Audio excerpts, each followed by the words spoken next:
Yo, it is that time of the week, Fan Love Friday music review, listening to your music live right now. Thank you guys so much for being here. It's going to be a good day, man. Appreciate everybody being here. Give this video a thumbs up and let me know where you're watching this from. I'm going to let the chat pile in a little bit, and we're going to get into it. All right, that was supposed to be the intro. I don't know why I did that. I don't need nothing else. Every time I'm with you, yo, it's something else. It's a fact, and it's nothing else. Got your hand out, you don't even need a help. Ooh, I don't need nothing else. Every time I'm with you, yo, it's something else. It's a fact, and it's nothing else. Got your hand out, you don't even need a help. Ooh, that's right. I don't need nothing else. That's right. King's Dream Entertainment. What's going on? It's Ruslan with KingsDreamENT.com. This channel exists to encourage, empower, inspire you, yes, you, to live out God's dream for your life. We're going to be listening to the dopest music you've never heard. Most of you have never heard. Well, because a lot of this is brand new, unreleased stuff from our King's Dream Patreon community. So, very excited about today. Friday is one of my favorite days of the week because I get to check out y'all music, man. And we have some amazing artists here for you guys that we're going to be getting into here shortly. I'm excited, man. I've been having a good day. I'm going to get my little sound effects and sound explosions opened up. King's Dream Entertainment. All right, I'm trying a new backlight right here. I'm trying some other stuff to kind of make some of the lighting pop. Always improving. You know what it is. Okay, man, let's get it. Hey, if you're watching this live, let me know where you're watching this from. That would help me out a ton. Give this video a quick thumbs up. Do subscribe. Turn the notification bell on. And without no further ado, we're going to get right into it. We have the homie Be Nice with a brand new record. I'm going to hit play. It's called Imagination. Then after him, we got Trutha and Leth LaRue. Let's get into Be Nice right here. Yeah.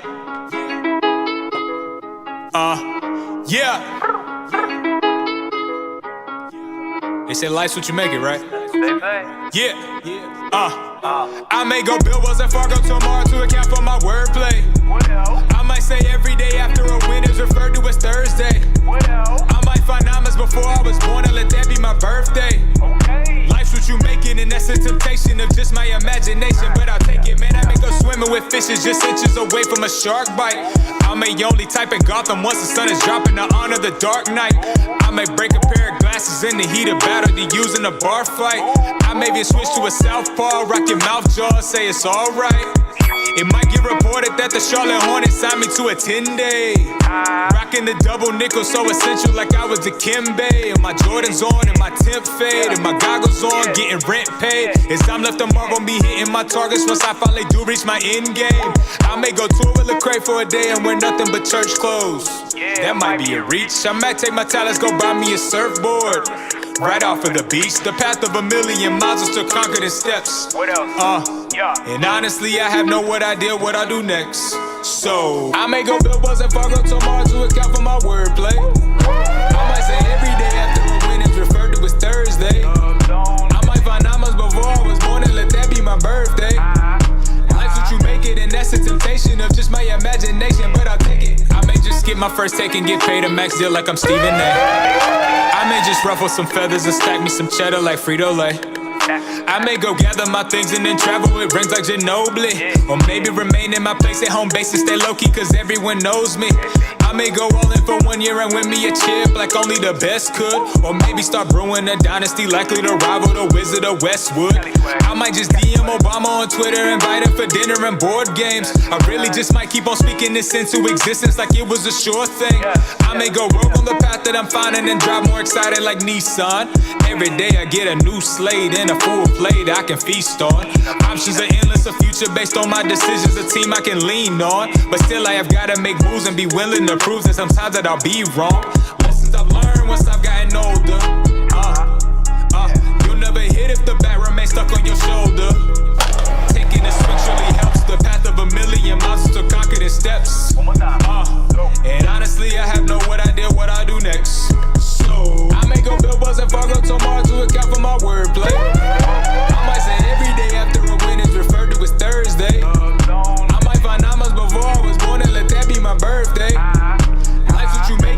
it's a temptation of just my imagination, but I'll take it.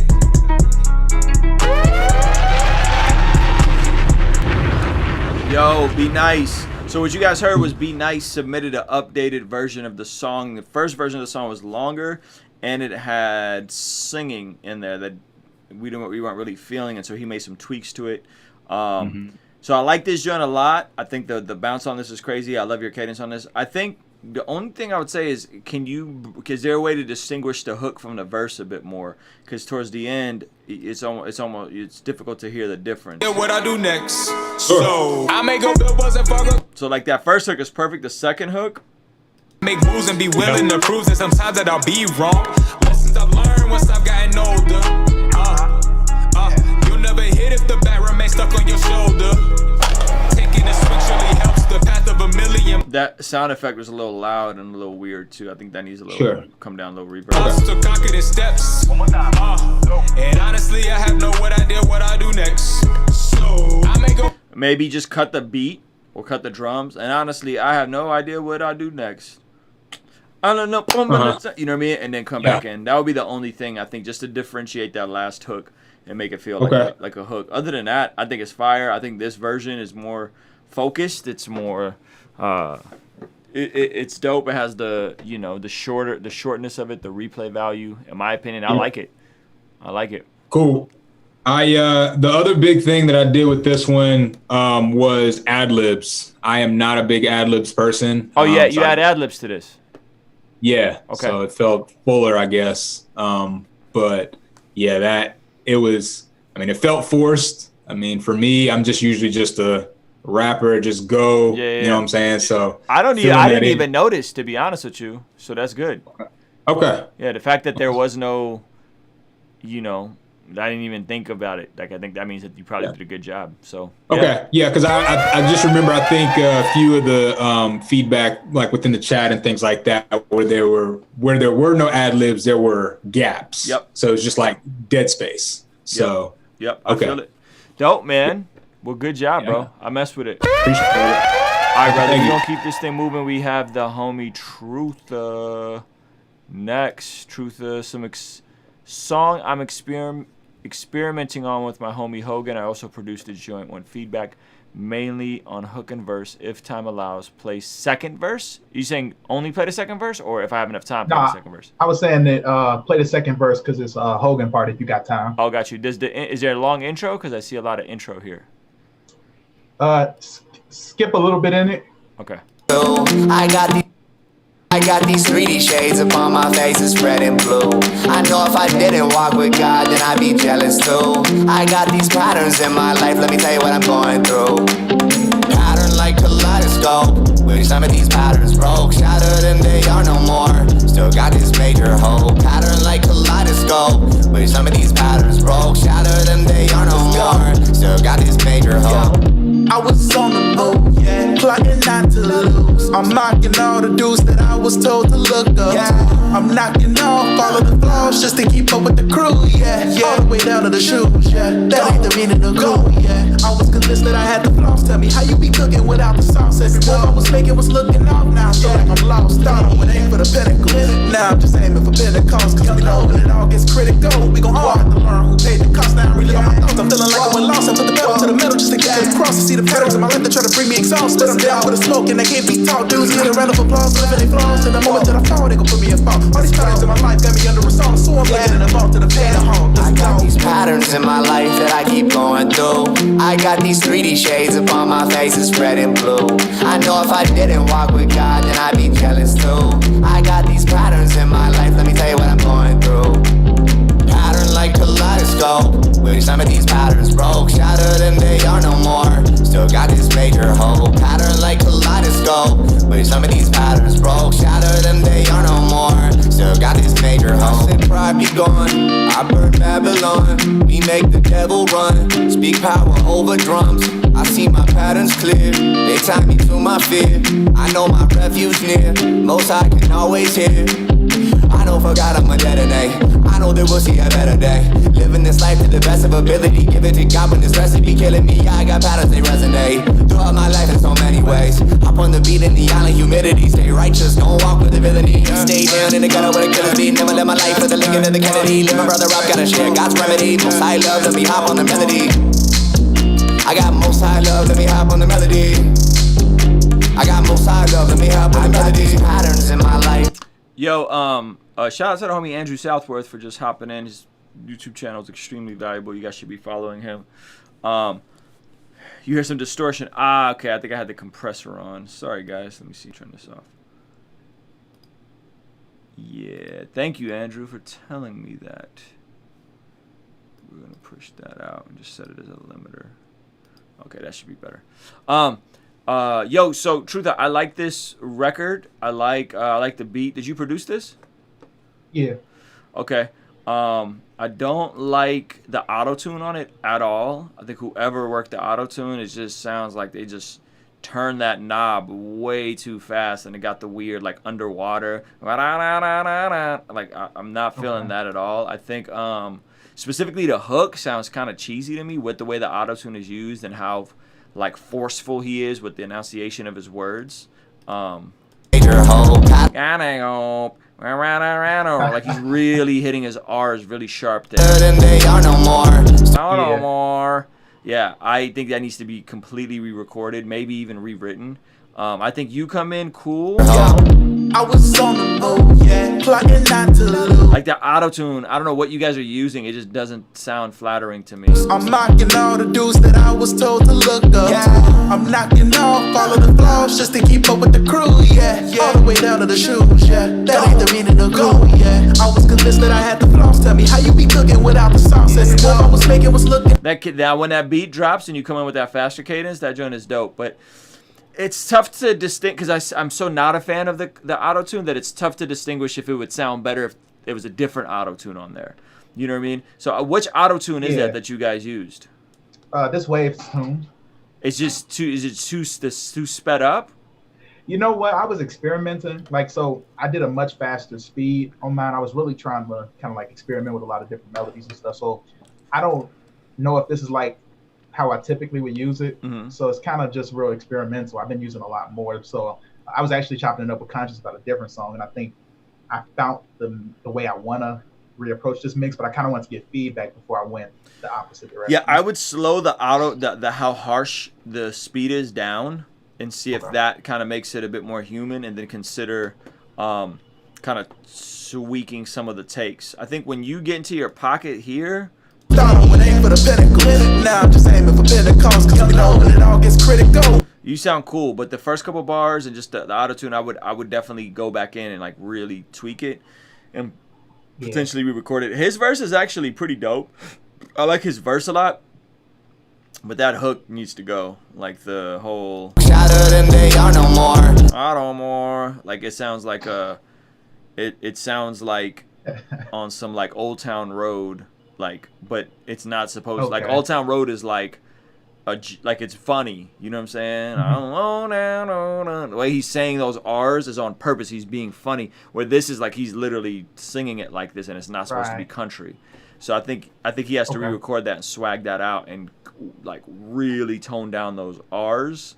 And I think it could be a vibe. You know what I'm saying? I think it could be. Yeah, I think we got to play with some of the lyrics because just knowing kind of the approach, because that's what I talked to him about. The way I explained it to him, I think he took it like as putting on like a black accent, and he didn't feel comfortable.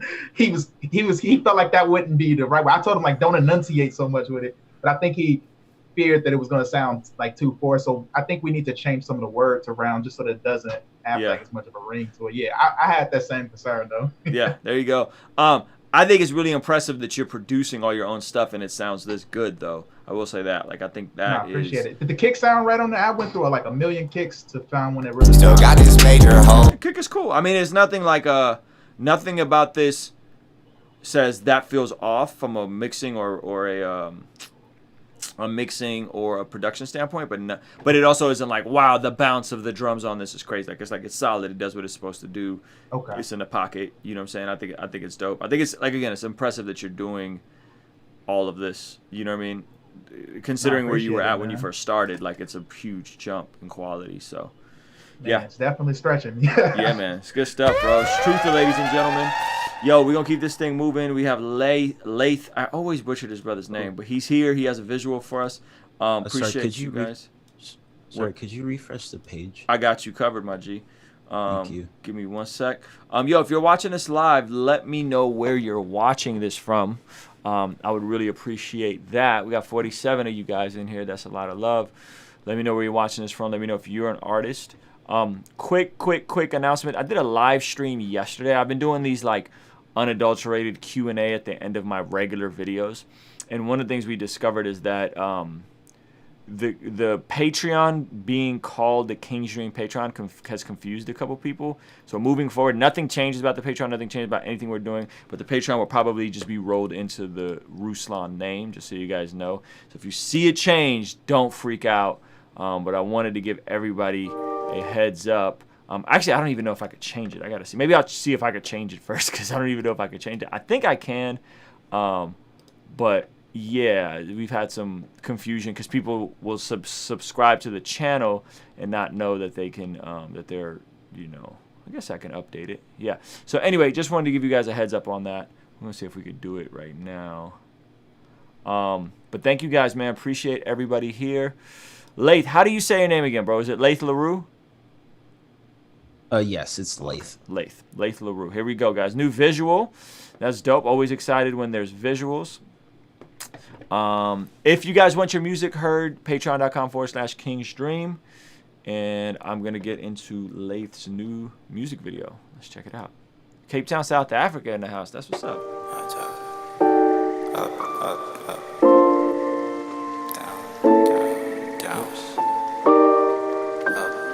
Oh, this visual look fire, bro.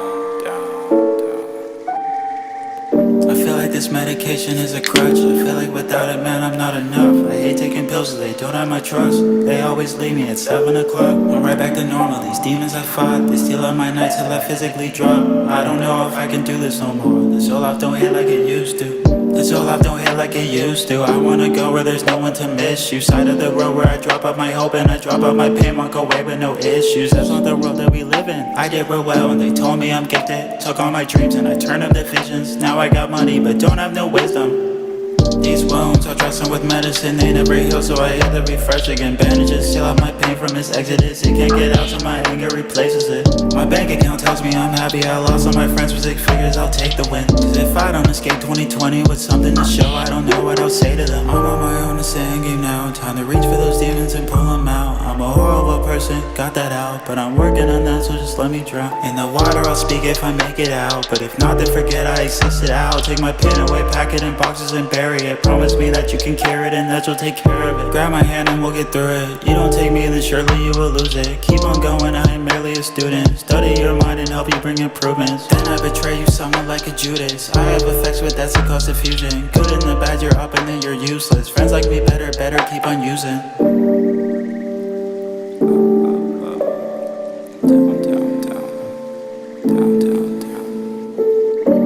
This medication is a crutch. I feel like without it, man, I'm not enough. I hate taking pills, so they don't have my trust. They always leave me at 7 o'clock. I'm right back to normal. These demons I fought, they steal all my nights till I physically drop. I don't know if I can do this no more. This whole life don't hit like it used to.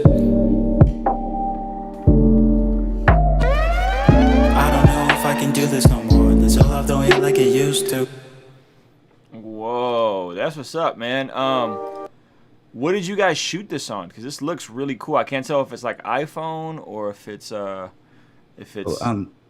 So we both, me and my housemates, we all fly drones. Okay. And we were talking about it and we realized that the drones have gimbals on them. So we just used a Mavic Air 2 to shoot. Wow. So this whole thing is on a gimbal.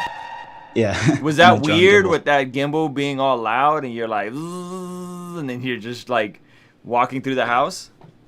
Oh, it actually didn't make any noise. Oh, the new one don't make any noise? Not on the Mavic Air 2. Okay, that's what's up. That's actually really cool, man. And the color grade on this is really dope. Yeah, man, I mess with it. I love it. I think it's dope. Now, the song is called Zoloft, and is that like I'm assuming that's a type of medication? Yeah. So you're basically, the concept of the record is the medication doesn't hit like it used to. Yeah. And like they want you to like take more, but I don't want to take more because like the side effects and stuff. Got it. Yeah, that's really deep and heavy. You know what I mean? Like the concept is really deep and heavy. I'm not super familiar with it, you know, but I think it's a very unique concept, and I think a lot of people who don't want to feel medicated, or people who maybe even feel like there's a, you know, the industrial what is it called? Big pharma. That's what I'm trying to say. Like big pharma. Like there's a big pharma agenda to get people addicted to drugs, right? And I think this kind of sheds light on that. I think top to bottom, I like this. I like the motif for the hook. There's one little shot here I think you guys should have reshot. So first of all, is this at your house? Yeah, I just moved. Yeah, the house is fire, by the way. This shot right here, I wish you guys would have done. How many takes of this did you do? 2. Okay, so this part right here, where there's no one to your head miss. kind of You gets side of cut the road where I off drop right out my there. hope and I drop out my pain, walk away, but no issue. So that just bugged me a little bit. Not a big deal. And is this just all natural light, or did you guys was there another light on like to kind of make it work? Oh, we just turned on all the house lights. That's what's up, man. Y'all doing it, bro. This is fire. Thank you. I mess with it big time. I think it's dope. I think you're getting through the barrier of like creating stuff. You know what I'm saying? And I think that's super powerful. And I think the fact that you guys made this work with a drone and it looks so like cinematic is really, really cool. It makes me want to get a drone. It makes me want to get a drone. Great job, bro. I like it. Make more. Like make more. Get to the point of the song. I don't think this has a long intro. Let me see how long the intro is. Hold up. Oh, gosh darn it. I just clicked on something else. Let me go back. I think it's 15 seconds. Yeah, so just be mindful with that. You know what I mean? Like how songs open now, because you got to think if somebody stumbles across this, they may not have 15. They may not give you that 15 seconds. You know what I mean? So just be mindful of that. For sure. So great job, man. Super dope. Super dope. Thank you. Keep going. Don't stop. Whatever you do, don't stop, because you got something unique. It's intentional. It's calculated. There's a lot of good stuff here. So, Laith LaRue, ladies and gentlemen. Thank you. Laith LaRue. All right. Hey, shout out to all you guys in the live stream. We got Andrew Southworth. The thought of someone holding a drone and walking around with it to use the gimbal. I don't think were you guys holding it? Hold on, Laith. Were you guys holding it, or was somebody flying it? Oh, he was just holding it. Oh, he was holding it. It was all folded up and everything. Yeah. I thought he was flying that mug. Oh no. Wow. Okay, that's kind of cool. David Lovick. I think that's how you say it. In here all the way from, I believe he's from New Zealand. Shout out to him. Wow. Okay, that's pretty cool. All right. Hey, heads up, guys. Patreon officially changed to my name. Just want to eliminate any confusion. So we're talking, and a lot of folks are like, well, King's Dream, Patreon, Ruslan, Patreon, I'm confused. And so we wanted to just kind of clean it up so everything's kind of in the same name. So just heads up. Let's see. We got Truth of Laith LaRue out here bodying stuff. Isaiah here? I don't think Isaiah is here. Oh, no, Isaiah, are you here, boss? There you are. Is this you, Isaiah Paul? Okay, cool. Here we go. Yo, if you're watching this live, you want your music heard, you can go to patreon.com/kingsdream. We're going to probably keep that URL for a while. And I'm going to pin up Isaiah. Just keep yourself muted for now, chat.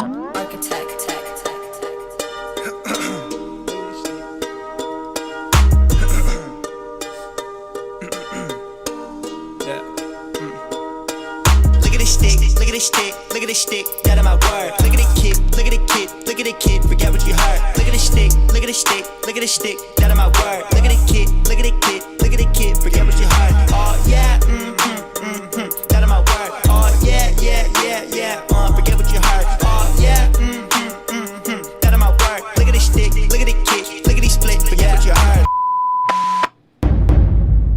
Isaiah, hey!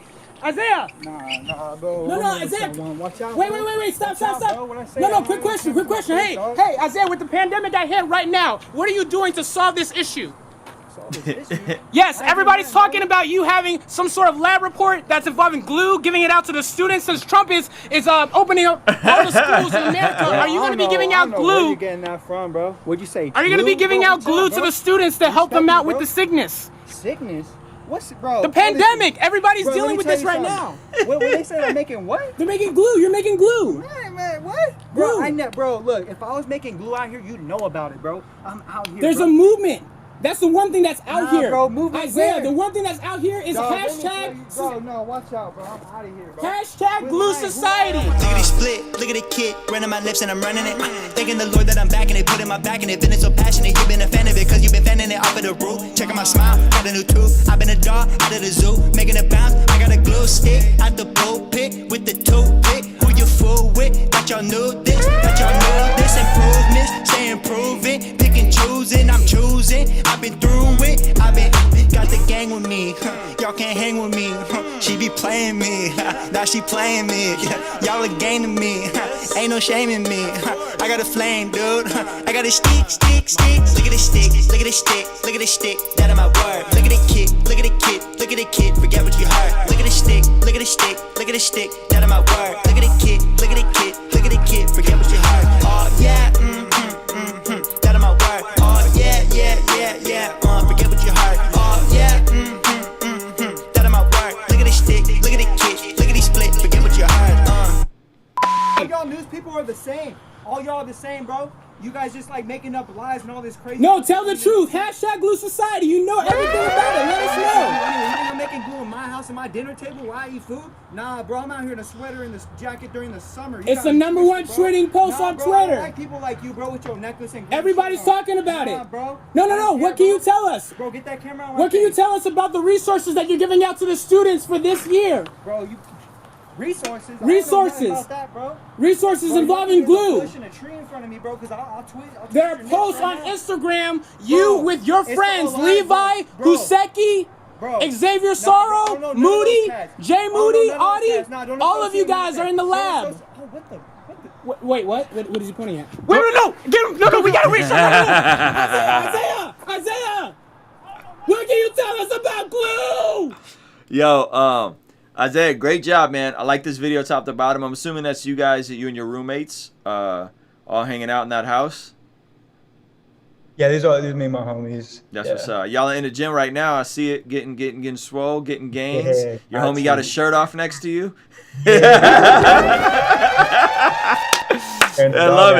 I love it. Yo, visual is fire. Song is fire. 2 small critiques, and these are very, very, very small. Okay, critique number 1. I wish some of the sketch was just a bit more condensed. I think you guys could have took out a little bit of the fat and kind of made it like more punchy, like Office style, where it just like really goes to like the funniest parts instead of like those one takes. Like I feel like the moment you ran off here, like this part, so like you run this whole end is like really cool. All of you guys are in the lab. Wait, what? What is he pointing at? Wait, no! Get him! No, we gotta reach him! No! Boom, done. He didn't need to go. He didn't need to yell again, right? It was just a lot of things. I could tell you guys were having fun, and it was like, you know what I mean. But I think you could have made those things punchy. I like everything about this. I like your aesthetic in this. The way this shot, the way you guys did this shot is really cool with the like the kitchen moving behind you. Yeah, the double time stuff. That jacket is fire. The only other critique I got is there's a thin line between like being influenced and kind of completely taking like a cadence. And the hook is the same exact cadence as get off my dick, get off my dick, get on my dick, Hannibal, cannibal, get on my dick, get on my like it's the same JID thing. You know what I'm saying? And maybe like some of the Christian audience won't know, but someone like me knows. And I think you could have used it and referenced it and shouted them out. You know what I'm saying? And then kept it pushing instead of kind of like you just kind of like slid it in, but it's the same thing. It's literally like the same cadence that you just swapped out the words. You know what I mean? So I think you could have been a bit more creative in that, in my opinion. But that's really it. That's really it. You did your thing on this. The visual is cool. It looks like you guys are having a good time. It's colorful. It's animated. It's fun. There's a lot of cool techniques used with the cranking the footage at double speed. I just wish you hadn't done that, or at least did it in a way where it was a nod to the JID Dreamville project. Yeah, I hear you. Hey, now that you said that, now I catch it. I didn't even know. I didn't even think about it. Don't cap. Don't cap. You knew. You knew. You were influenced by it. Don't do that. Don't do the Christian rapper. I didn't know. You did it. Your hands in the cookie jar. It's okay. Hey, check it out. A lot of people do it. We all do it. Okay, but there's a way to do it and to pay homage, and then there's a way where you're like taking it and making it as if it's your own and it's an original idea. Hey, look, I'm gonna be up front. I literally had no clue. I wish I had a wall. I ain't got nothing to lose. I don't got nothing to lose. Cool, man. Hey, listen. It's not a sin. It's between you and God. Okay. I'm just saying, somebody in your camp should have told you about that. Somebody in the process of this should have been like, "Hey, man, this sounds just like JID with that specific part." And so, I mean, this is exactly the same. And again, this is the thing is, it's not a big deal.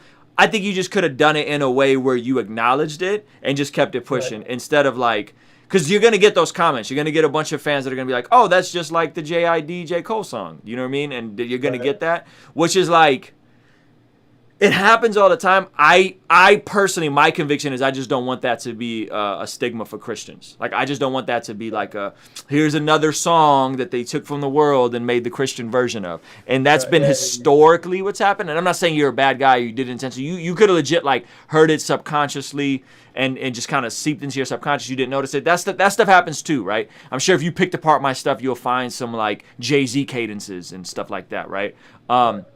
And so I think other than that, it's not a big deal. Yeah, I would just, next time you do something like that, just acknowledge it. But other than that, bro, top to bottom, you as an artist, your aesthetic, your crew, the whole, like, the way you're using humor, all of it is super cool. It's super dope. It's super unique. I like it. Like, I really, really, really like it. And I'm excited to hear more from it. I like, even the glue thing was like hilarious. You know what I'm saying? Like the way you tied it in. So, you know, this is a hard like record that you guys put together, man. And I think if you could crank out a bunch of these and start running some ads to them, like I think, and just your aesthetic as like a, I'm assuming you're Hispanic or Latino. Mexican, yeah. And where are you based at? Arizona? AZ, yeah. Bro, this whole aesthetic right here is fire, bro. Like that jacket, like the whole visual aesthetic is money on this. You know what I mean? So keep pressing into that. Dope. Yeah, man. Thank you. Great job, brother. Thank you. Isaiah Paul, ladies and gentlemen, that's his new song called Glue. Boom, you just earned a subscriber from me. All right, let's keep this thing moving.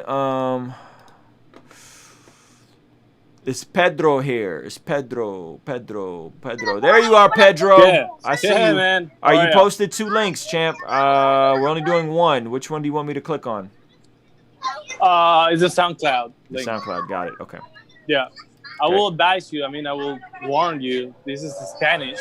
Okay, that's cool. And I made it. Yeah, cool. I made a translation there. Okay, so no worries. I could use my imagination for the Spanish. So just keep yourself muted for now, my G, so I can okay. Cool, man. Have the feedback. Here we go.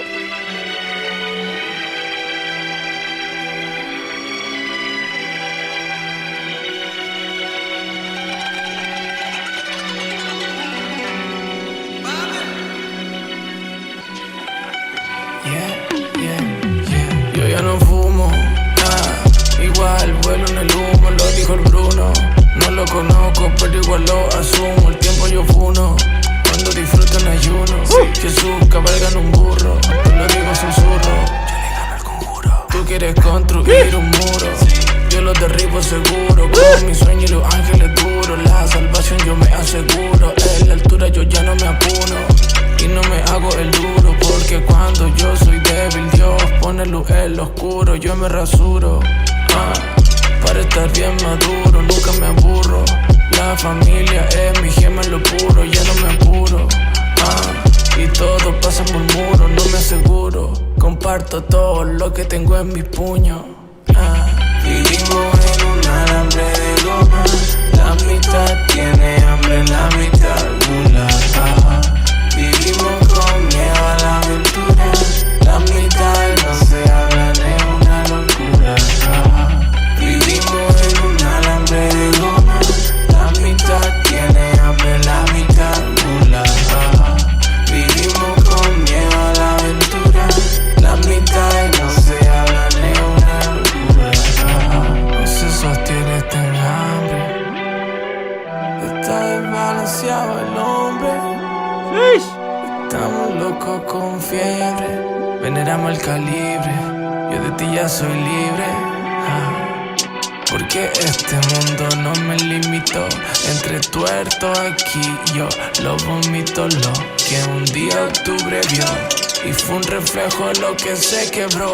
La mitad con hambre, la mitad obeso, bro. El ambicioso, ya ambicionó. El lamento no se equivocó. Sabemos que es una locura. Yo, Pedro, this is amazing, man. Great job on it. I think my only thing, I think top to bottom is super dope. Production is dope. Your voice on this is super dope. It sounds great. I think the only thing I wish you would have done is went into a double time cadence on this, because this would have been perfect to go into a. I'm in a. So variations, the moments. You know what I mean? Like something to kind of just give it that more of a bounce. I think that would have been fire. Other than that, I think this is really dope, man. You did a killer job on this. So cool. I mean, the idea also, because you know, when it's in Spanish and it's a different language, you don't understand the words, but the words behind basically says like the half of the word is hungry and the half of the word is gluttony. So basically, it's a polarization about our society and how they divide us, but at the same time, God wants us united, but in more a poetic way, you know. Got you. That's a dope concept, man. Yeah. Again, I don't need to know the concept to know it's a fire record. You know what I'm saying? Like the record is dope. It's super tight. Where are you based out of? I'm in Alpharetta, like Georgia. Okay, you're in Georgia. Atlanta. Yeah. Are you from Atlanta? No, I'm in San Diego. Cali. San Diego. Okay. Yeah, man. Cool. Dope concept, bro. Yeah, I think that would have been the only thing is like this had the opening to really go into a fire like double time cadence. And I think you should have went for it. But other than that, just do that on the next one. I think it's really cool. dope. I think it's really dope. You can check quickly the visuals that I have, because I have I'm the owner of an animation studio. So, and I did some visuals and I'm finishing that. So you can check that right away. It's like just super quick. I can probably do it later. Let me just glance at this Instagram. Yeah, sure. No, whatever time you basically like oh yeah, this is dope. You animated that yourself? Yeah.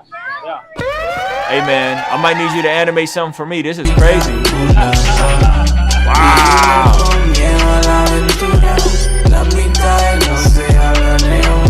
know, you can see the concept more visual, right? Woo. You can see the concept of these fat little boys, you know. That's like hard, bro. And That's ready. Yeah. That is ready for a Instagram ad right now. Like, watch my video on Toned In, and I'm serious. Put some ad money behind that right now. Cool, man. Cool. And we can talk later about if you need something about that too. Yep. I'm gonna let you go, brother. Great job, bro. Very strong submission, my man. Cool, man. Thank you. Yo, that's Pedro, ladies and gentlemen. His Instagram. What's his Instagram? His animation company is BAAA.me out of Georgia. His name's Pedro. How do you say last name? Guajardo? Guajardo. Yeah, that's Bame is my my name's like Bame. It's like the artist name, and Elefante.tv. Oh, Bame is your artist name. Got you. Yeah. That's why the sound at the beginning, like Bame. Actually, that's James Brown saying that. So. Got you. Okay, I'm gonna let you go, brother. We're gonna keep this thing moving. Where's is 350 music here? 350 is not here. Bartholomew Jones is here. And we got the heavy hitters. Bartholomew Jones, I Am Rescued, Conscience. Everybody's in the stream. Let's go.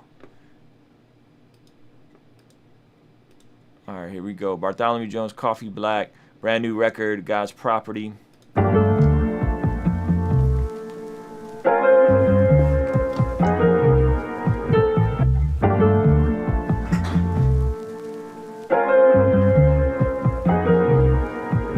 Okay, these days I make beats and not lease on. These days I buy land and plant trees on them. These days late, they the last, I won't sleep on them. I want my own when the police coming.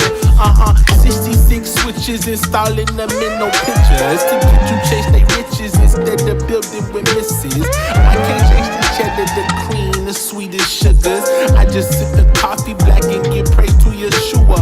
Blacker than the cinnamon, burned twice by cinnamon. Like roast, not tight toast. They want the fairer skin, and they want me to fit in them. But I tell you, I'm made from the creator's pen. They wanna see me fall like Obama. They wanna see me off, but I'm on a power switch flick. I got to get anything better off the edge. They steady biting my people, but we gon' profit, yeah. Bet you can't buy my soul. Bet you can't buy my soul. Bet you can't buy my hold up. Bet you can't buy my Bet you can't buy my soul. Bet you can't buy my soul. Bet you can't buy my soul. Bet you can't wait. Hold up. Yeah. I bet you can't buy my soul. No. I bet you can't see my soul glowing. I bet you can't see the road. It's too narrow for the full. They got their fools got up all of your soul. They got their fools got up all in your road. They tryna call you, baby. They got their fools got up all on your soul. They got their fools got up all on your road. They tryna call you, baby. We got the energy, yeah, to break the infantry stand. Too lit to be dependent. I feel like I'm Shazam. I call on higher power to bring the rain and showers, to bring my tribe about to the higher income housing. You can't buy my soul. Bet you can't buy my soul. Bet you can't buy my hold up. Bet you can't buy my Bet you can't buy my soul. Bet you can't buy my soul. Bet you can't buy my soul. Bet you can't wait. I'm like, wait, I just got in my bag. I'm like, wait, hold up. I just talked to my dad. I'm like, wait, probably really ain't that bad. I'm like, wait, finna work it out like, wait, yeah. I just got in my, wait, yeah. I just talked to my dad. Yo, Bartholomew Jones, ladies and gentlemen, Coffee Black is in the house live and full effect. He making yo, I'm curious who consumed more caffeine, Bartholomew Jones or Ruslan, because we both always sipping. Right. I'm the tea guy. You're the coffee guy, the Coffee Black guy specifically. It'd be really interesting to see, and I have my pre-workout in the morning. So bro, top to bottom, this is crazy. I wanted you to hear. You can just, it's like right at the end. Okay, I got you. Let me just let that out. I really ain't that bad. I'm like, wait, finna work it out like, work it out, work it out, work it out, work it out, work it out, work it out, work it out, work it out, work it out, work it out, work it out. Yeah, man. I feel like I produced that record. Yeah. Congratulations. I was gonna say you now producing. Yo, just for context, listen. Bartholomew Jones is running a 6-figure coffee company. He's producing all of his own music. Obviously, he's rapping on it, and he's editing all the videos. What are you doing with your life? What are you doing with your life? Bro. This is what happens when you're a grown man and you have a family to provide for. All of a sudden, you start doing superhero stuff that you never thought you'd be able to do, like produce the record, rap on the record, sing on the record, get the video shot, do the branding, sell the product. Come on, man. Man, bro, God's been good, man. We just glorifying them. Somebody telling me, they saying I should just make this the like lyric video. I'm with that. Yo, I think this little last part, I feel like this should come in somewhere else earlier in the record. I'm with it, bro. Work it out. I think I just realized I want to make one more change. I think I'm gonna re-upload it to distro. Mm-hmm. So yeah, I'm down with that, bro. Like, I'm super down with that. That little part could be really cool as its own, like somewhere else, like a pre-chorus or something. You know what I mean? Yeah. Where else? I like the rhythm. You talking about that little like breakdown? Work it out. Work it out. Work it out. Work it out. Yeah, I would put it at the end of each verse. Like, hold on, let me find it. Fall like Obama. They wanna see me off, but I'm on a power switch flick. I got to get can't buy my better off the edge. They steady biting my people, but we gon' profit, yeah. Work it out. Work it out. Work it out, work it out, work it out. Oh, that could be lit. Work it out. Work it out, work it out, work it out. Can't buy my soul. Bet you can't buy my soul. And then you go into Bet You Can't Buy My Soul. That's, yeah, I would just make that little tweak and just scooch it over and put it right before every chorus. If Conscious is in the stream, I'm just Conscious is going to hate me because Conscious mixing everything and we making changes to the. And this man don't be putting the BPMs in. Yo, Conscious don't be using the BPM, so you know it's mad hard for him to copy and paste stuff. Hold on, let me hear the intro. Okay, these days I make beats. Yo, this joint is crazy, man. Great job. The cadence is fire. Yeah, man. I think it's really dope. Next week I'm gonna bring in. We shot the music video already, so next week I'll throw it in the stream and get some feedback. I think I want to get like some editing, like the little drawing on it. You know what I mean? Where people draw on that joint. Mm-hmm. But I don't know anybody who does that. So if anybody does, plug me with them. Okay. Yeah, I'm sure. If y'all, you talking about like the cartoon drawing, or what do you mean? Yeah, like the After Effects where like they have little things happen, because they like on the part of the song where I'm like, I feel like I'm Shazam. Like I think it would be cool to see like the little lightning bolt and stuff like that. That's beyond my editing ability, so I can't do like the little annotations on the video. Yeah, man. Got you. That's what's up. Yeah, I'm sure somebody will pop up and find who has that gift set. So great job, man. Great job, man. All right, we got I Am Rescued. Where's I Am Rescued at? One of my favorites. We got two of my favorites back to back. Did I Am Rescued leave? There you are. I see you, boss. I Am Rescued came with a heater last week that turned into an 40-minute interview that turned into its own video. There's good things happening. I got a rant I'm gonna do right after I Am Rescued. I want to see what I Am Rescued and Bart thinks.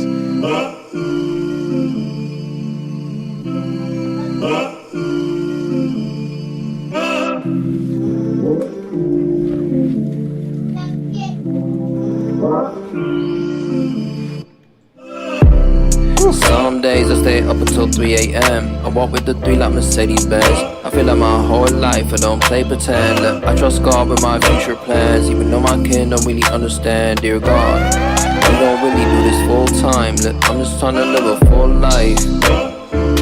I know they gon' ask me, it's really your plan A? I ain't got no plan B. I know they gon' ask me, it's really your plan A? I ain't tryna settle. I told my daddy I like the piano. He told me, boy, you gon' end up broke. Not in my house, so you don't wanna play with me, that's right.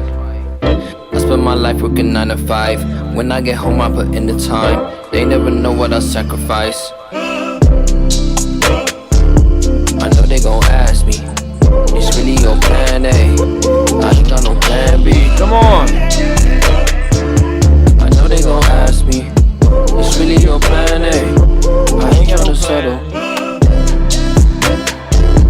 I know they gon' ask me, it's really your plan A?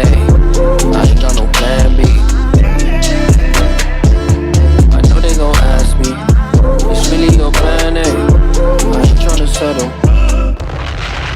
Yo, I'm Rescued. First of all, top to bottom, that record is fire. Second of all, I had a producer send me that same sample, and they did a hook to it, and I could never finish the beat because we were like trying to collaborate on a beat. I'm so glad I didn't, because you definitely knocked it way out of the park with your version of how you guys flipped that sample.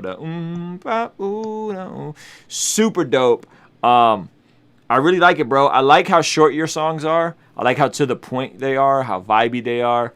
Yeah, man, it's fire, bro. I think it's really, really, really cool. You and MoFlo just have such fire chemistry, bro, as a production duo. I mean, as a duo, creative duo. So yeah, I like it, man. It's really good. Thank you so much. Yeah, shout out MoFlo. Yeah, shout out MoFlo. When he gonna hop in one of these Zoom calls, man? I want to meet MoFlo, the man behind the boards.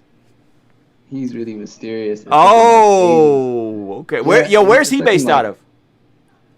He's from Detroit, Michigan. Okay, that's what's up, man. Yeah, he's extremely mysterious. It took him like ages to send me a voice note. He just texts me everything. That's what's up. That's what's up, man. I'm excited for you guys, man. Okay, so you guys meet yourselves. I got an idea I need to flesh out. I feel like I am Rescue, Bartholomew Jones Rescue. You guys are the perfect ones here to help me flesh this out. So just mute yourself right now, and whoever wants to chime in on this can. And yeah. King's Dream Entertainment. Ruslan. All right, so I did a reaction. Do that one more King's time. Dream Entertainment. Ruslan. All right, so I did a reaction to the new Justin Bieber song today called Holy. I thought it was a dope record in my opinion. Some people loved it, some people hated it. I don't think it was a Christian record. I don't think he is a Christian artist. I don't think Chance the Rapper is a Christian artist. But here is what I do find peculiar. Someone pushed back and said, oh, Justin Bieber, he was in the last Drake video lip syncing along. And in that song, he is, yo, please mute yourselves, guys. In that last song, he's lip syncing along and he's putting off the energy of a pop star, right? So it's like he's running around here, you know, he has girls all around him, the whole bit. He's putting off the energy of a pop star. And then that's the last visual we've seen from him, which I believe was like a week or two ago. And then the new visual, he's doing Drake's lyrics, right? And then the new visual is him with in this whole like blue collar, you know, the way she holds me, it makes me feel holy, family, not a worship song, but more of a Christian song. Kind of, I would say, more congruent with who he really is. And, you know, Chance rapping about his wife, which Chance's been doing for a while. I thought it was cool. I thought it was dope. But somebody pushed back to me and said, well, how could he be in this Drake video and play this pop star persona? And I said, well, I think people who are familiar with Justin, even on a casual basis, know he's now a husband.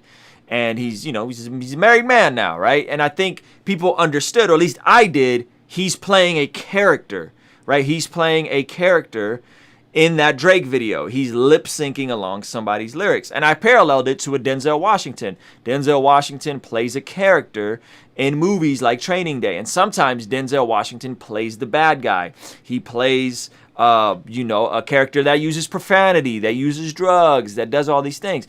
And so the question for me is, where's that line, right? Where does a Christian have liberty, and where do we have to draw that line of we can't do these things, we can't artistically exhibit these things? And for me, it's not about profanity, it's not about playing the villain, it's not about any of those things. I always go back to, for me, the line is, do not make good look evil and do not make evil look good. When Justin Bieber's in a new Drake video acting like a pop star, it's fairly ridiculous. I know this whole thing looks ridiculous. It's stupid. It's supposed to be hyperbolic. I don't think it's indicative of who he really is as a person. So my question is, where's that line? I don't think Denzel Washington is in sin as a Christian actor for playing a role in Training Day where he's the villain. I also think if he's playing a movie he directed and wrote, or I think he directed and maybe not wrote it, Book of Eli, which it was like his project, and there's violence in it and there's stuff in it, right? I think there's a time in art where you have to show how real the situation is or whatever, right? And somebody was like, no, Denzel Washington doesn't get a pass. Denzel Washington doesn't get a pass. And I'm like, Denzel Washington doesn't get a pass in Training Day. That's what they said. And I'm like, wait a minute. We don't give Christians a pass to act as villains in the movies that we consume as Christians? Like, what kind of sense does that make to me? So I'm going to sit here and critique on what a Christian can and can't do in the way they express themselves as an artist, whether that's Denzel acting in Training Day as the bad guy or Justin Timberlake lip singing in a Drake video. We'll say they can't do that. They're not allowed to do that. They're not allowed to go there. Yet we as Christians will consume the very media that we're critiquing. That doesn't make any sense to me. I don't know how much more hypocritical we can get than that. If you're saying, hey, I don't think Denzel Washington should do Training Day. Cool. Why are you watching Training Day?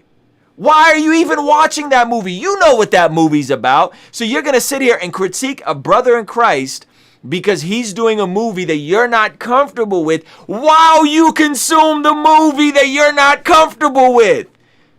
This is the shenanigans that just bugs me about a lot of the Christian community. And I don't know if I'm tripping. I don't know where that line is for every single person. I'm probably not doing the things that Denzel Washington is doing in a movie. I'm a husband. I'm a father. I'm not going there. But Denzel Washington, that's his craft. He's an actor. He feels comfortable doing that. I'm not walking around like Justin Bieber with his shirt off lip syncing Drake lyrics. I'm not doing that. But I'm not going to judge that man for doing that. And by the way, I didn't consume that video. I saw a clip of it and I was like, huh, this is interesting. So I'm curious what you guys think about this. We got some brothers from all spectrums.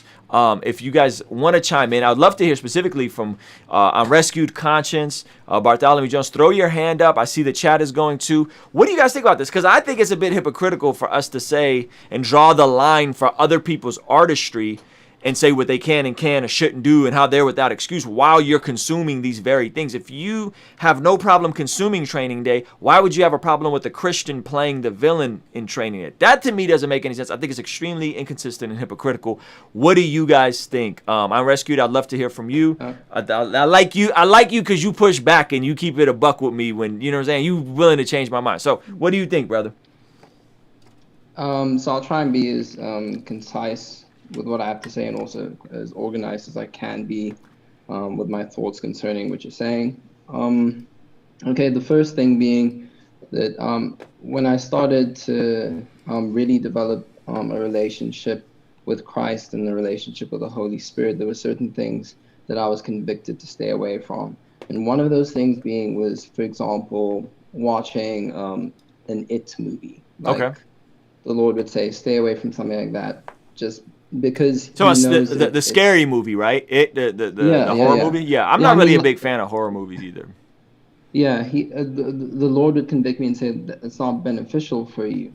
Mm-hmm. So if you're gonna come out and have comments about people playing in certain movies and you're a Christian, it's a little bit hypocritical to say that Denzel shouldn't play in a movie, but you're consuming what he's putting out. That's the first point that I'd make. Concerning Justin Bieber and whoever it may be who's playing and doing stuff on mainstream media, when you publicly declare yourself to be a believer, mm-hmm. you are setting yourself aside to live out a certain standard, certain quality of life. Mm-hmm. The Bible says that let your light shine before all men, which means that the way that you live, the way that you portray yourself, the things that you say, the things that you do should reflect Christ. Amen. So the other verse that I turn to as well, the Bible talks about us being a peculiar people. Mm-hmm. I had a friend of mine who he would always tell me, people would be like, oh, you're going to go to this and this event. And he would say, I'm not going to this event because I didn't have a witness. And I understood that when he said I didn't have a witness, he didn't have a witness from the Holy Spirit. And everybody would always, like, the circle of friends around us, even being believers, they'd be like, why doesn't he attend these events? Why doesn't he do X, Y, and Z? Why doesn't he do that? And he was very peculiar because he would attend certain events, but not others. Okay.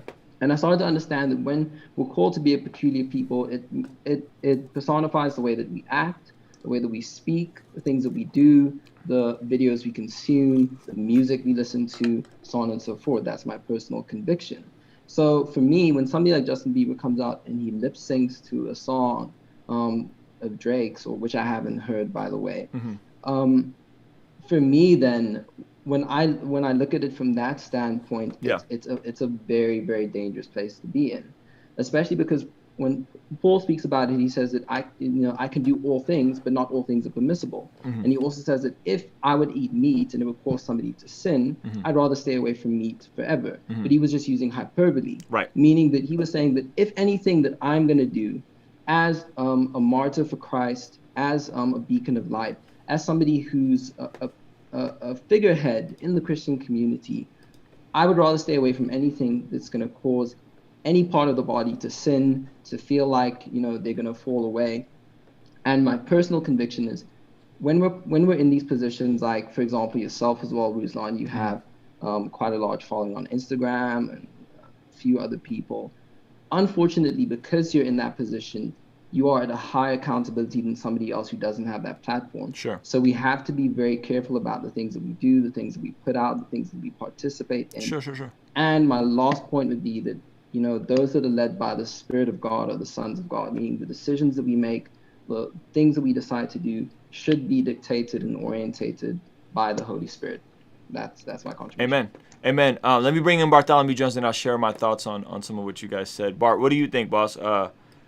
Liberty for art and acting, with Justin Bieber playing a pop star in that, and then a new thing coming out is called Holy, and it's him and Chance, and it's a wholesome song. What are your thoughts? Man, I think I agree with what a lot of Iron Rescue said. I think that our standards should be scripture. And I think the issue, the guy who discipled me says, you just don't want to make bad things look good and good things look bad. Yeah. So as long it's not really an issue of describing or showing something bad, as long as we're depicting that bad thing truthfully. And the same thing is true about good things. For example, sex is a good thing, but you want to communicate that sex in a way that lines up with how we should see it. So if I'm depicting it in my art or referencing it in my art, I should reference it in a way that shows the value and the virtue of that thing. Virtue is fornication, which is bad, right? If I'm presenting fornication, which would be like a negative form of the same thing, I should present that in a negative form. If I'm referencing that in my art, I should communicate to my viewer that this is something that's not a part of God's plan for us, right? So within art that people do, like Denzel Washington or Justin Bieber, I think the goal is in their art, not that they necessarily reference good or bad things, but that they present those things truthfully in accordance with scripture.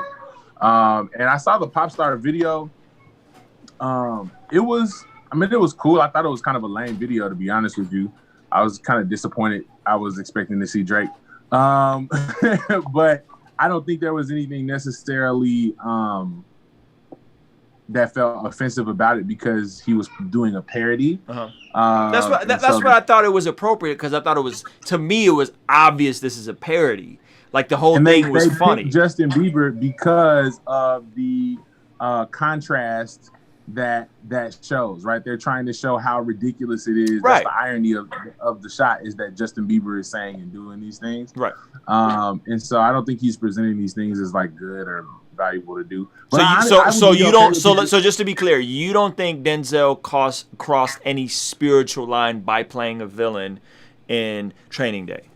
He's right. He's telling a story. There are villains in real life. There are villains in the Bible. That's like saying that Moses crossed the line because he wrote about Pharaoh. Okay. You know what I mean? Do you think Justin Bieber crossed the line by showing the irony in a I don't know the word, but in a satire type way with the pop star thing? Do you think he crossed the line there as a believer?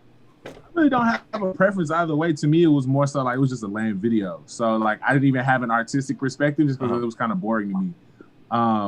But I think Christians, our goal should be to present things truthfully and then to show God's perspective on things that are happening. Yeah, you know? So, that's good. That's good. I did listen to the Holy song. The Holy song was cool. But to me, it felt kind of weird, because it was almost like, I felt almost slick, like idolatrous. Like he was like, you know, so like in Greek culture, they like sex was like a worship act, right? And so a lot of the priestesses or priests of various gods in Roman or Greek culture, like in order to go worship that god, you would have to like have sex with the priest or priestesses. Sure. And the song kind of felt creepy or weird in that regard. The video was amazing, I think. Video is great. But like him being like, you're holy, like it's just like this kind of a weird vibe. Like well, he said the way you hold me makes me feel holy. Yeah, that was weird to me. You know what I mean? Like, I don't think I would say that to my wife. That's interesting. But I do feel like I get where he was trying to come from. Yeah. You know what I mean? But it definitely felt a little sacrilegious to me. That's interesting. I wasn't mad at it. I was just like, I feel like you could have wrote this better. To me, it was like more like a songwriting issue. But it was a cool song, you know? Yeah. Okay, let me bring in Conscious. Conscious, what you think, boss? Denzel Washington playing the bad guy, is he crossing the line? Is Justin Bieber crossing the line for the parody in the pop star joint? Like where is the standard for believers in media, in art, in filmmaking, storytelling? You're muted, champ. Oh, this man's mic's not working.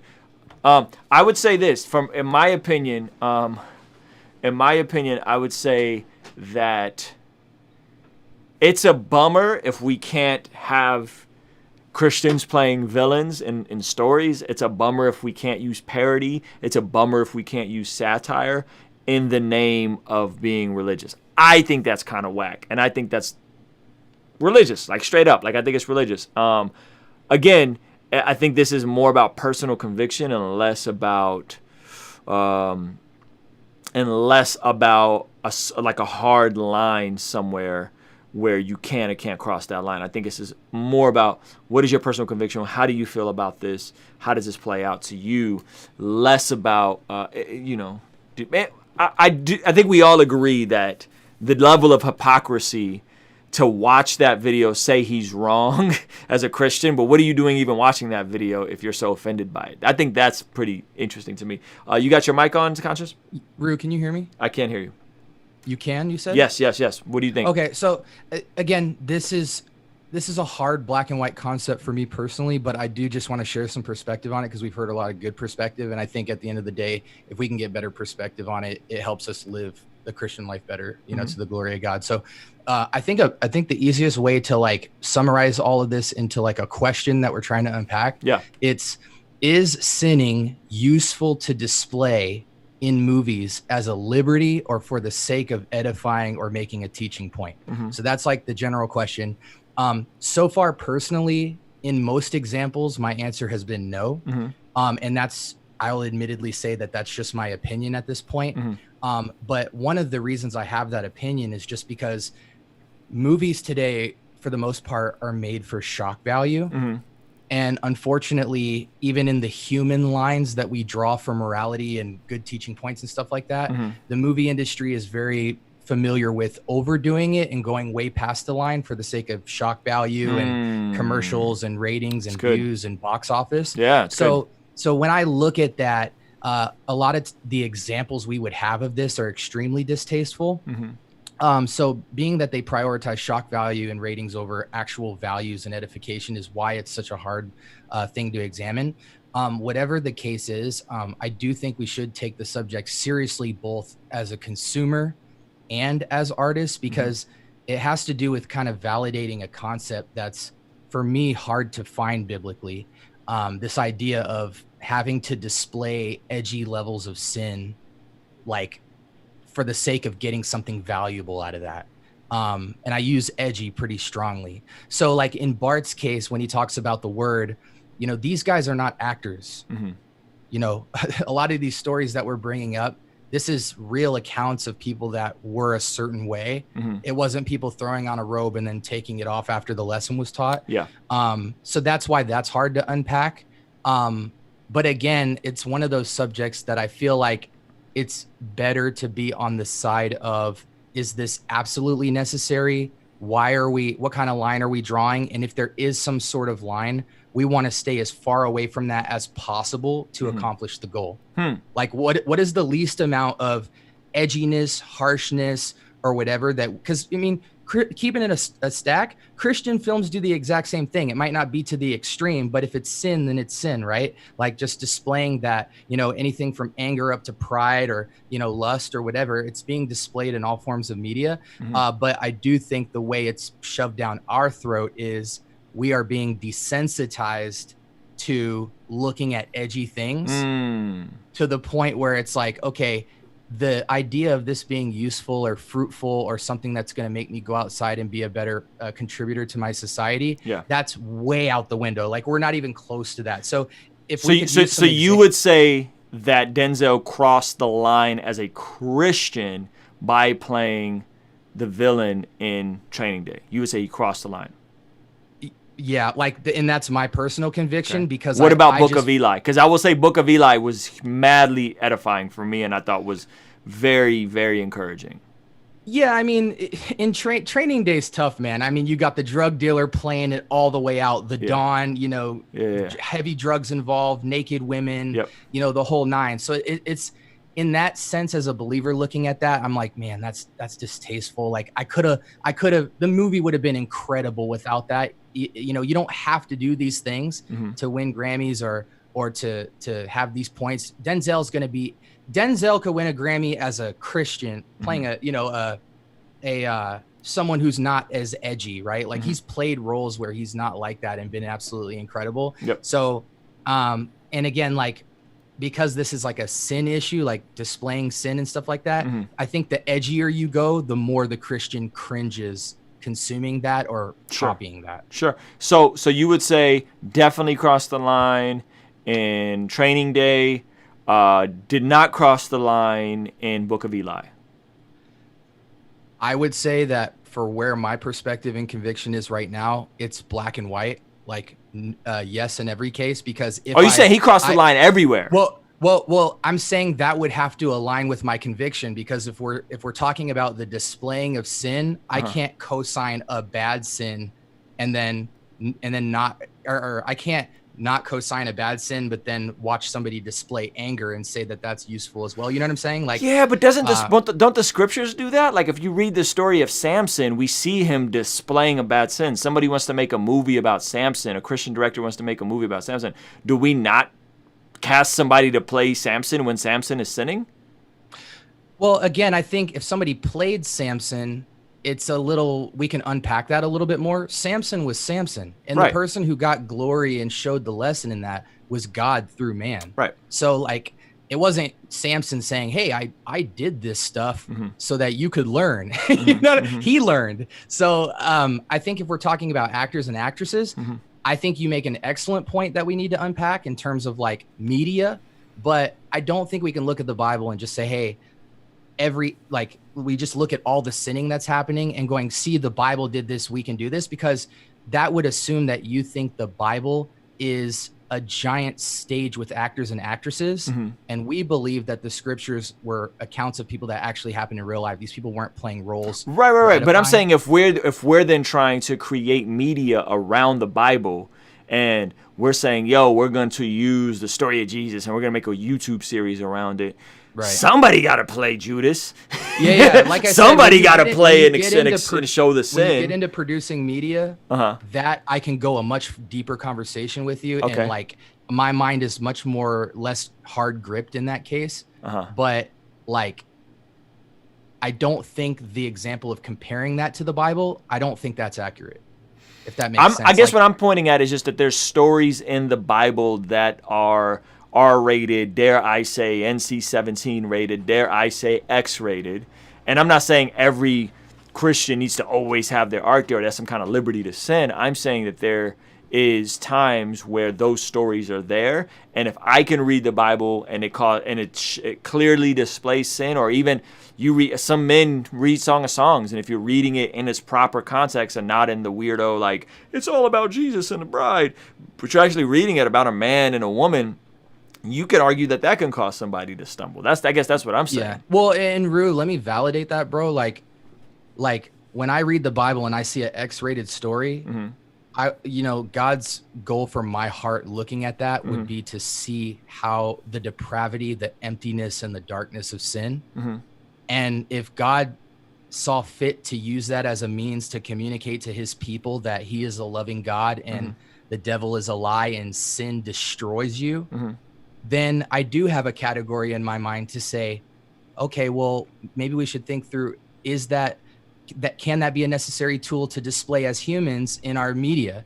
Again, our examples are so bad.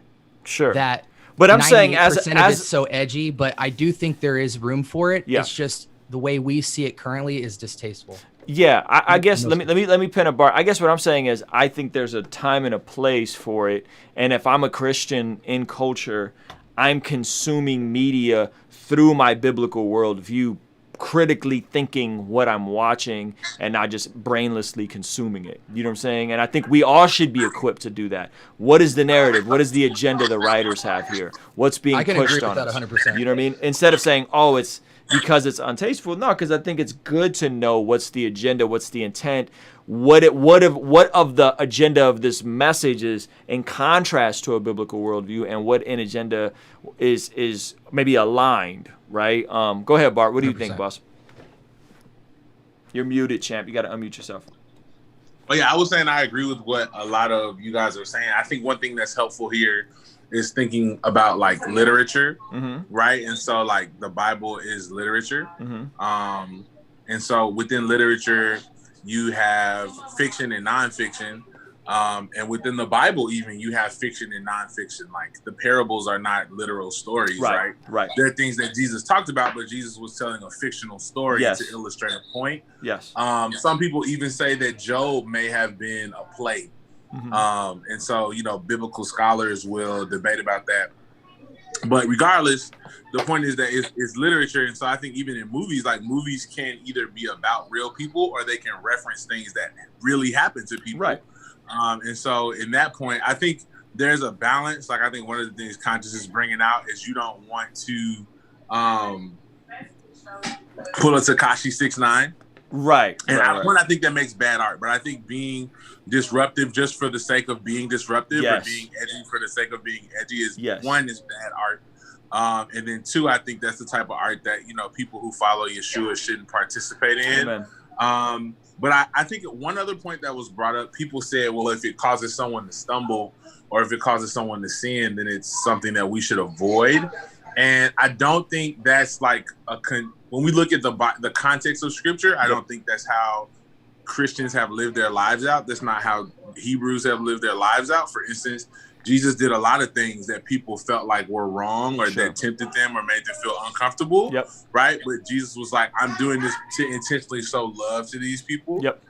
Or like you said, there are things in scripture that can cause people to sin, but that doesn't mean that scripture is not to be watched, or to be read, excuse me. Amen. Or in Jesus' time, I mean, they were reading it out loud. So that means it wasn't necessarily something that everybody was like personally reading. It was a story being told to you. Or information being told to you. So I think that there is a need for discernment. I think, you know, maybe we should I'm not going to read Song of Solomon to my kids.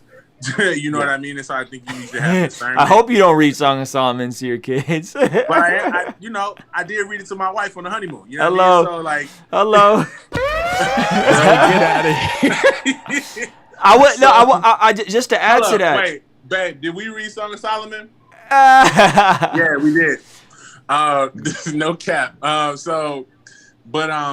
I think that there's different purposes and different things. But for instance, on our honeymoon, right, we were in Seattle. We drove to Portland, and we're enjoying, you know, we get married. My wife and I are both virgins when we get married. But we're at this little restaurant enjoying our trip.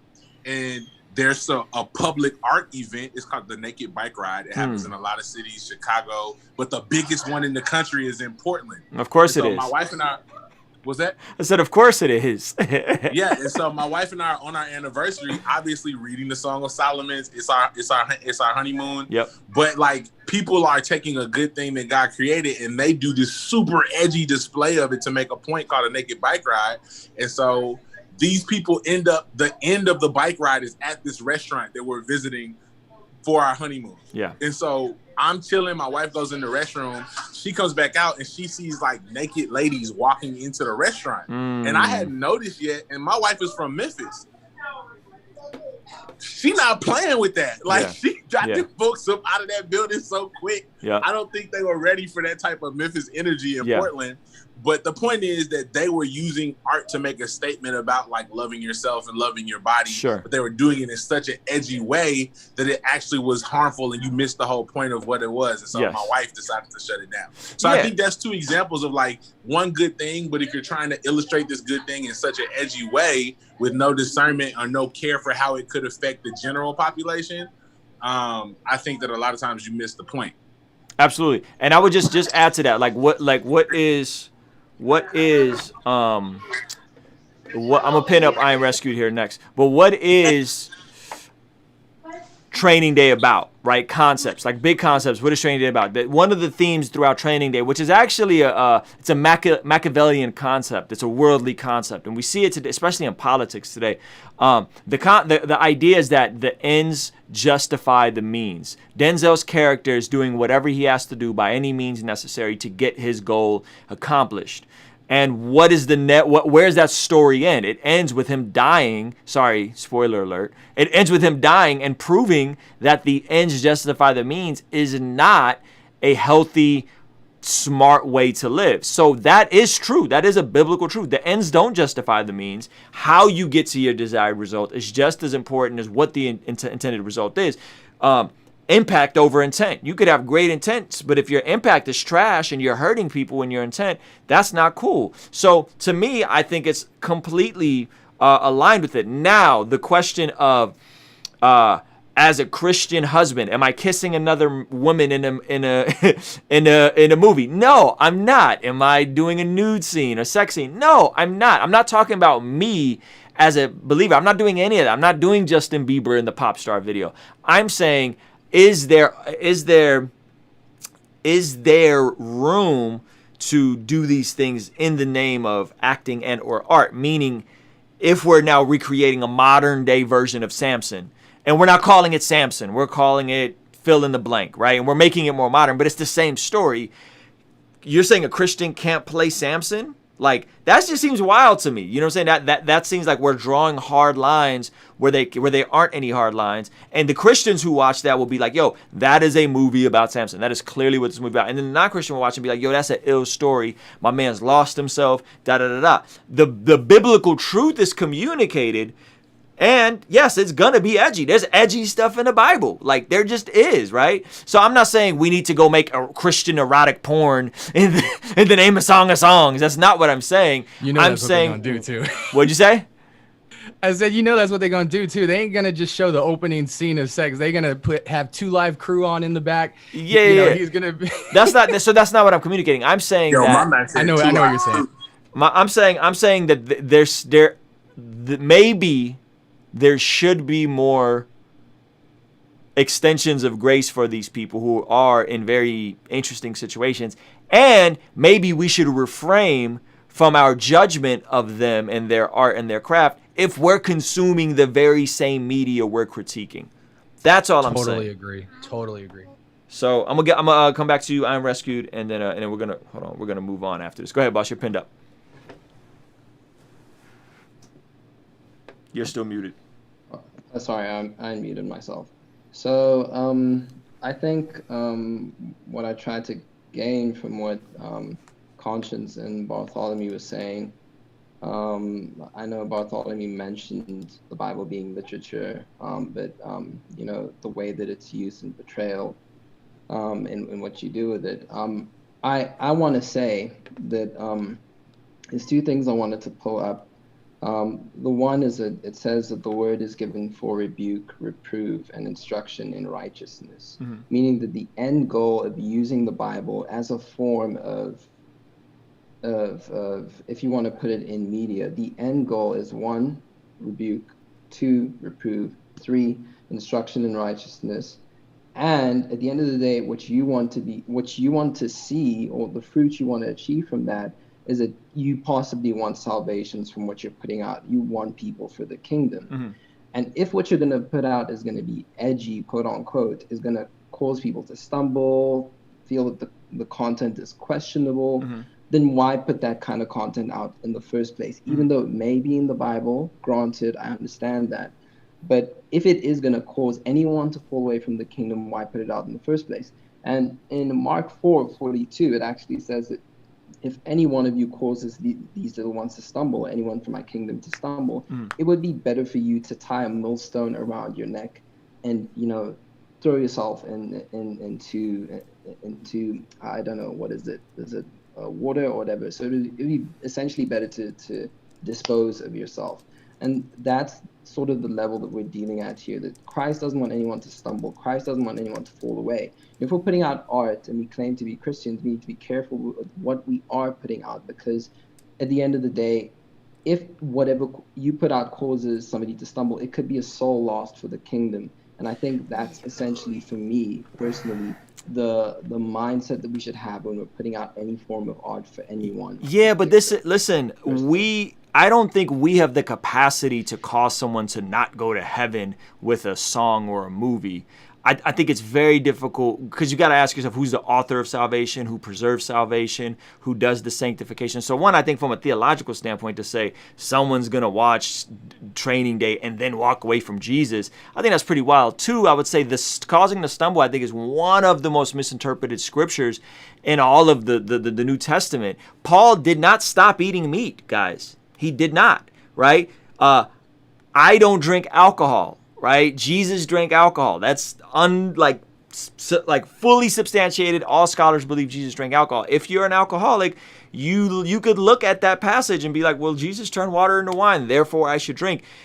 When we're talking about liberty in Scripture, specifically with food and alcohol, that is not, like you said earlier, I'm rescued, that he's being hyperbolic. So if someone is saying, hey, I struggle with alcohol, okay, cool. When you come over to my house, I don't drink alcohol, but hypothetically, if I know somebody's recovering alcoholic, I'm not going to offer them alcohol. That's what that passage pragmatically means. That's how that plays out. That doesn't mean, hey, this thing causes someone to stumble. Training Day causes somebody to stumble. Me saying that I've seen Training Day or that I will watch Training Day again, and them having knowledge of my liberty is not causing them to stumble. Knowledge of somebody's liberty, knowledge that the Bible has X-rated or R-rated content, knowledge that Jesus drank alcohol, knowledge that Jesus ate food and someone's addicted to food, that is not the same as causing somebody to stumble. I think he was literally talking about positioning them, and I think he was being hyperbolic because Paul did not stop eating meat. Paul continued eating meat. He just did not eat meat in front of those who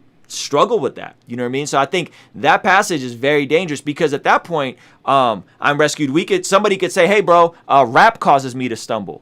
Are you going to stop rapping? Somebody could say, hey, singing causes me to stumble. Are you going to stop singing? Somebody could say, YouTube causes me to stumble. I go on YouTube, I watch Ruslan, but sometimes twerk videos come up. And I go look at twerk videos after I watch a Ruslan. Do I stop going on? Do I stop making YouTube videos? Right? That I don't think that's what that passage is meaning. I think anything could be for the glory to God, and anything could be used to corrupt something and completely misconstrued. We're having an edifying Bible-based discussion right here, right now in real time. And somebody can right now click out of this video and go watch something that is completely contrary to what we're saying. We didn't cause them to stumble because we chose the platform of YouTube or because we chose to have a glass of wine with our spouse.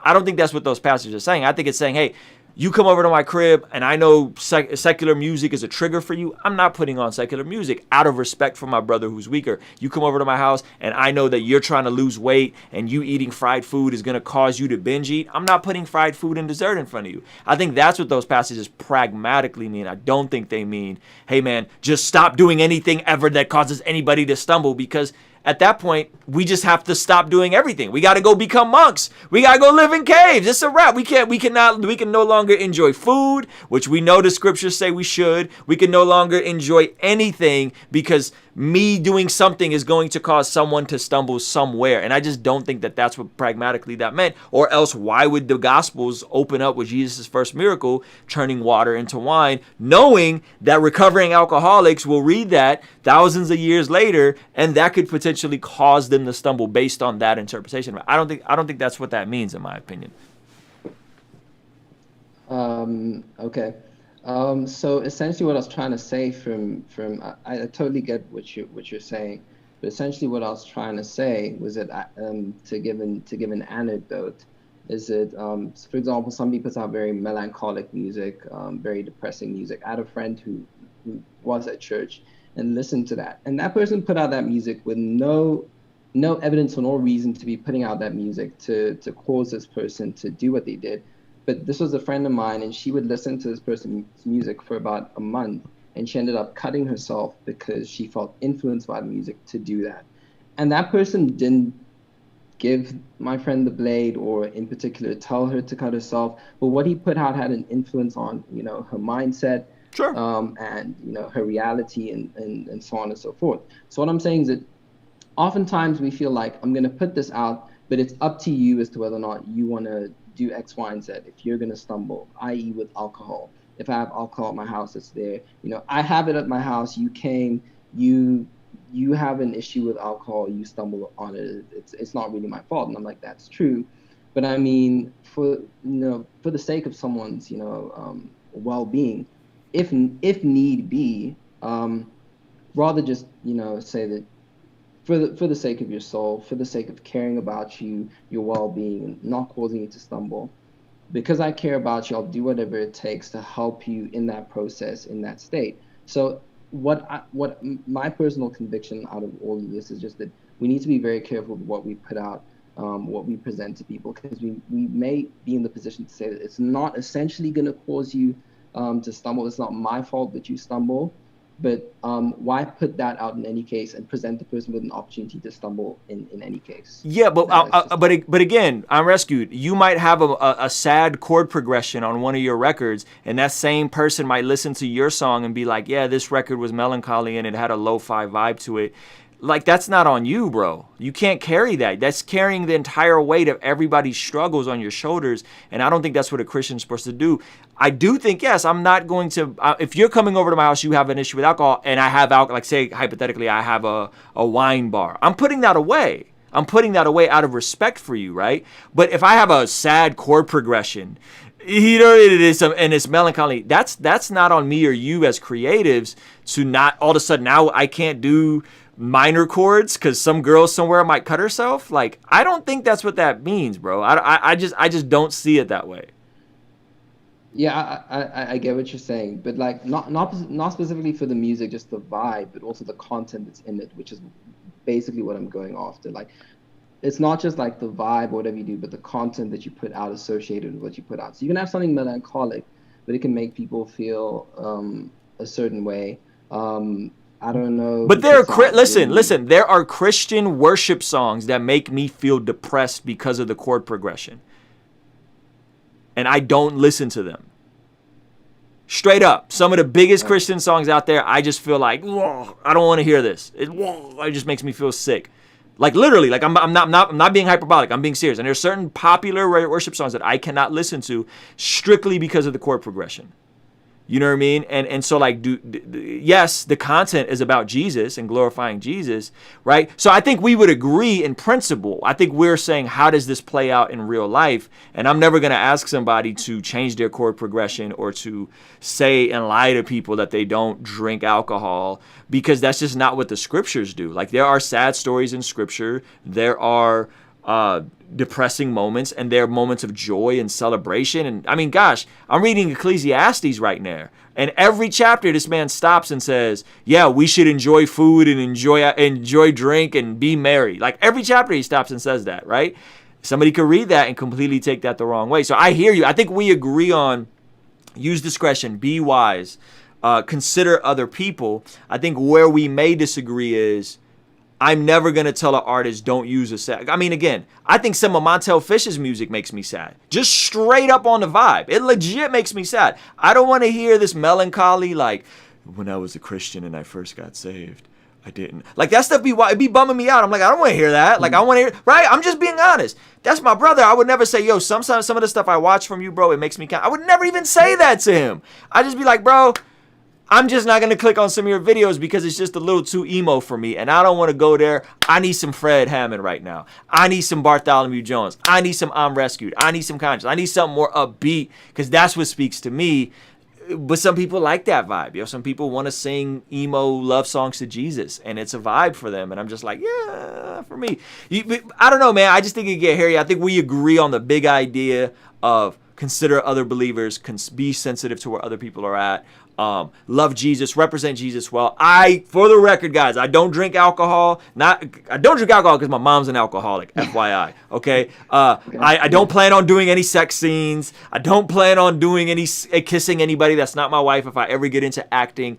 I'm just saying, I'm just being open to the fact that, hey, if somebody is a actor, should we extend grace to them in that, considering that we're going to consume that? And I think that's a bit of a double standard. I guess that's where I'm at. And I'm not. I don't want to draw lines. That's all I'm saying. It's like, I don't want to draw lines for other people. I'm speaking on my convictions. Go ahead, Conscious. Is that you, bro? Hey, Rue, isn't your yerba mate fermented though? Oh, you gonna go into the ferment? You're stupid. You're dumb, bro. This man went into the fermented. All right, yo, I'm gonna move on unless anybody else wants to chime in on this topic. I think we agree on the big ideas. I think we may disagree on how this is fleshed out and where we draw our personal lines. I just don't want to hold Denzel Washington to my convictions. I wouldn't do that. I wouldn't play the bad guy in Training Day. You know what I'm saying? I'm not doing that. Go ahead, I'm Rescued. The last thing I just wanted to say is just concerning these discussions is that a lot of the time when I do like my own lives and people like will pose questions, will be like, yo, what do you think about this X, Y, and Z? What do you think about so-and-so's album? I'm very slow to give my opinion, because it talks about the same weights and scales that you use for others will be measured back to you. So just in terms of discussion, was very fruitful. Yeah, I feel like if we're gonna make any judgments based on Justin Bieber or whoever or Drake, we should just be very careful about what we say about them in terms of viewing them in the perspective of the way that God sees them. Amen. God cares about this also. That's on fire. He glued that together real good for us, guys. He glued that together. That's I'm Rescued, Bartholomew Jones, and King's Dream Entertainment. Ruslan. Somebody did not mute themselves because there's an echo happening, a loop. What is happening right now? Is that me? Hold on, what is it? What is going on? Oh, the loop is on? What the heck? It's still doing it? It's still doing it. Hold on. Okay, it stopped. That was weird, yo. I don't know what just happened there. All right, man.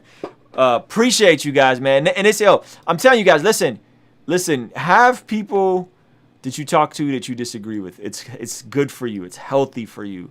We all had very different perspectives on that. I'll be honest, I'm probably more on the left liberal side of things, you know what I'm saying? Not in practice, but in openness to what other people want to practice. And you know, conscience and I'm Rescued is maybe a bit more conservative in some of the way this would flesh out. And both of them are good because we do need to critically think through these things and also like think the best about each other, even if we disagree on how something is played out. So I appreciate those brothers. And I legitimately, like, I'm Rescued to watch my video of him last week. He legitimately changed my mind on ministry rap, and I'm very grateful for him.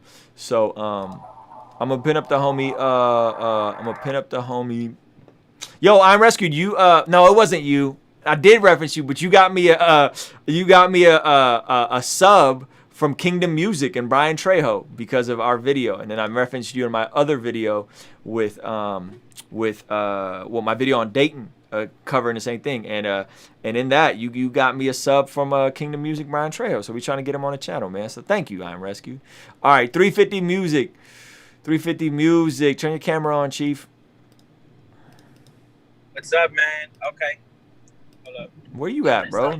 Man's in the dark. Man's in the wilderness. All right, keep yourself muted. I'm gonna jump into your video.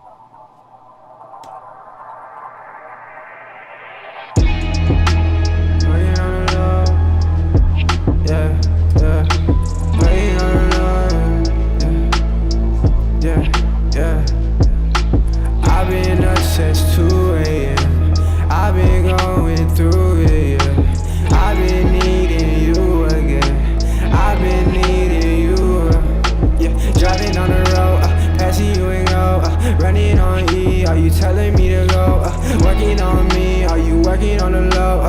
Working on me, I've been working on my flow, yeah.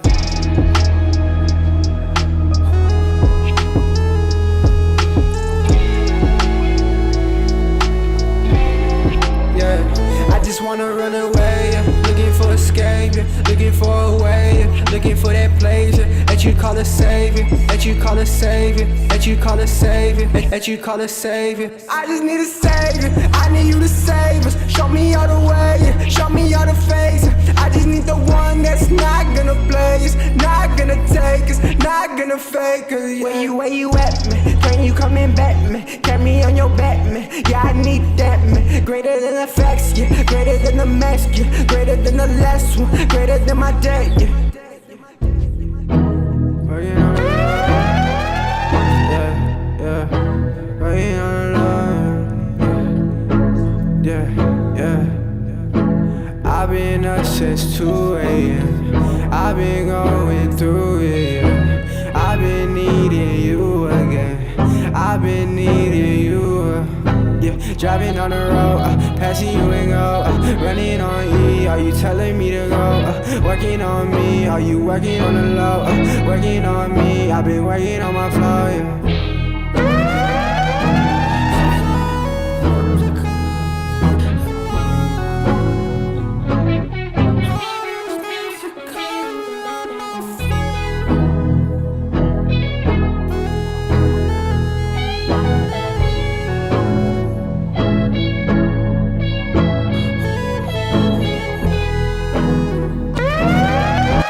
go. My man 350 out here directing videos, signing his little brother, mixing. Let's go. Each one teach one. This joint is fire. Yo, I really like it. I love the visual, bro. I think you killed it on the visual. I think your brother got a great swag and a great look to him. And he has just a great vibe and a great energy. I feel like this song is cool. I would say my only critique of this would be I would encourage him to kind of dig a little deeper with his vocabulary. It's a lot of very like single syllable words, and though it's so super saucy, I do feel like he could use some more interesting vocabulary to paint some of those pictures. Right. And then the part that my favorite part of this is when he goes into that falsetto auto-tune thing. That joint is dope when he goes really high. That was me. That's you. That was me. Yo, Actually. That joint is crazy. That joint sound really fire. That really be. I feel like it's good from a vibe standpoint, but sometimes the stuff that's good from a vibe standpoint also needs good writing, and the writing on this is just kind of okay. Like it's just like it's not bad. It's just where he is as a, I'm assuming he's what 15, 16, 17 years old. Yeah. Yeah. So he's writing right where he's at, and so what I would do if I were you is I would try to introduce just some different vocabulary to him, just some words that you don't really hear often, Right. And that would really be my only thing. Sometimes when the music is this vibey, the vocabulary lacks, and I feel like what makes stuff dope is where it's either unpredictable with the choice of vocabulary, it's unpredictable with the choice of the way the words are being put together. So maybe not even the word, but like saying a word and then rhyming two words with it that you just wouldn't expect. You know what I mean? From a songwriting stuff, that's really interesting. So that would be my critique, is just more interesting words. You know what I mean? More unpredictable words. Everything here, like I could almost finish a sentence on every line. Okay. I hear you. Man. He's watching this right now, so he's taking notes. Yeah. How old is he? He's 17, bro. Just turned 17. Honestly, he's way better than I was at 17. I'll tell you that much. Oh my goodness, he's amazing for 17. Man, 350 was whack at 17. Anyways, but any feedback on the video, like as far as like lighting and shots and stuff? Because I just shot one today, so I want to take what you give me to put it into practice. I like the lighting. I like the angles. I would just say maybe add a little bit more B-roll, like shoot some slow motion stuff at 120 or 240. And even if it's just something really simple to kind of break up just the performance stuff, I think more B-roll would serve this well to break up some of it. Sounds good. Yeah. Awesome. Appreciate it, bro. Yeah, man. Great job, brother. Amazing job. That is 350's little brother. His name's A3. All right, let's go. Let's go. He got his YouTube channel. Like he just earned me as a subscriber. I'm his 5th subscriber, ladies and gentlemen. Killer job, man. Killer job. Okay, guys, I really. You don't even subscribe to 350 Music, man. Yes, I am. What are you talking about? Here, I'll subscribe right now if I'm not. I'll subscribe to you, bro. I'm not one of those dudes that's like, boom, subscribe. Look, I just subscribed. It says subscribe. No cap. I'm subscribed to 350 I made Music. It. Love, bro. Appreciate it. All right, brother. Thank you, man. All right, guys. I really got to use the restroom, so let me throw something on for y'all. What can I throw on that's not going to get destroyed with Content ID? Goodness. Throw on the Will Smith commercial. Nah, that's definitely going to get hit with the Content ID. I know what I'm going to do. Hold on real quick. Yo, if you're watching this live, thank you for being here. Do make sure you are subscribed. And do hit the like button and let me know where you're watching this from, man. We've had a huge growth in the channel within the last couple of weeks, so a lot of you guys are new and a lot of you guys aren't subscribed. I checked my analytics a couple of days ago. I think we touched over 250,000 people this last month. I'm not talking impressions. I'm talking straight like actual unique viewers, and there's only 25,000 subscribers. So the odds of this are there's a gang of you guys that are watching that are not subscribed. Right now, it's a percentage of it. It's only likely. So make sure y'all subscribe. Yo, I'm going to play I Am Rescued's song from last week because I thought it was fire. I told God that I'm doing this full time. See, I don't fault this calling my whole life.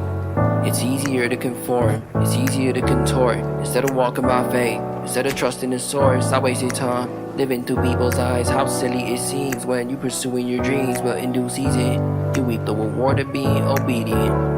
I wrote this little song for myself, that my talent is borrowed. It's all for your kingdom, my pen is a sword, that my cadence is different. This one for your sheep, really this one for your kingdom. I be refined through the season, you gon' believe when you see it. It took a while for me to understand.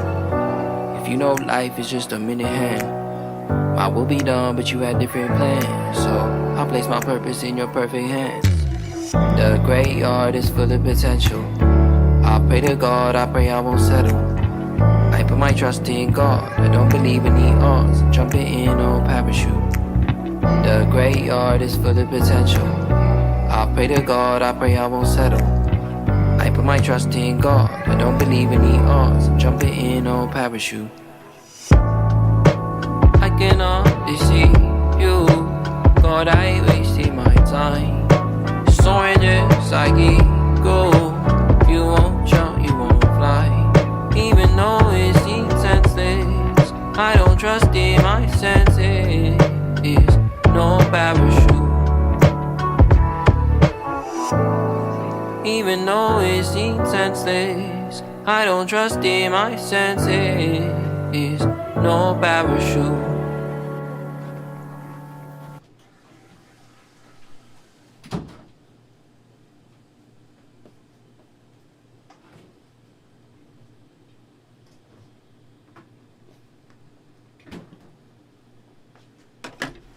All right, guys, we are back. I am rescued. No parachute. I got that exclusive from last week. Let's keep this thing moving. Appreciate all you guys who are here live. Let's see where we at. All right, Conscience. What is this a visual? Bro, I'm so mad you're following up with my first video on the tail end of 20 fire videos today. Hey, bro. You know what? I believe in you. Just know that. I believe in all of y'all, man. Don't hold back. All right, what's going on? About to hop into Zoom. Hop into Zoom, Tyree. Join us. You know, as I've gotten older, I've grown less attracted to dressing up the truth. Being scared of what's real and getting excited about illusions. I just wanted to tell you that I loved you. So here it goes.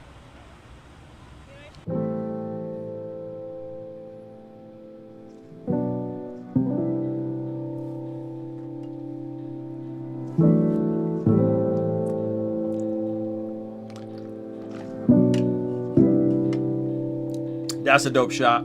That shot is fire, FYI. This is the best shot yet.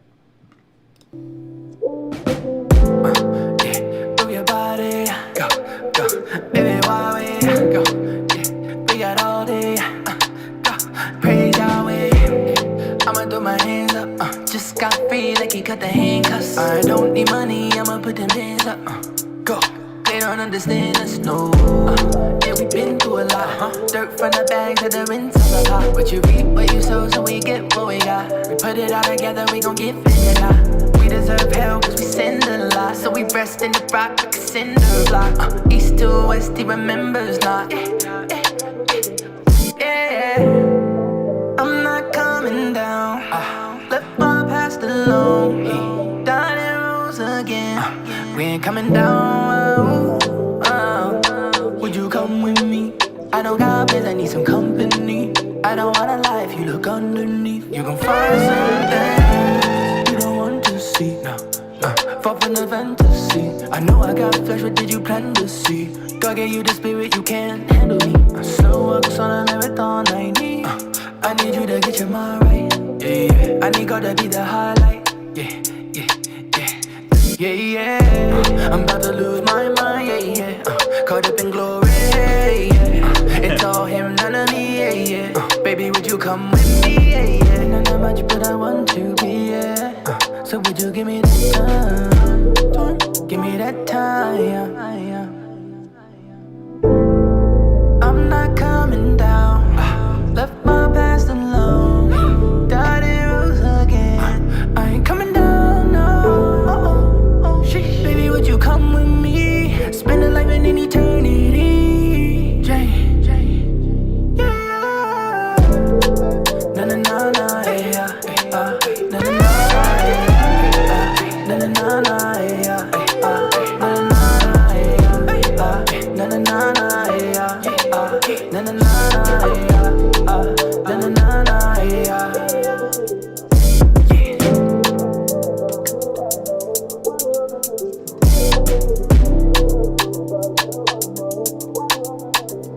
Yo, Conscience, bro. For your first visual, this is really cool, man. I think you did a good job. I think you did what a lot of us do for our first visual, which is we kind of overdo it. We get too many shots. We get too many options. So let's just talk about all the good shots. Okay. These sunset shots are money. The only thing I may have done a little different is had a little light just to brighten up your face, or gone all in for like a silhouette shot. But even as is, with your face a little dark here, it's still fire. That shot is fire. That shot is fire. All of these, like with the light behind you, are really, really, really cool. Yeah, I like the sunset stuff.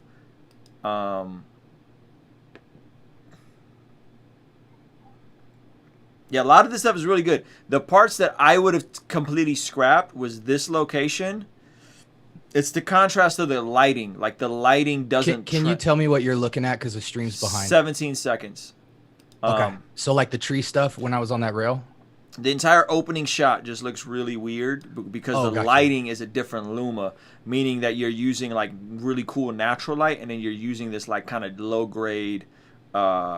light that maybe look cool in person but just didn't translate well with those. And if you if you were shooting this on a DSLR, you can finesse the white balance to make it pop, but it ends up having like a hue that's more of an orange hue, and it just doesn't look as cool. So I didn't like that shot. I didn't like anything you shot here. What scene is it? It's the opening scene. The opening scene with you in this gazebo thing or whatever that's called. So anything there, the lighting just didn't look right. This shot, the one of you sitting down with the tree behind you is okay. This shot, I would have gotten way closer on you. This would have been like literally your face. Like really tight, zoomed in. The camera is like right here. You know what I'm saying? And it's just like your head with the tree behind you. It would have created a cool bokeh effect. That's the flip side of like using the iPhone and the gimbal, is you kind of do more wide shots, which look great for certain performances. But this right here, the composition of it is okay. I just would have went in closer, and it would have been more intimate. Yeah, more intimate. You really talking to me. Yeah, and then again, this lighting at 51 seconds. It's just the way this lighting transcends. It has this like oranges color, and it's because it's the luma of the lighting is different than the sunset. So I would have just literally just stuck with the sunset, and then the video would have ended with your last part more silhouette, everything dark, and you doing a profile shot so they could see your lips, but you're kind of blacked out and there's a silhouette behind you. The sun serves as a silhouette, almost like how this shot is right here at 119. You pick some good locations. I think these locations are cool. This shot is really good at 130. I love this shot. The composition of this is fire. For your first visual, bro, for something that you guys literally did on an iPhone and a $100 gimbal, like this stuff is really good. 154 is, again, that's that gazebo scene and the lighting there.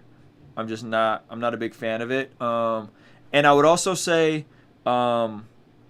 be tasteful with the transitions. You don't have to use the overlay transitions. Most videos just cut, or people buy like transition packs that create cool like morph transitions and stuff like that. I don't ever do overlay transitions. Most of my transitions are just cuts. Just straight cuts. Straight cuts. Because when you do the overlay stuff, it could kind of look cheesy. Yeah, like I made it. Yeah, you're learning, so you're trying stuff right as you're going in real time. So it's better to make these mistakes as you're going in your first couple videos. But yeah, you win a shot during golden hour, which is smart. I actually really struggle with that, man. So like one of the two questions I really wanted to ask you, if that's all right, is so I was trying to shoot golden hour. One of the biggest struggles with that, and I don't know if it's the same way in Cali, but like I really struggled to shoot all in that time. I actually shot this video in 4 days of trying to shoot around golden hour.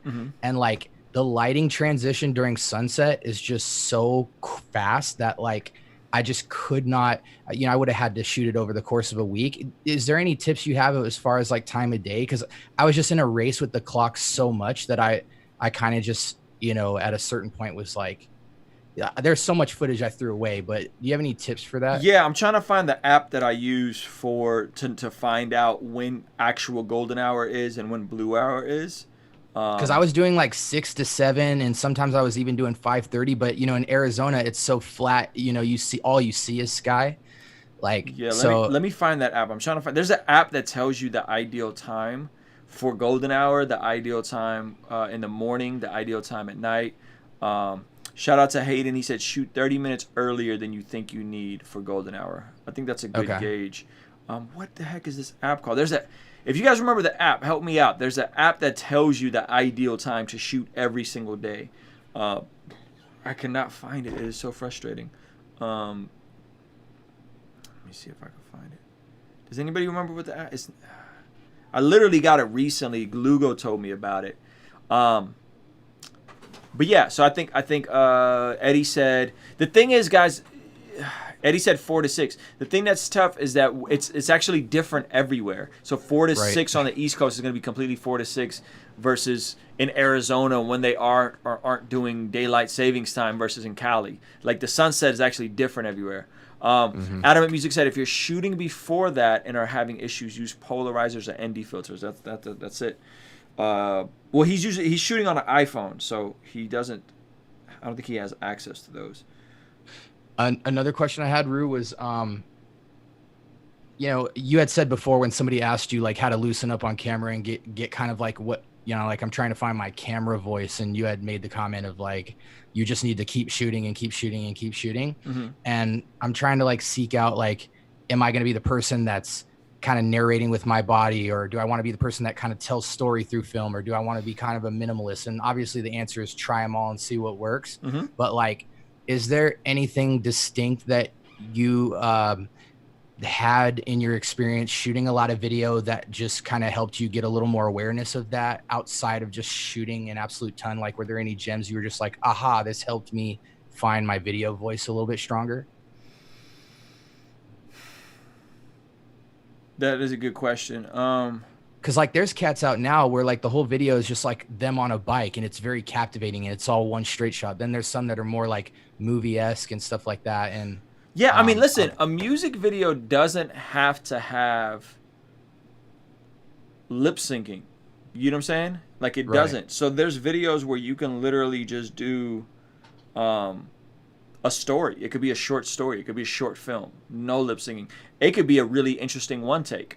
Right, like I have a video called "Sugar in the Raw," the cheapest video I've ever produced, which actually did really well for me. It was a song with Joey Vantes, and it's a shot on an iPhone gimbal, and the whole video is backwards in slow motion. But I'm walking forward, so it has this really weird look. And then we did like some After Effects stuff.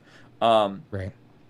And there's no wrapping into the camera in that at all. It's just one take, right? So I think I've done all the above. I've done the narrative thing. I've done the rapidy rap. I'm trying to rap into the camera thing.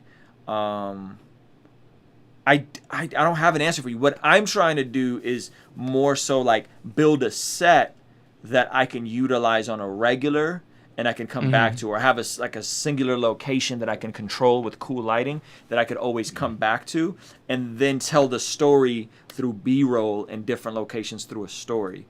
So that's what I'm trying to figure out in real time. So I think, how can you create yourself the right system that you approach every video the same?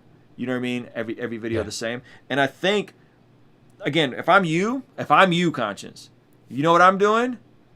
I'm hopping on that skateboard during golden hour, and I'm vibing, and I'm not overperforming it, and I'm literally on this whole video looks 10 times cooler if you're on a skateboard doing all these performance shots.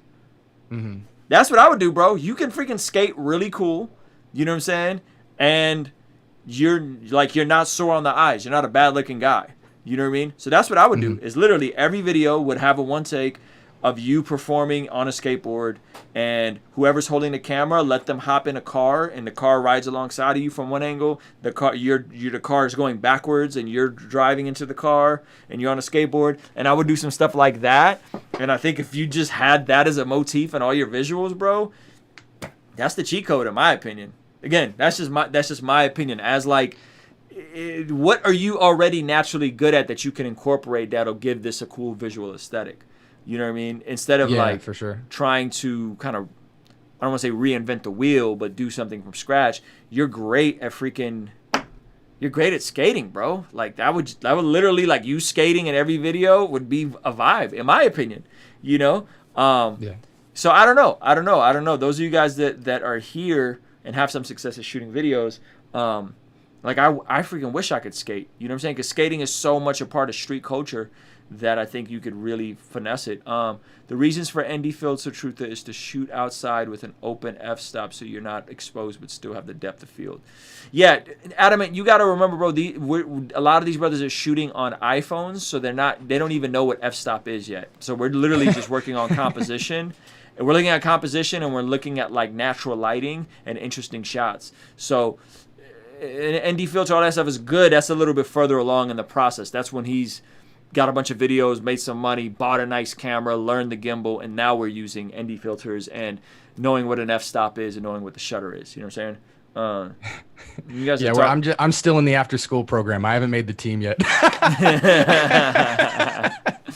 But yeah, man, I think, bro, all in all, I think this is dope. I really think I think this had too many scenes in it. I would can the whole gazebo scene, and I literally would have added a scene of you and down. So do you mean more B-roll, or do you mean less location? I would have scrapped one of the locations. Okay. And I would have added more B-roll of you on a skateboard in slow motion, shot at 120 frames or 240 frames. Literally turn the slow-mo on inside of the iPhone. And so less is more. Yes, less is more. Close-up shots, you holding the skateboard, you standing on the skateboard, you kicking off for your first groove, the skateboard, the shot following the way you're riding the wheels. You know what I mean? Like I would be doing that kind of stuff, and I think that would have broken this up a little bit as well. So it's not just all performance. You know what I mean? Right. Yeah. And that'll help me too, because I really don't like being the center of the attention of the video. So, but thank you so much, man. I really appreciate you. Yeah, man. That's conscious, ladies and gentlemen. All right, we got the homie Alcott. I think he got a new banger for us. Me and my good friends decided to experiment by challenging ourselves to make a 3-song EP in 7 hours. This is one of the songs off the project. All right, what's up? Where you at, Alcott? There you go. I made 3 songs in 7 hours. I freaking love it. Hey, if you posted before Sam and I happened to skip you, I don't think I did, but let me know, okay? Yeah.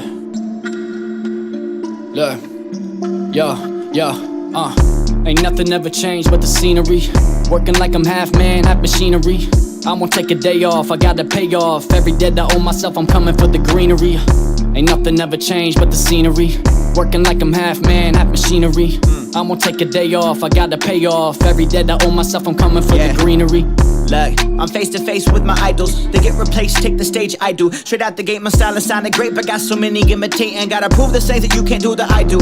Why you always gotta state what's on your mind? I'm trying to grind harder than when you were in your prime. Idolize, but idolize, it's how to fight. And all this y'all be trying to hide, but never relent when I'm working and trying to rekindle the illest to ever present this fire. But in any case, never remain upon the floor, I'm full of hate. But when the case is never save me, no remorse. But anyways, I'm left to say, so let me thank those who ignore and prepare to hate. I never rap this way no more, but I was bored. Ain't nothing ever changed but the scenery. Working like I'm half man, half machinery. I won't take a day off, I gotta pay off. Every day I owe myself, I'm coming for the greenery. Ain't nothing ever changed but the scenery. Working like I'm half man, half machinery. I won't take a day off, I gotta pay off. Every day I owe myself, I'm coming for the greenery. I robot, how I calculate a flow pattern. Put your expectation next to mine, bet they both shatter. Most rappers, they ain't really driven like a whip without an engine. I've been different since an infant, breaking them down like it's division. Indecision gets you nothing at all. You looking for me, lean back, cause I'm upwards of y'all. I could tell the real reason why you running your jaw. You insecure like 7th graders, always stuffing their bras. Man, I let my product speak for itself. I don't want your handout, aside from God, I'ma need to know help. I'll give it everything I got, cause this is all I really care about. This grind will never stop, it don't matter about my whereabouts, cause ain't nothing ever changed but the scenery. Working like I'm half man, half machinery. Yo, you getting better at your hooks. You would be the guy that I would hate to make a song with, because it would be a vibe, and then you'd go into a double time, and I'd be like, dang it, man, I'm not gonna double time on every record. You literally could just pop into that, and it's so clean. The double time on this is what, about 95, 96 BPM. I mess with it, bro. I think you're getting better at your hooks. I feel like the beat could have been produced and arranged a little bit better. It just sounded like a loop. So I don't know if your homie's producing it. But I think the beat could have been a bit more custom, mutes at parts, letting your bars cut through.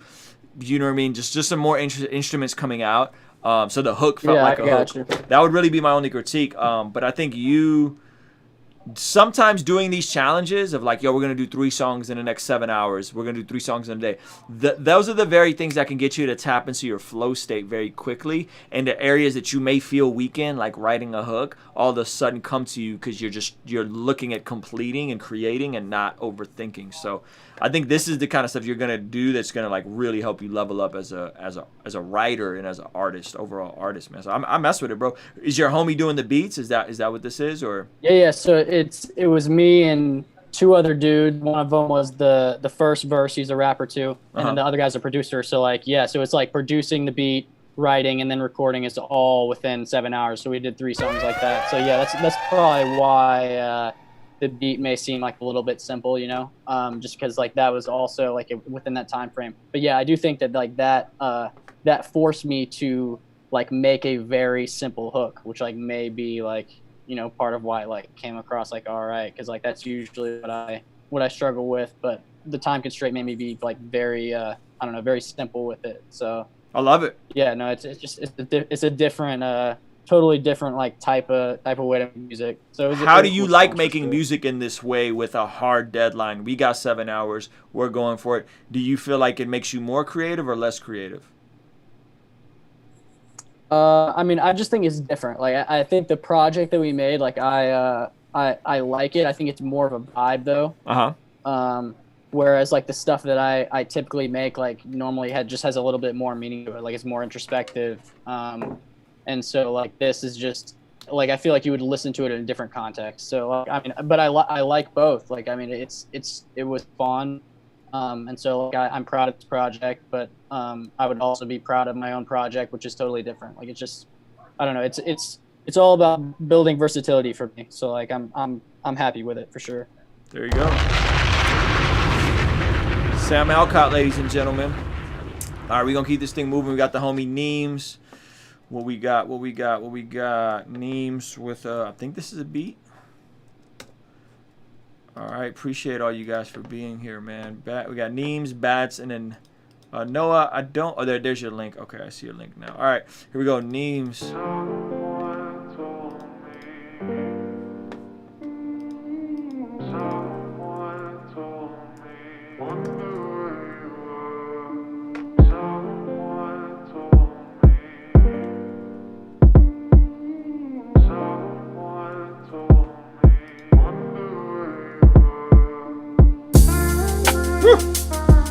That's a hard drop.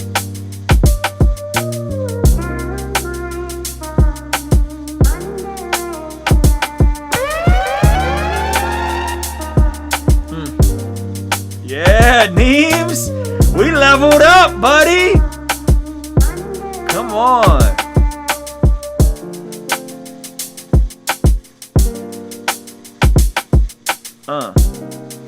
Let me know how the level sound. I'm gonna bust a little rapidy rap to this. It's the one, Neems. Yeah, man.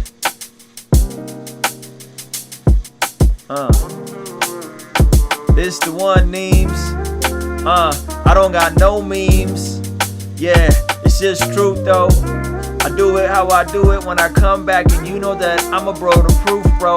I'ma bring the proof like ain't nobody see it before. My man Neem's on the beat, and you know he galore with the illest that I've heard thus far.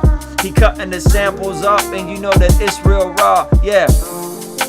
Sample is ill. I do what I feel. I'm keeping it real. I never just kill a whack rapper without resurrecting a deal. I keep it moving on my time, and you know that is the feelings. Got you drilling, got you healing, got you vibing, got you driving, got you moving, got you kicking. I be grooving, I be sticking like a Bible video. Oh yes, survival. I'm that type of cereal, like my breakfast in the morning. I'm never trivial. I just keep on grooving, and I'm wanting every rapper who just be conforming to the worlds of the system. And I make sure that you listen as memes be killing the beat. You know that my position is sweet, and I be healing the heat every single day. Ruslan, and you know I got you moving your feet. Woo!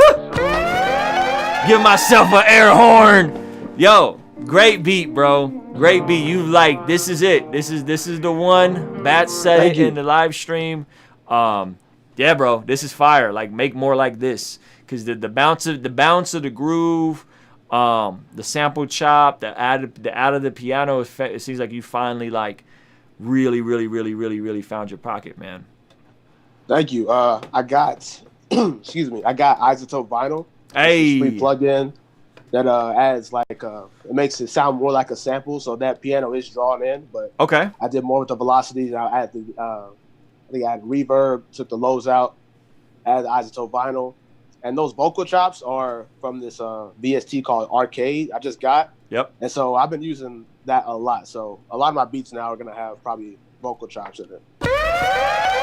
Let's go, man. Oh, and I did what you said about the hi-hat loops. Uh-huh. So that's just a hi-hat loop from a Dream Life drum pack. There you go. Smarter, not harder. Why create this hi-hat loop from scratch when somebody else already created a hi-hat loop? You know what I'm saying? Yeah, that was my mentality at first. Like, I got to do the hi-hats myself. I got to do the tom rolls and all that myself. And now I'm just like, I'll just use loops if I really just feel like it helps the workflow. Yeah, man. Yeah, and that's the thing is like get in the workflow, get into being creative and productive, and don't make any hard lines for what you have to do to create. You know what I'm saying? All these things are at our disposal. And then there's things you do need to do on the back end to make sure that there's not a content ID issue, there's not a, you know what I'm saying? Like the samples are not Arcade is royalty free. So. Yeah, but you still got to manipulate them to an extent. You know what I'm saying? And so it sounds like you did with this one.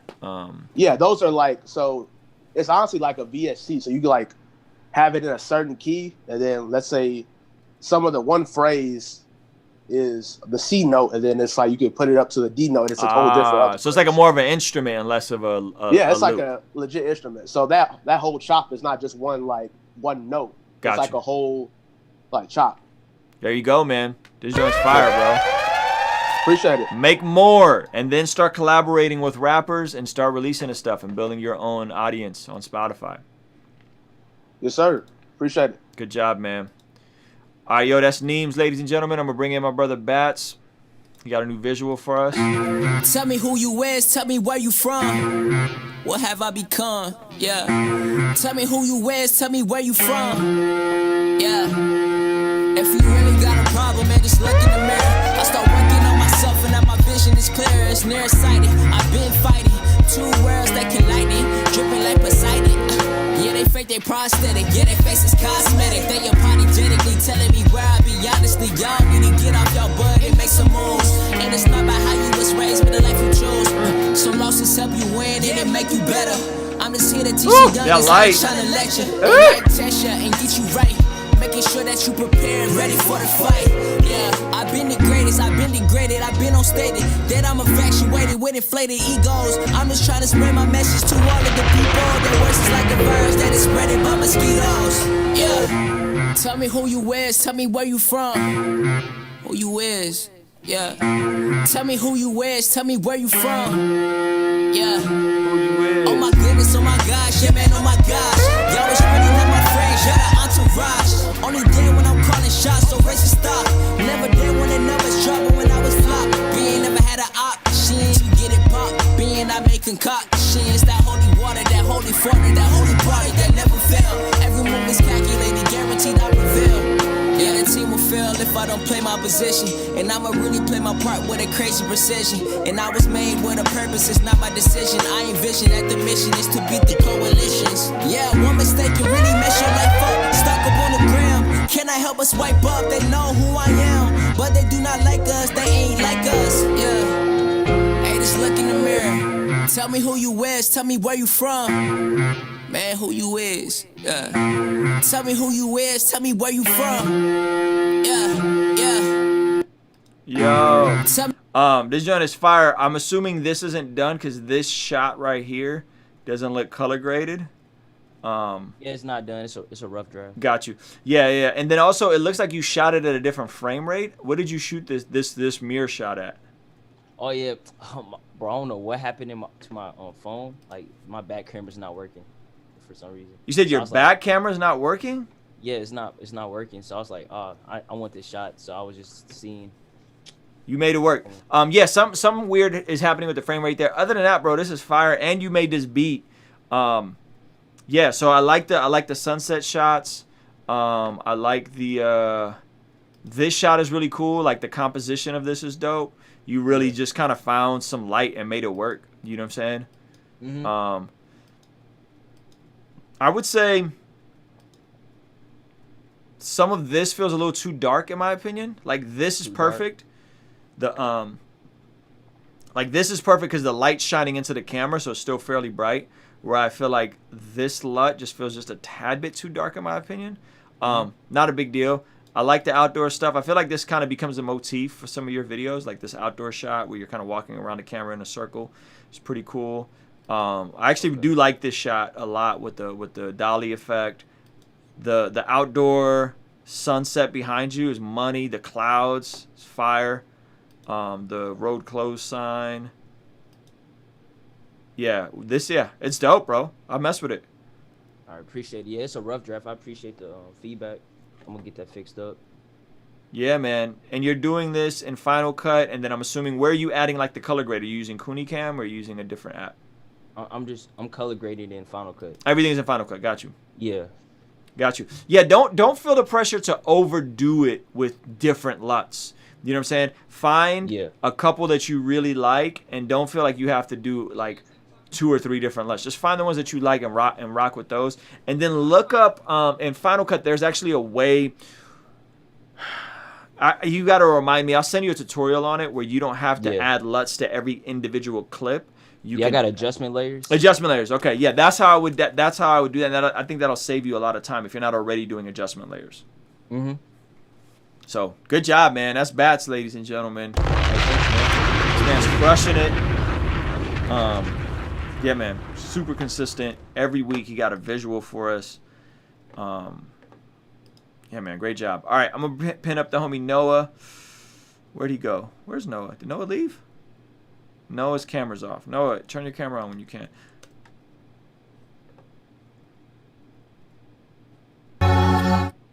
There you are, Noah. Okay, guys, just so you guys know, Noah's just getting started. He's in the very, very, very beginning of this process, just learning to, just literally ground floor. So keep that in mind as we listen to this.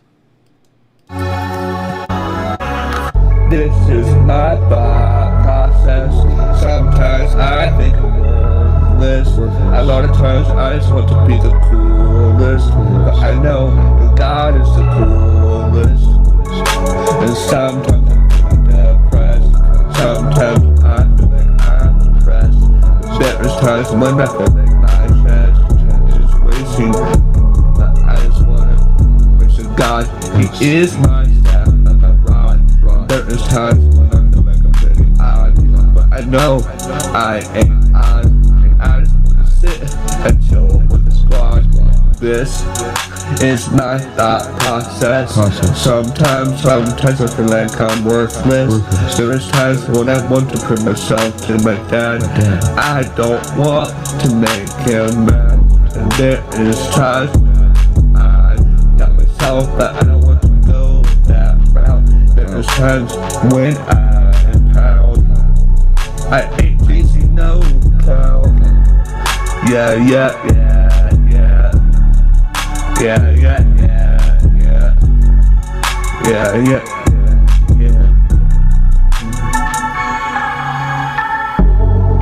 is my thought. Hey, Noah, thank you for the submission. So it sounds like your vocal sounds a little better than last week.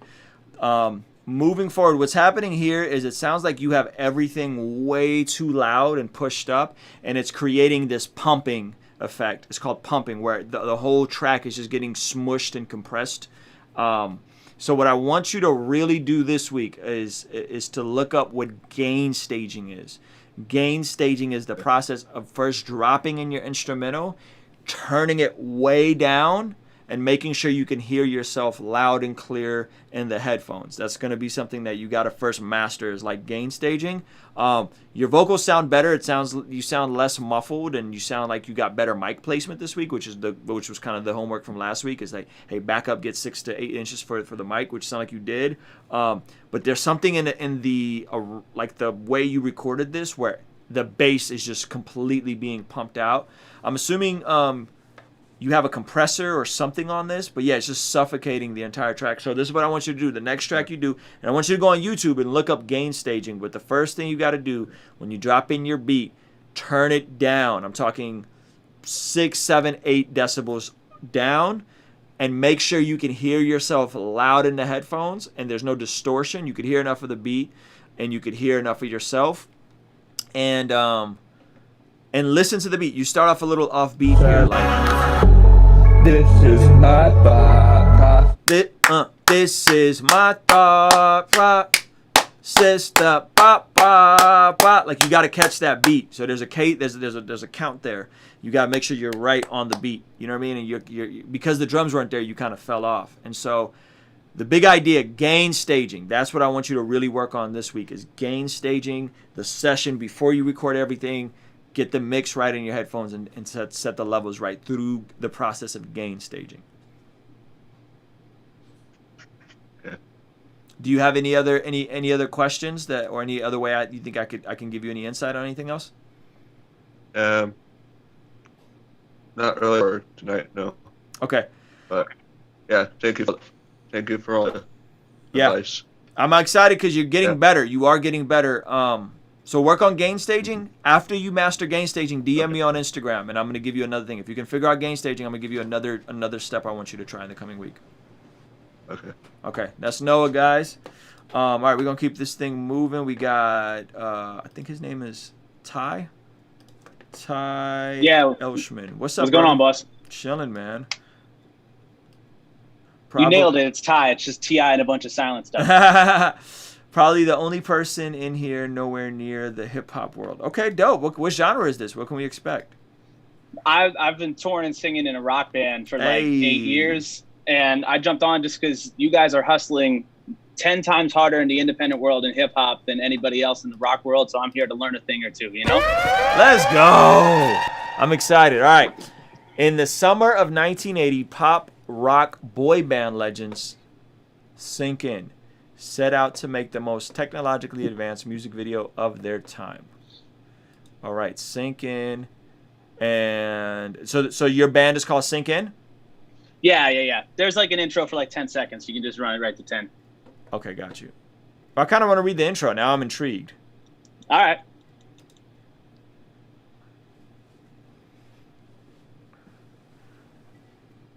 Using one-of-a-kind recording contact lenses, they made a video, but filming didn't go as planned. All right, I'm really intrigued. Here is the recovered footage. Let's go. This looks dope. Skirt.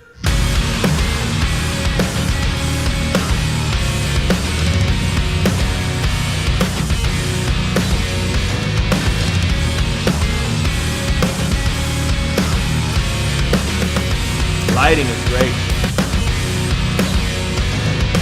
Long neck, drink it down. Drown in this hotel. You've been fading for so long. Hide beneath the sun. You always say you push me away for someone to blame. I can't replace as the bottles are took down. Who's the victim now? Who's the victim? The cars are closed, the money. I've been giving it all. I'm feeling it. Don't want it all. It goes. I don't wanna be living this. I'm feeling it. Running for too long. It goes. 4 a.m. ringtone. Another drunken nightmare all alone. Sick of the routine, maybe I can finally get some sleep. But no. Pick up the phone. I've been giving it all. I'm feeling it. Don't want it all. It goes. I don't wanna be leaving this. I'm feeling it. Running for too long. It goes. I've been trying to save you for so That's long dope. now. Tried to play every note, but you can't hear a sound. I still love you, I swear I'll save you somehow. Don't wanna play your game, should've known better. Fear of forever changes the weather, no it gets better. You're always in That 808 is fire. That flip is dope. Should've known better. Sometimes life's painful and others still don't regret it. Still don't regret it. And I've been giving it all. And I've been giving it all. And I've been giving it all. And I've been giving it all.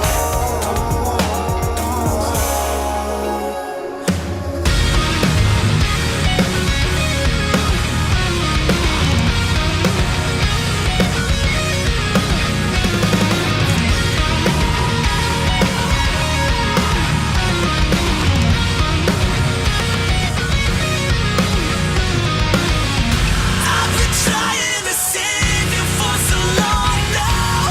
Tried to play every note, but you can't hear a sound. I still love you, I swear I'll save you somehow. Don't wanna be a ghost. Yeah, bro.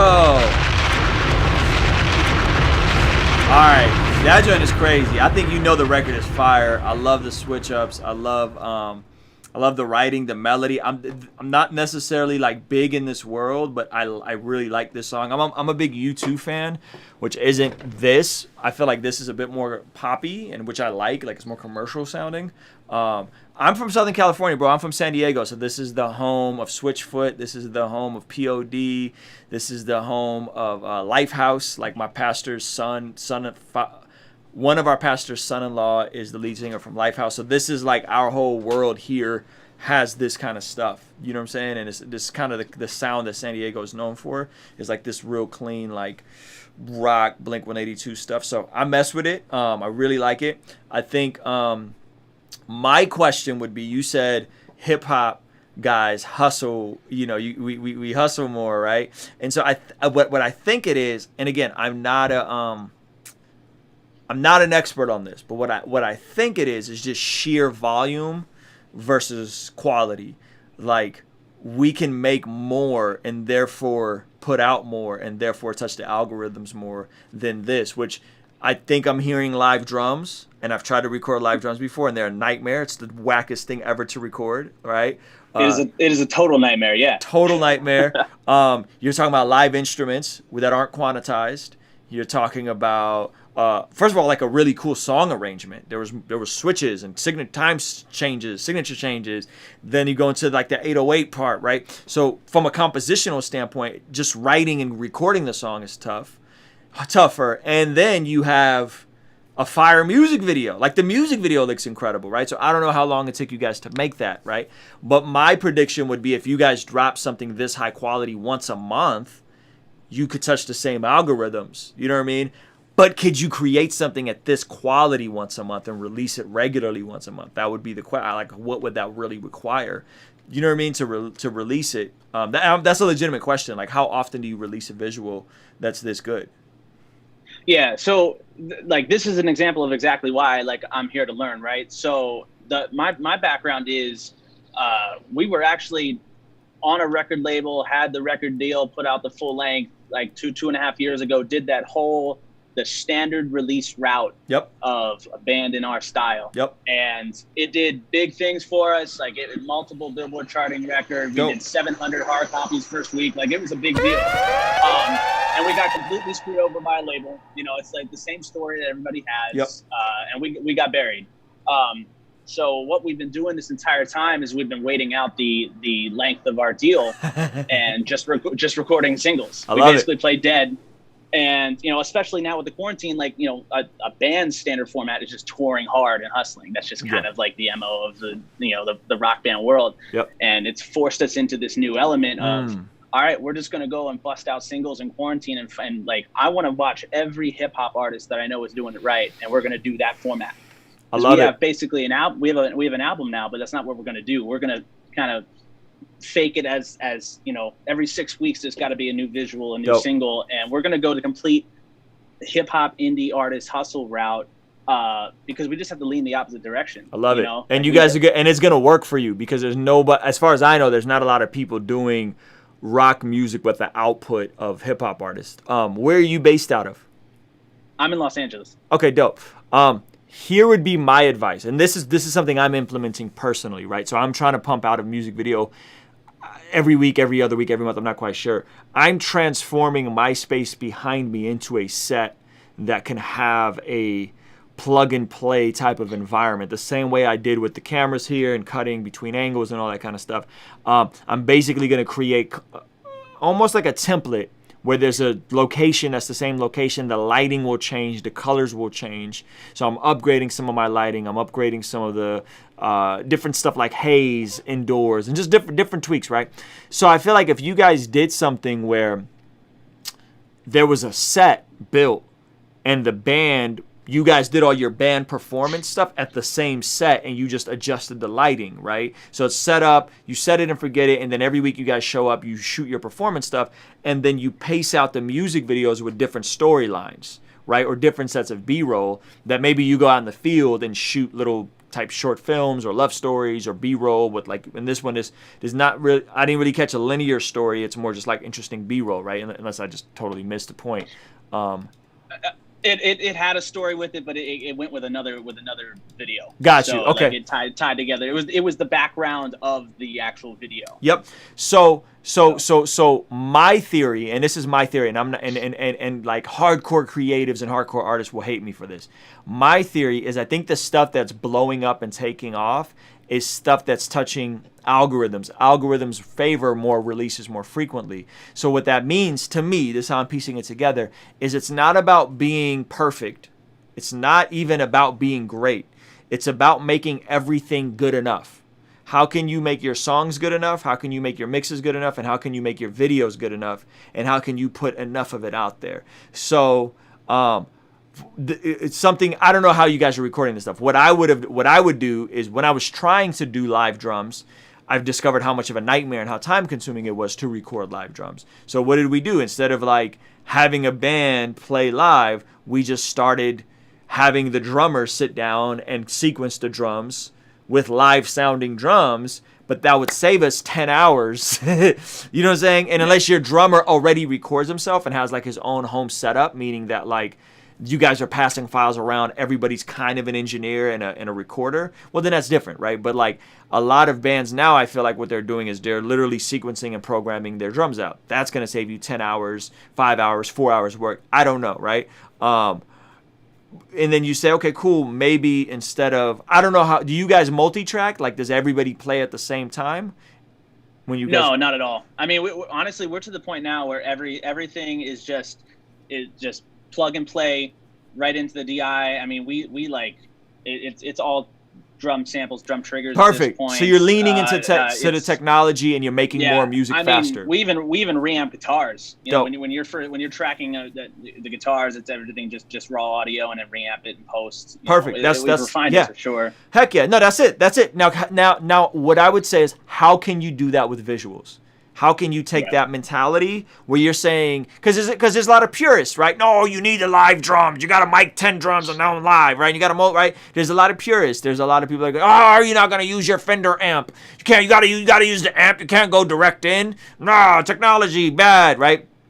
Now, how can you take that same approach and apply it to visuals? Right, so that there's a template and there's a copy and paste mode that every visual feels the same, and so that's what I'm trying to figure out. And so like I'm spending money, and the backside of what you're seeing behind me, I'm converting it to look more and more like a studio set, so that I know every visual is going to have these 2 or 3 elements. It's going to have this backdrop behind me. It's going to have this type of lighting. The lighting colors will change, and I have a backdrop. So I would say, hey, do you guys have a super fire garage? Does somebody have a garage or a spare room that you guys could spend a couple $100 on, really decorate, make it super fire, and it almost becomes a set, and now there's a dope visual because there's a set, and you could pump out a ton of it, and then you're splicing up B-roll with interesting B-roll, whether that's more abstract stuff or an actual linear storyline.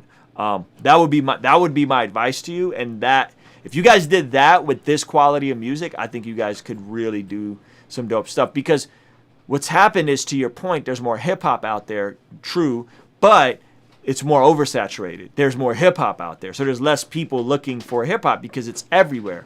But if you're into rock music or indie rock, there's not as much of it out there, so that actually gives you guys the scarcity advantage, because you guys are one of, I don't know, let's just say there's 2,000 rappers out there, but there's only 200 bands doing this. There's less competition, and it's not like this music died off. People are still into this music. It's just not touching the algorithms that way because there's not as much of it available. So I think you're poised and you're perfectly set up, bro, to experience huge growth.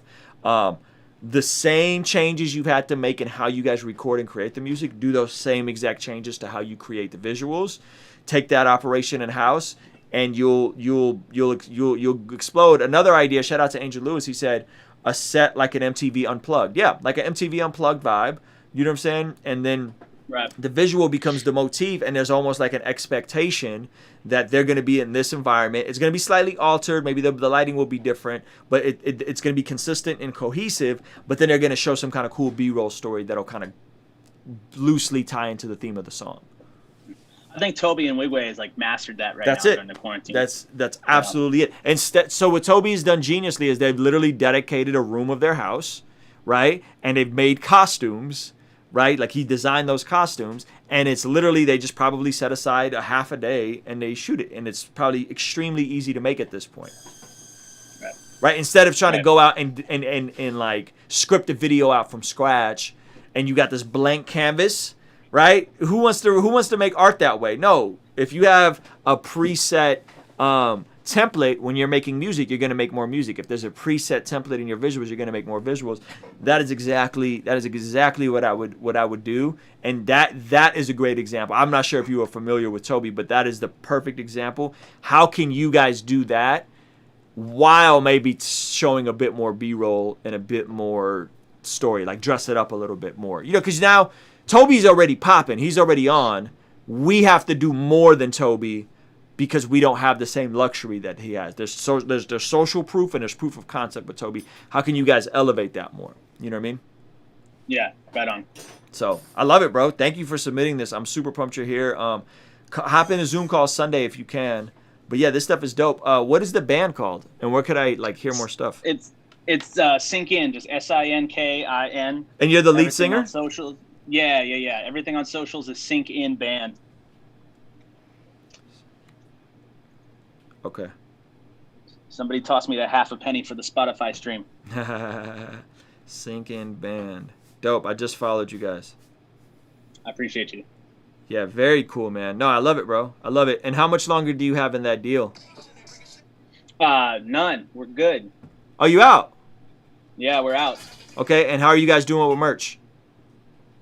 I mean, we sold, right? We had a whole inventory. We had a crazy inventory because the pandemic started in the middle of us being on tour. Wow. So we had a financial crisis where we had, you know, a 20-day, 20 shows worth of merch that we had to bring home all at once. So we've been running a bunch of sales. We still have a bunch of stock. I'm just running it out of my garage right now. Okay. And then last question. I asked you about merch. Oh, have you thought about doing a type of like Zoom webinar or a Zoom show or a live YouTube show? In terms of like performance, like a live stream performance?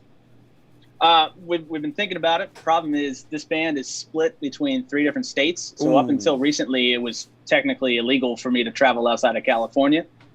Okay. Now that that's not the case, one of my guitarists built a streaming studio in his garage in Pennsylvania, and our goal is to try and really shoot that at a high level, have a bunch of merch associated with that that live stream, and kind of make that our big anthem show in the fall for sure. Love it, man.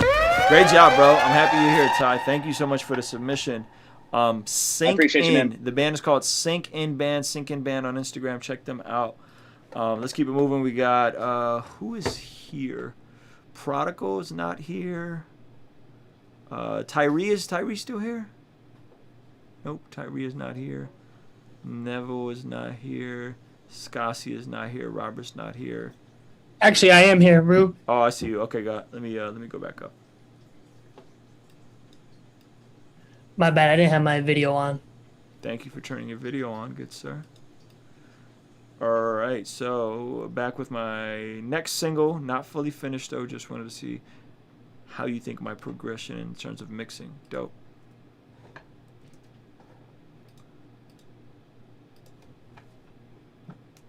Just check you out, boss. Back to Strangers.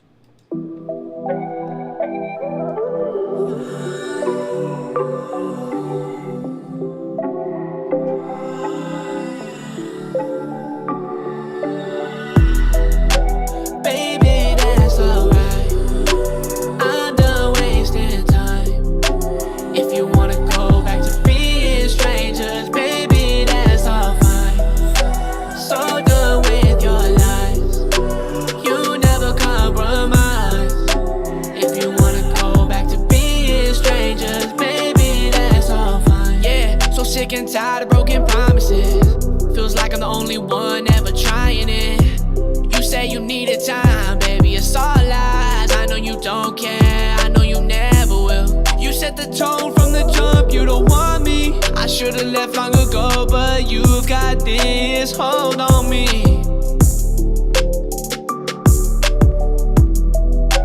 Baby, that's alright. I'm done wasting time. If you wanna go back to being strangers, baby, that's all fine. So done with your lies. It's alright. Tired of broken promises. Feels like I'm the only one ever trying it. You say you needed time, baby, it's all lies. I know you don't care, I know you never will. You set the tone from the jump, you don't want me. I should've left. Yo, I like this mix. I like how the instruments sit. I like how your vocals sit. I would try maybe a tad bit more pitch correction mixed in with the auto-tune, just some of the parts that they don't sound as shaky. Okay. But I really feel like what this is missing, in my opinion, is a nice, dope echo so that those phrases have a little delay at the end of them, either on the quarter note or on the half note. But they're really subtle, just to fill in some of that space. The vocal just feels a little too dry for me. Let me show you an example of what I mean. Promises. Feels like so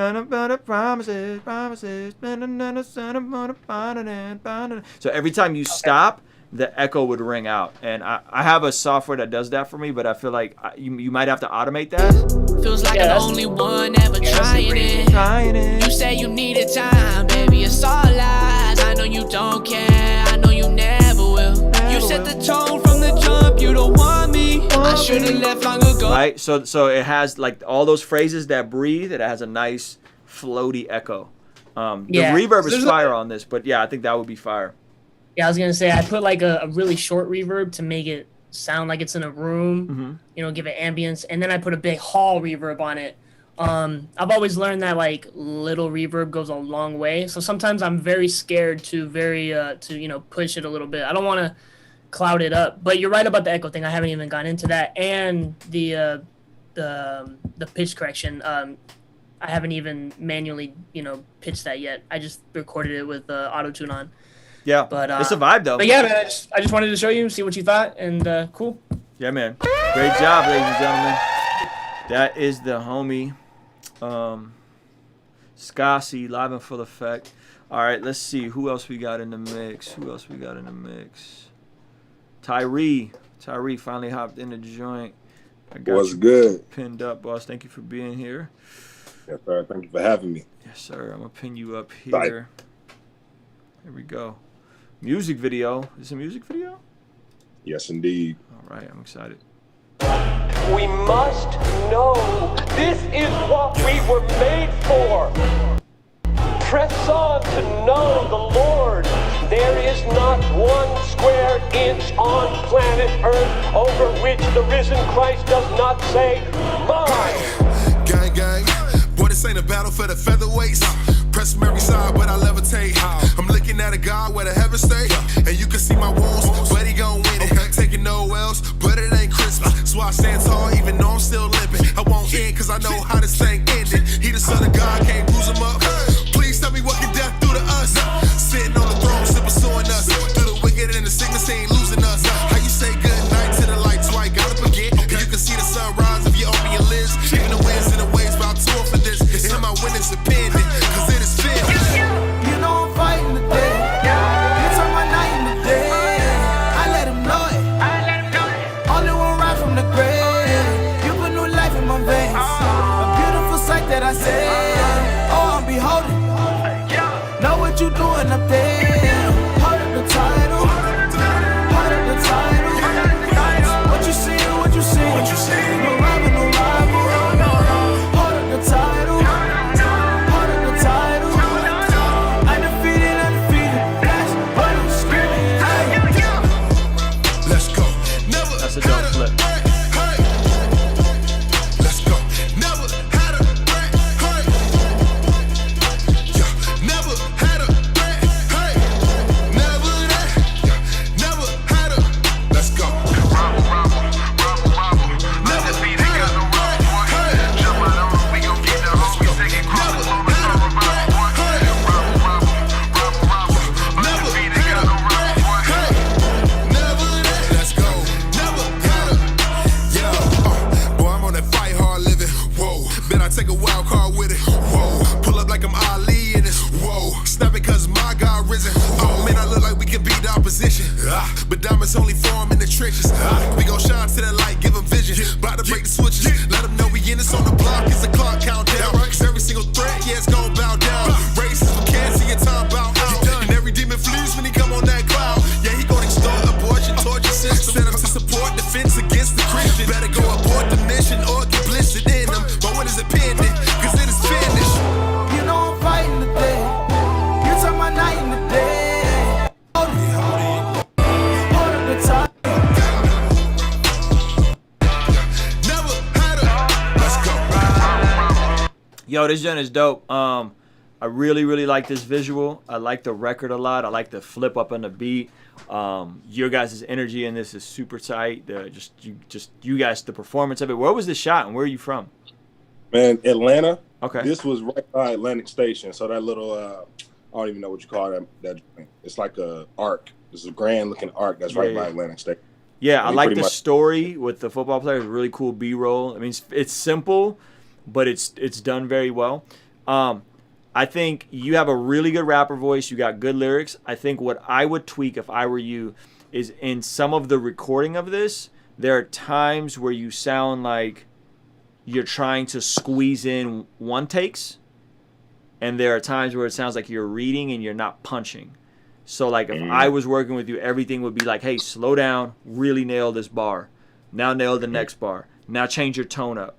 Now go to the next bar. Don't read. Don't ever read again. Put your phone down. Throw your phone away when you're in the studio. And you should do everything either from memory and punch it next to the next bar. Or memorize a demo reference and then come back and re-record it. No more than 4 bars at a time. Ideally 2 bars at a time. And you'll notice the energy elevate. And you'll notice just your lung capacity sound more fluid because you're not like pacing yourself to get through a whole verse. So it sounds like... It sounds like whoever was engineering this for you, or whenever you maybe came up in an era where like people took a lot of pride in the one take. People took a lot of pride, right? All that's done. Like, no, we don't do that no more. cats lean into the technology, which gives us the advantage of changing and being more dynamic with our tones and sounding less out of breath. So if I'm really dialing in on the minutia of the details of like the rapping, that's what I hear is like, it's from the era of like the Tadashis and the, you know what I mean? And those guys have had to evolve. And so you're going to have to slightly evolve in how you record your music and not punching and punching and changing your tone up more. Outside that, and that's a minor tweak. That's not a big deal because everything else is there. You got the great visual energy. You got the look. You got a lot of things going for you. You just literally got to make those little tweaks in how you're actually recording stuff, and making sure your tone isn't the same. So that way, your tone is, there's dynamics to your tone. You're not in the same frequency range. You know what I'm saying? Yeah, man. No, I 100% agree and definitely receive that. I think that's probably the most challenging part about, for me personally, being an artist, because my voice is a little bit bassier. Mm-hmm. And so trying to get that energy to translate without sounding monotone or without, sounding like I'm running out of breath because I'm trying to get my voice to exert and trying to like push it up versus it sounding flat or sounding too low. Like, it's a beast, bro. It really is. And so I think that note of punching in is going to help. Because you have a great voice, you can back up from a microphone and do stuff like yell. Like if I yell, my voice sounds terrible. But if you yell, you sound hard. You know what I'm saying? So you can lean into yelling more potentially and then going back into the regular tone. Yeah. But I think you recording yourself. Like, I think you got to get to a place where you're recording yourself. I'm assuming you did not engineer this and you were in a studio. I did. I did recorded engineer myself this. everything, but I was, like you said, I'm kind of approaching a lot of records with that old mentality of, one take Tyree. You know what I'm saying? I got to get in there, get it done, and then hop out. You know what I'm saying? Because I'm also trying to, just be efficient with time, but at the same time, I get what you're saying because it's kind of counterproductive if I'm not doing it right the first time. And I want you this week. Do you write your stuff on a pad or in your phone? My phone. I want you to try not writing at all this week. I want you to just try punching and just really 100% focus on the delivery. You're skilled enough and you're developed enough where you can do that. So you're literally going from the idea and you're saying it. And you got the next bar and you say it. Maybe you get 3 bars and you say them. And it's okay to get a fire bar that comes out as the first bar or the second bar and push it out to the 8th bar where you want the punchline and land. Sometimes I write and it's not linear. A good bar will come to me and I'll be like, let me push that out. Do you know what I'm saying? Let me push that to be the 4th bar, and then I'll work my way back up to make that bar hit on the 4 or the 8. You know what I mean? Yeah. So I want you to try that method, especially if you already got your own setup and you're recording yourself. I really want you to try that method this week because I think you'll be surprised how liberated you feel. And by the way, this is how everybody writes in 2020. Very few people write on phones or write with pads anymore. Everybody's just kind of going from here to saying it, and there's some people that do, but even those people, they've mastered the performance art of it. You know what I mean? Yeah. Yeah, 100%. Yeah, man. No, I really appreciate that. That's all factual. I just had one quick question for you in regard to the art aspect of it. So a song like that was me hooking up with a producer and getting the beat made, and then hitting up Will Thomas. Will Thomas was the guy who actually shot the video, getting the video made. So I'm dropping like a ton of cash trying to pump a song like that out. But in my opinion, I think like a song like that kind of cuts through the noise just a bit because I don't think the beat sounds like a YouTube beat. I think it does sound a bit more crafted because I'm going for that big cinematic, epic type of sound as a branding sound. Sure. And so what do you recommend for somebody trying to stay consistent with stuff like that? But I guess cost efficient. And that might be an obvious answer, but it's just tough trying to cut through the noise and trying to craft your own sound, but staying consistent with it because that stuff costs. You know what I'm saying? Yeah. It costs to try to hook up with a producer to try to Yeah. So there's the what I would say is you're gonna have to take a step back to move forward, right? And so because I didn't want to, in my situation, I didn't want to split a bunch of publishing. I make more of my money from the back end, right? So producers, a lot of producers want to get paid from the front end, which I had producers that would just be like, yo, let's just split the back end. I'm not trying to give people a percentage of stuff in the same way you're not trying to pay $300-400 for a custom beat every time or whatever that amount is, right? So I had to take a step back and learn to produce and then work with people only that wanted to work with me for a season. And maybe the beats weren't up to par, but it got the job done, right? Yeah. So it was good enough. Same thing with the visuals, right? Like if you're not in a spot where you can afford a $500 or $1,000 visual, you grab your newest iPhone, upgrade your iPhone, get a gimbal for $100, hand wifey the gimbal. You know what I'm saying? Bro, I just picked up the Canon EOS R. Okay, great. That's great. You can get a Weeble S and a 35 millimeter 1.8 for like $300. A Weeble S for like $400. That's the setup I have. I'm thinking about upgrading to the R6 or the R5, but I haven't pulled the trigger on that yet. Teach wifey or your homie or your cousin or someone around. Teach them how to handle the gimbal. Train somebody up and jump in and dive and learn video. You're gonna take an L initially. It's not gonna be as dope as this, but 2-3 videos down the road, you could be at this quality, in my opinion. Video isn't that complicated. A lot of this stuff we got to get out of our head and stop being intimidated by learning something new, right? Jesus said, like, have childlike faith, right? Have childlike faith, and we say that and we believe that, but if you think about children are curious, children are explorers, children retain information really well. So you got to go back to that like childlike curiosity where you just learned all the time. And how can you get to that place of learning more about visual or even learning how to produce? Why can't you, if you can record, you could probably produce yourself. You know what I'm saying? So learn to produce in an efficient manner. And I bet you if you spent 6 months to a year, you could probably get your stuff, maybe not to this caliber, but pretty daggone close. And again, my goal with this is how can I make as much of it as possible while making it good enough, right? Because if you look at the stuff that's really, really exploding in terms of independent artists emerging, they're not swinging for the fence with this amazing big budget video. It's a lot of just, let's get this good enough and let's make a ton of it. And you make it good enough, you make a ton of it, you're going to be more likely to touch the algorithms and reach people just by sheer volume than you are to say, man, I'm really going to go for it, right? So here's a great example. I used to like script out my YouTube videos, and I used to shoot them, and I used to edit them, and it'd take me hours to do videos. And now I don't script out anything. I have a big idea. I know what I'm going to react to, and I don't even edit. I just go live on YouTube, and I invested in the infrastructure of having multiple video cameras and cameras and angles that I could just go live, and just by sheer volume, now I could do 3, 4, 5 videos a day. My channel is exploding. I was spending 3-4 times as much energy in 2016, 2017 when I started. So sometimes it's about building those systems and being more efficient and making it good enough, but not perfect. There's guys I know that make YouTube videos and they legit read off a teleprompter. They write every single word. You know how long that would take me to write every single word out and then sit here with a teleprompter in front of the camera and do my There's no way I'm doing that. I wouldn't get anything done. You see what I'm saying? So you got to find that system for yourself, right?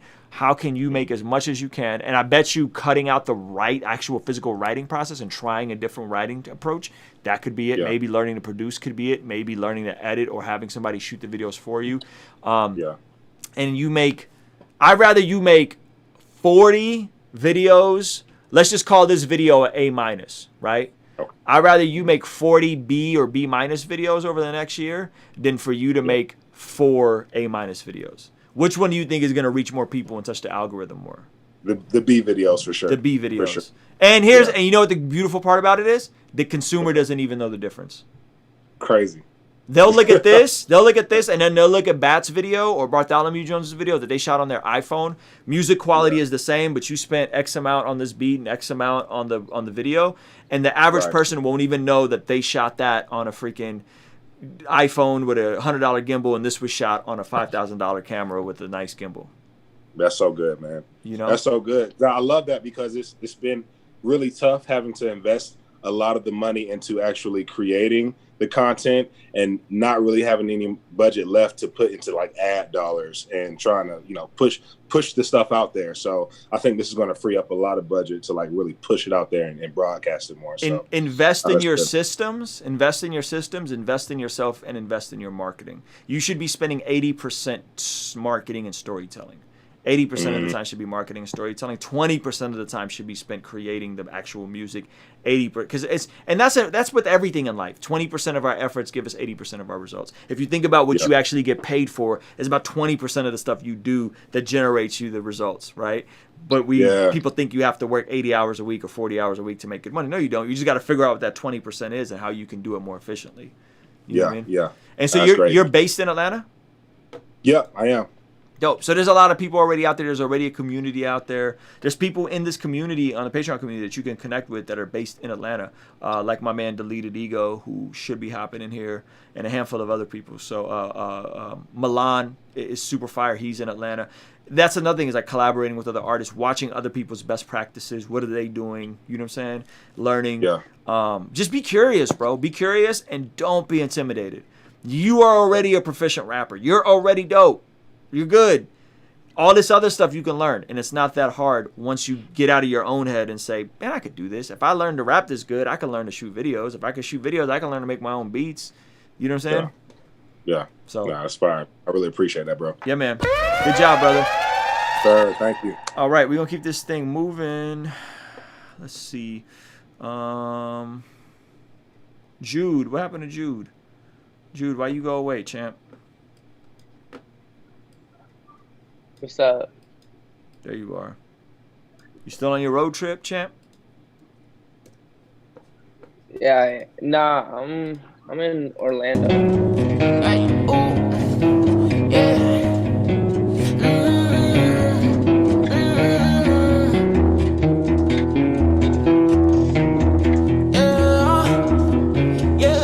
I'm not heartbroken. In fact, I'm a little heartbreaker.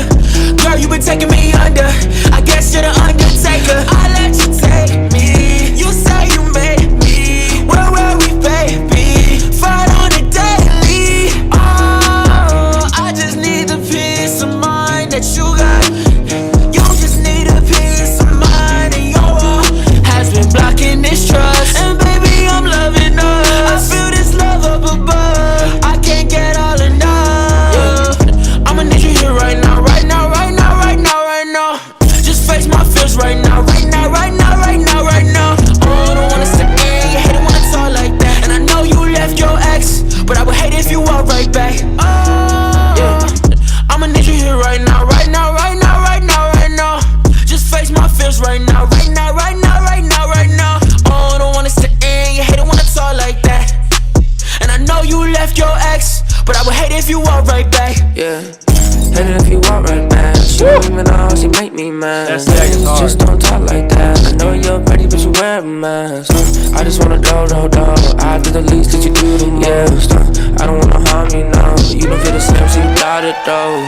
Guess we're gonna end up enemies. I just wanna talk to find some peace. You take my life and you don't need what you asked was more than me. Should've kept that to yourself. You just wanna hurt my mental health. I just need to go with someone else, but I feel bad, so I'ma need you here right now, right now, right now, right now, right now. Just face my fears right now. Yo, this joint is hard. Who's that on the hook? His name's Fortunate. He's one of my homies I've been working with. I sent you some of the other stuff we've been doing together, but planning on releasing like 6 or 7 singles with him. Dude, I love it. The way your voice comes in on this is really fire. hate it if you walk right back. She don't even know, she make me mad. Please just don't talk like that. I know. Is that a stack, or what did you do there? How'd you get that to sound like that? Nah, that's literally just my like voice with like my normal vocal plug-in. It just sounded, I think it's just like my the tone I use was just like very like, I don't know, very like chill. You're pretty, but you wear a mask. I just wanna do. I do the least that you do the most. I don't wanna harm you, no. You don't feel the same, so you got it though. Guess we're gonna end up enemies. I just wanna talk. Bro, it sounds fire, bro. I really messed with it, man. Appreciate it. Yeah, Appreciate man. it. I like it a lot. Did you do the beat or somebody else did the beat? Nah, I did the beat. How the visuals coming? I know you shot some visuals out here. Yeah, we did a one take in like downtown Detroit. Like just like we're like running in the street and everything. It's gonna be pretty sick. So I'll probably turn that into like a performance lyric video kind of thing. Heck yeah, that's what's up, man. One thing you guys don't know about Jude, and is very deceptive. Jude is actually like 6'4". This man is a freaking giant, bro. And you see him in these videos, and he looks like a kid. But this man is massively tall, yo. I met this dude in person like a week ago. I took him to the Yellow Deli. He tried to play me and say it was a cult. I mean, it technically is a cult, but tried to play me on Twitter and stir some controversy. Yo, this man is tall as get out, bro. He got out of the car. I was like, bruh, how tall are you, Jude? I'm 6'3". This man Lecrae size up in here. He pro baller size up in here, yo. But he looked like a kid on the video, so when y'all meet Jude, don't let him deceive you.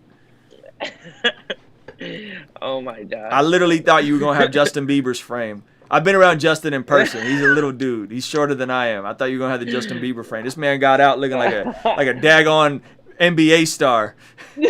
Like he just got brought over from Yugoslavia to play to take the 6 man. I got that Plumlee build, bro. I'm sorry. Yo, it's so deceptive because you look so young and you look more like your size in this photo right here, right? Like this looks more like how tall you are. But like even I bet you he's like my size. You know, but he look like he's 5'5", and you look like you're 5'10" in this. He's like 5'9", 5'10". Yeah, so he probably like closer to my height, and you just look like a freaking giant, bro. Freaking Nephilim. Yeah, bro, that's like the #1 thing. Like, I just met up with some dudes here in Orlando last night. And literally, like, before I met up with them, I called them, like, just so y'all know, like, I'm actually like 6'3", 6'4", and like the #1 thing everyone says to me is like, yo, you're so tall. So I'm telling you right now before I pull up, because I don't want that to be like the... You need to start just giving people that heads up. Like, put that in your Instagram bio. Like, Jude, 6'3", 6'3", 200 pounds. Oh my gosh, eats 100 pounds of food a day, like... Yo, how is the road trip going? You guys safe out there? I'm actually in our we already did our road trip. Oh, you finished the road trip? Yeah, it was only like a week. My dad is like the kind of like dad to like be like, all right, like we're gonna do as many things as we possibly can. Like we're gonna fit in, like he's got a schedule on our vacation. Like every 30 minutes, we had like a scheduled like, you know, stop or activity. Yeah. And so like literally we hit like 4 or 5 national parks in like 5 days. And it was just like good for you, like, man. Yeah, what's happening? Good for you. Now I flew out to Orlando. I'm chilling here. I'm going to Miami in a couple of days. I have some sessions here, and then I have some sessions in Miami. Let me know when you're in Miami. I don't know if you want to connect with Ray Rock, but I could plug you guys.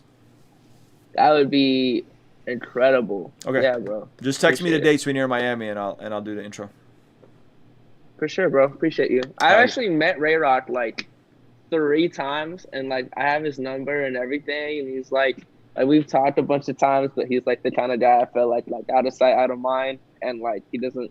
I don't know, so I would love that, bro. Appreciate you. For sure, man. It's Jude, guys. Make sure y'all check him out, man. He's freaking. He just started being an artist, and he's already fire. All right, Speedy Spragg, turn your camera on, Chief.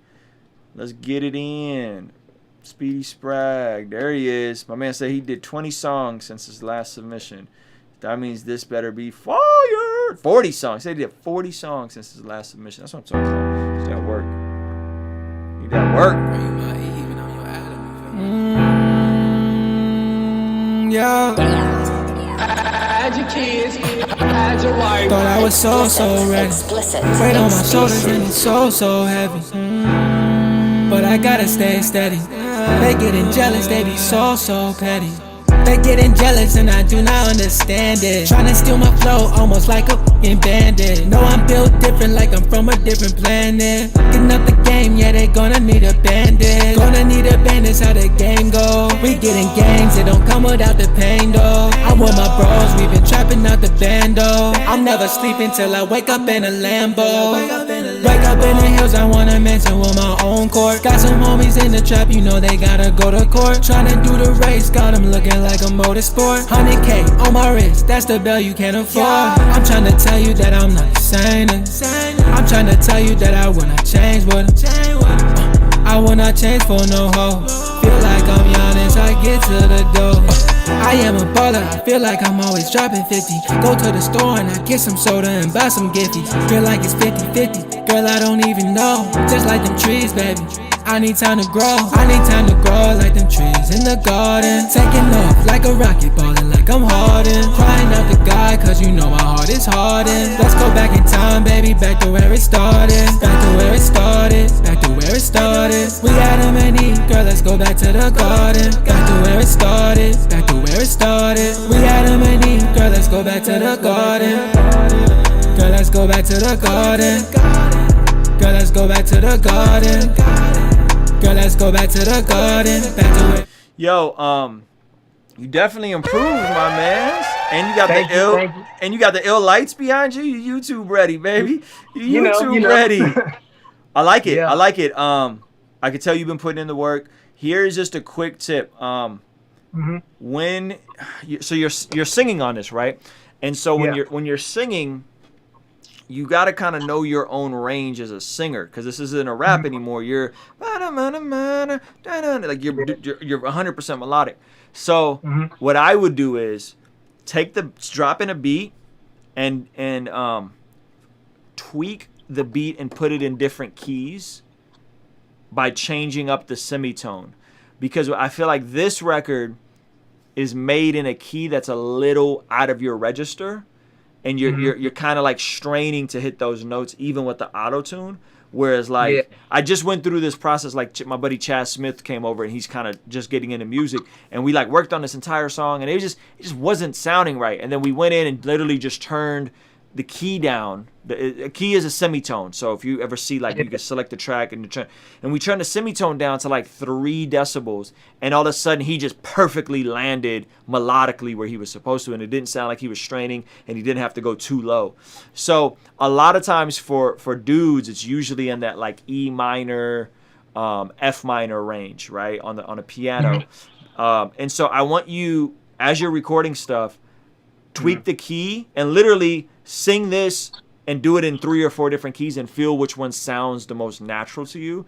Because as you're developing as a singer, it's going to be way easier in the short term for you to find the beats in the key that is comfortable to your voice, instead of trying to push your range out like you're freaking Chris Brown or someone. You know what I mean? So that's just something very, very technical, because you're melodically you're doing everything right. Your lyrics are cool. But I can hear that you're kind of straining a little bit. You know what I'm saying? Like you're straining to hit those higher notes. What are you recording into again, and what's the software you're using? I got Logic Pro, and then I just got a new mic. It's like a Audio Technica. Perfect. So. And what auto tune are you using? Wavestone. Okay, perfect. Okay, so there it is. So do you know how to figure out the key of the beat and how to assign that key to your Wavestone? Yeah, I know how to do that. What's your system for that? It's like this thing called like Audio Keychain. I just put the beat in there and just see what it is. Yeah. Perfect. So what I want you to do the next time you go to record is I want you just do the same exact process, and then I want you to mess around and take the beat down. You can't really push it more down than like 3 decibels, right? So try taking it down and go 3 decibels down, and then try pushing it up and sing the same lyrics and just say and just feel your actual vocal tone and which one feels most comfortable to you. I want you to try that for me, because I feel like you're going to you're going to find that pocket. Great example. All of Drake's big hit records where he's singing on are like in the same 3 or 4 keys. You know what I mean? Probably like the same 1 or 2 keys, and it's probably E minor or F minor in one of those keys. And so like dudes just sound good in that key. A lot of popular songs in church that are sang are in that same key, right? So we can kind of hit those keys clean, you know? So that's what I want you to try. I want you to be a bit more deliberate And if this is the vibe you want to make, I think it's cool. Figure out the right key to complement your voice. All right, bet. Appreciate it. Yeah, There you go, that man. sounds good. Speedy Spragg, ladies and gentlemen. He like 50 songs in. He's putting in serious work, man. All right. Also, Auto-Tune has alto, tenor, and bass options depending on how high you want to go. Yes, this is true. This is also true. All right. Who else is in here? Prodigal. Prodigal's in here. Tizzy Red is in here. Let's see. I think I skipped over Prodigal earlier. Prodigal, if you're here, turn your camera on, Chief. You in here? There he is. North Philly. I'm driving right now, so. Okay, for sure. I'm going to play the record. You focus on the road, champ.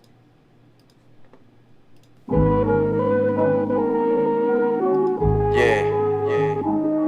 Pridey the Prodigal. Truth Music. North Philly in the building.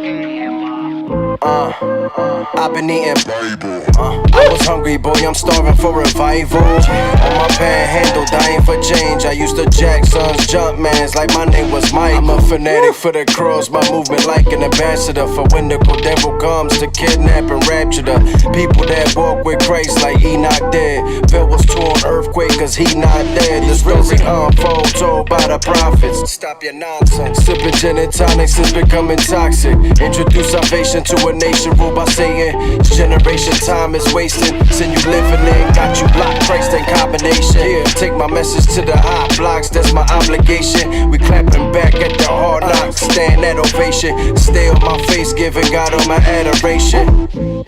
I've been eating Bible.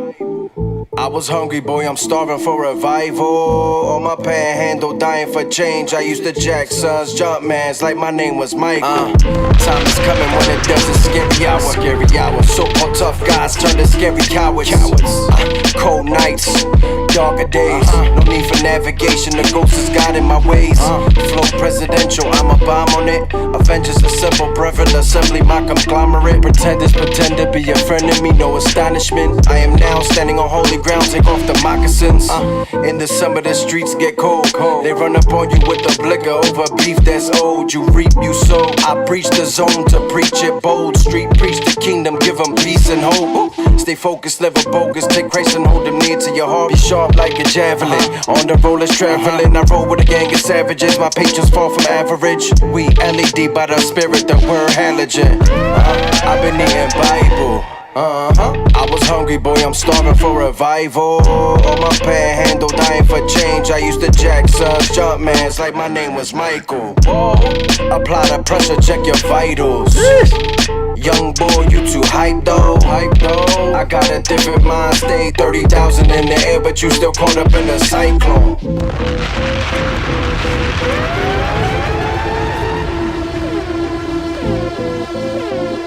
Bro, that's the one, my G. You found it. You cracked the cheat code. I don't know what you did. I don't know what kind of caffeine you was sipping. I don't know what scriptures was read. I don't know what anointing oil was brought into the studio. I don't know what was going on before you laid that joint. But that was the one right there, bro. Top to bottom. Did you produce that too? No, that's OK Hip Hop. Wow. Yeah, and then I got Conscious to mix and master it. Bro, that's incredible. You need a visual to this, man. This is your bounce right here. Like, this is it. The BPM, the swing of the drums, the tempo. It's about 83, 84 BPM. It's not too like 90s boom bap. It's still modern. The triplet sounds and the, you know what I'm saying? Like, bro, top to bottom, this is it. This is the one. Like, go all in on this. Go all in on this sound, and then figure out a way to get visuals on it. Because this is where you can live as like a lyrical rapper who makes modern music. You know what I'm saying? Yes, sir. Yeah, bro. I love it, man. You crushed it. You came in your own, man. That's it. Thank you, sir. Prodigal, North Philly in the building, ladies and gentlemen. Incredible. Goodness gracious. That got me one in the right. We're finna try to squeeze in some music after the session tonight. My man really got me inspired. All right. Who else we got left? We got Got a handful of people left. All right, we got Sofini. She says she's trying out a new producer. Let's check her out.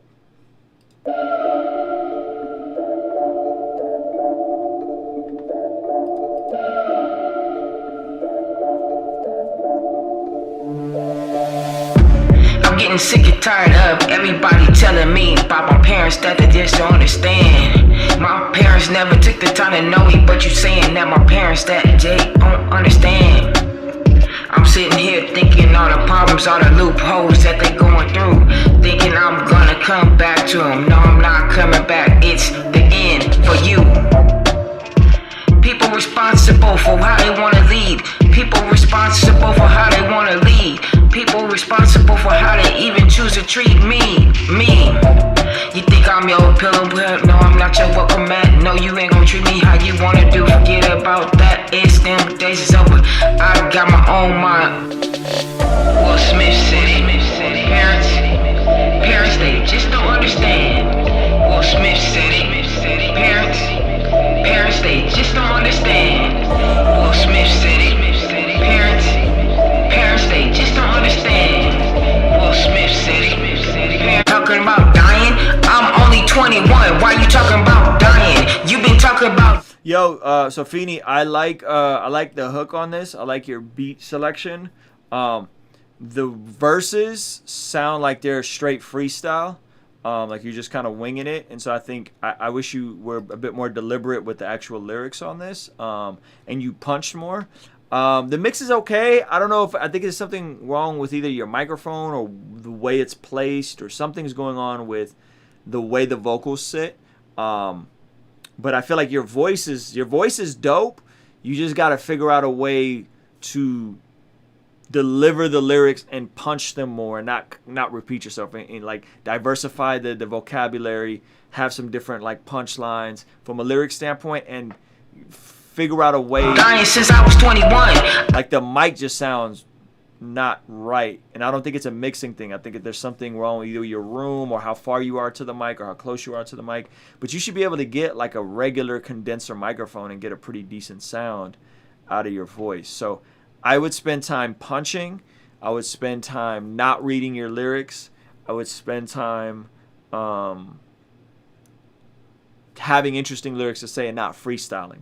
I don't know if this was a freestyle or not, but I feel like you kind of repeated yourself a lot, and so that would be my advice. The beat is dope and the hook is dope, and your voice is dope. You got a really cool rapper voice, but I think the lyrics and the way you recorded this definitely needs some more structure and some more organization, in my opinion.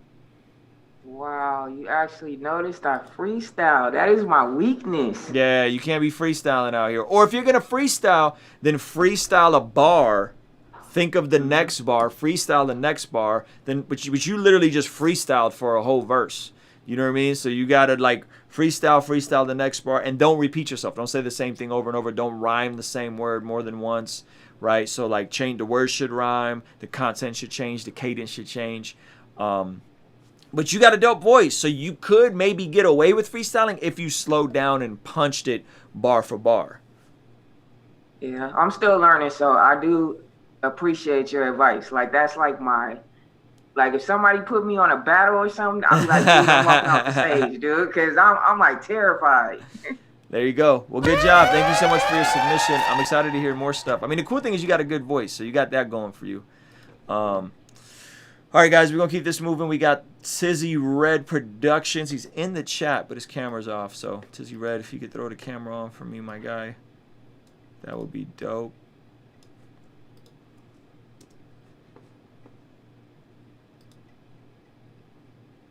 Where'd he go? Tizzy Red. Come on, Tizzy. All right, I'm just going to...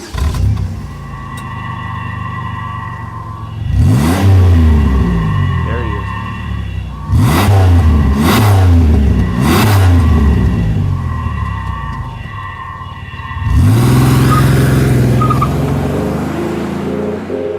Midnight Blues. We on the horses, all gas and no calico. Passing these thoroughbreds, seeing my afterglow. After show, Navajo, burning in second. Goes battle for Texas, Alamo. Giddy up, gotta go, Texaco. Down the road, fill it up all the way. Play it, they stupid though, get away, hide away. Next day, fall away, I don't know. Go straight to catch up, Saturday. Get that I'm real, lose every deal. Slip off the peel, take off that wheel. Find a blue shell, first I am still. Relax and I'm chill, you all in your fields. Suckle. Get out the way. Deja vu, cold cop, body got flu. Birds fly, south for the winter, thrown from the set. Boys in blue, yeah. Deja vu, cold cop, body got flu. Birds fly, south for the winter, thrown from the set. Boys in blue. Midnight blues with the midnight crew in the art night suit. Got the Batman tunes on them ones and twos. It's the rap boy goon. It's the Gotham crime way on the way real soon. Oh, get sideswiped by the crew, hair to the side by the crew. Can't undo what's been done by the truth. Lay on your neck like I don't know. Standing all about it with a piece of everybody at the mic. Got a fight with the spirit, catch your body. Can I fake what I ain't? Can I stutter when I write it? Hold the face, every face they can stand it, see me want it. Stand the test of the best with the chest. I will rap every game from the pain. Lead the legends out of fame. What's the aim? Stay your lane, see a vision where you reign. Whether you win or you lose, you learn to love the game. Hit him with the venom. And I'm gonna kill him. And it was in the venom. There's somebody with him.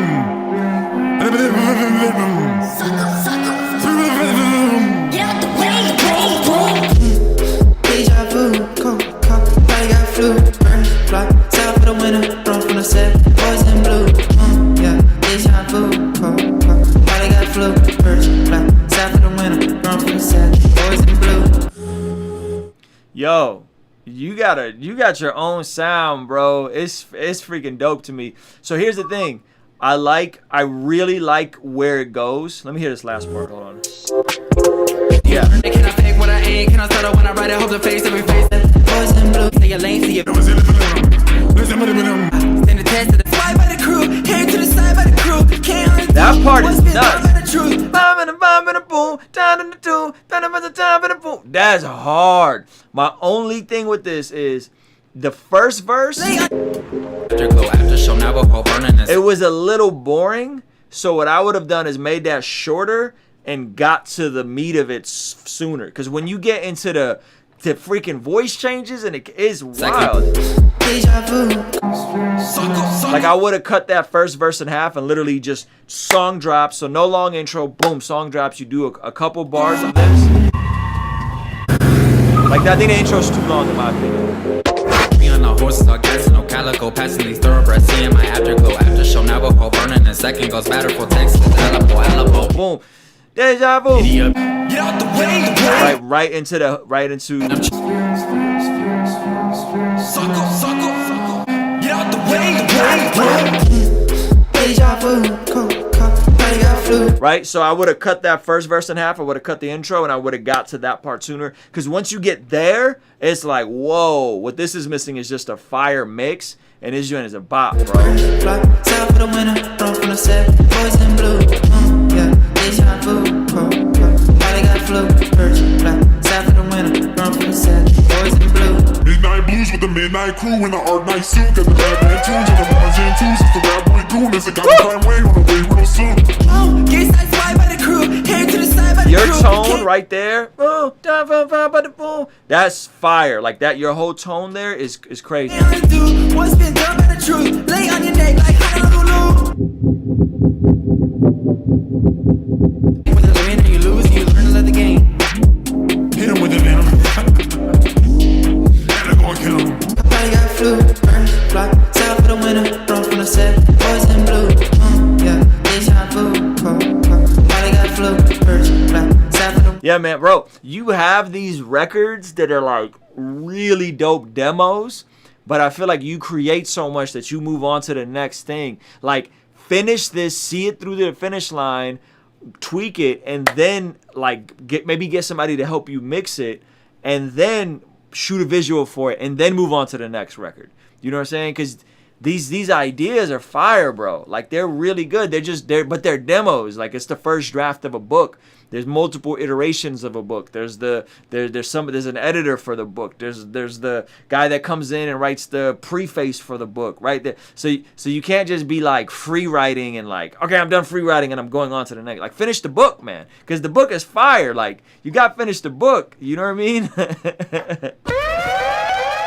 Yeah, bro, it's dope.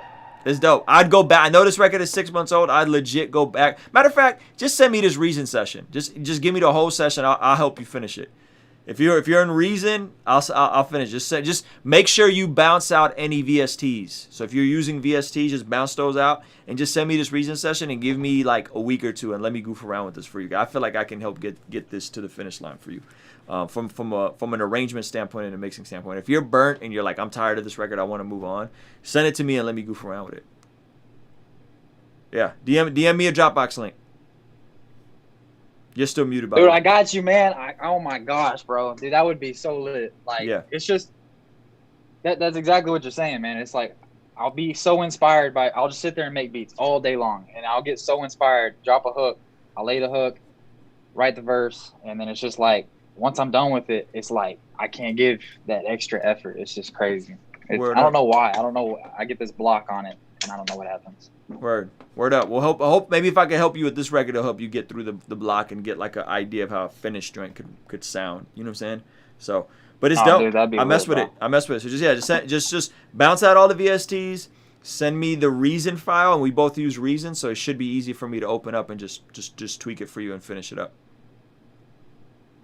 No, thanks, man. Yeah, man. Good stuff, Sizzy Red. Y'all lit.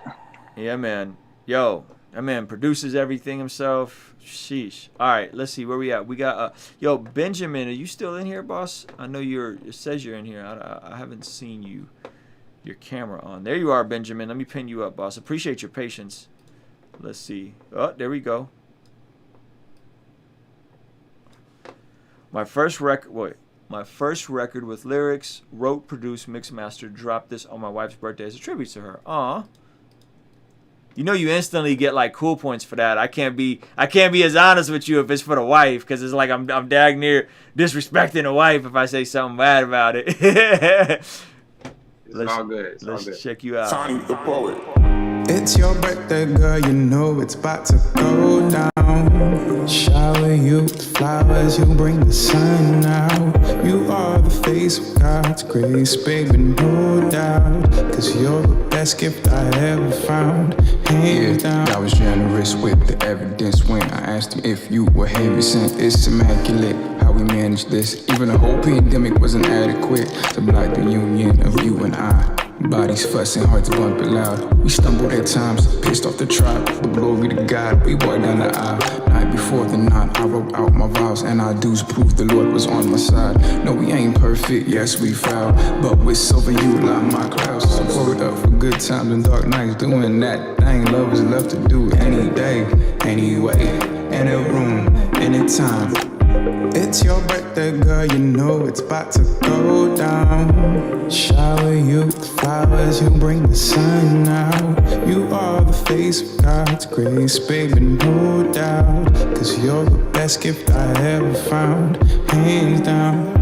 It's your birthday, girl, you know it's about to go down. Shower you with flowers, you bring the sun out. You are the face of God's grace, baby, no doubt. Cause you're the best gift I ever found, hands down. I know some days I'm missing. Yo, this is dope. I like that you're singing on this. I like that you're singing and rapping on this. What the vocal, the lyric video is really cool. I like this a lot. Whoever put this together for you, the font, the vibe of it is super dope. What are you producing on and recording into and mixing in? Like what DAW you're using? This is all in Ableton Live 10. So I was Andrew, forget his last name, but he has like a course on Learn Monthly, so I decided to take production a little bit more seriously. I like dabble with it briefly in the past. I'm mostly a poet, like a spoken word poet, so I decided to go by Tiny the Poet, but I decided to like really give it all like an honest effort for like the next half a year or so. Okay. So I'm learning how to use Ableton, and I kind of just like made it all. I actually I played the keys out on my keyboard on my Roland. And I also did the drums, but I didn't like the audio quality wasn't good, so I remade the drums. But so I sampled the keys. I took a splice sample, and it's a lot of kind of like futuristic background sound that you might hear in it. So I did a lot with that, but the rest of it kind of just didn't Ableton. Okay, dope. So you said Splice. So a great resource for Splice, bro, is like live percussion loops, live hi-hat loops, live drum breaks, right?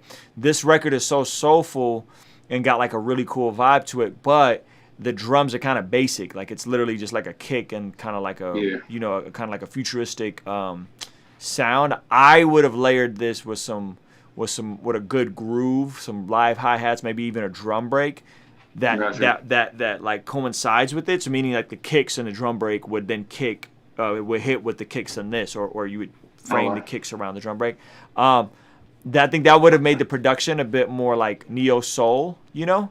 Yeah, that second verse got a little bit busier, so I was trying not to overclear it. Yeah. But I'm definitely looking for ways to make my drums sound tighter, especially if I start adding like 808s and do a little bit more actual hip hop and not so much R&B. So I think this vibe is dope. I would just add live drums to it. That would be my advice. Start adding live drums, and then figure out a way to like just get the record mixed a little better, meaning that your vocal is kind of on top of everything here.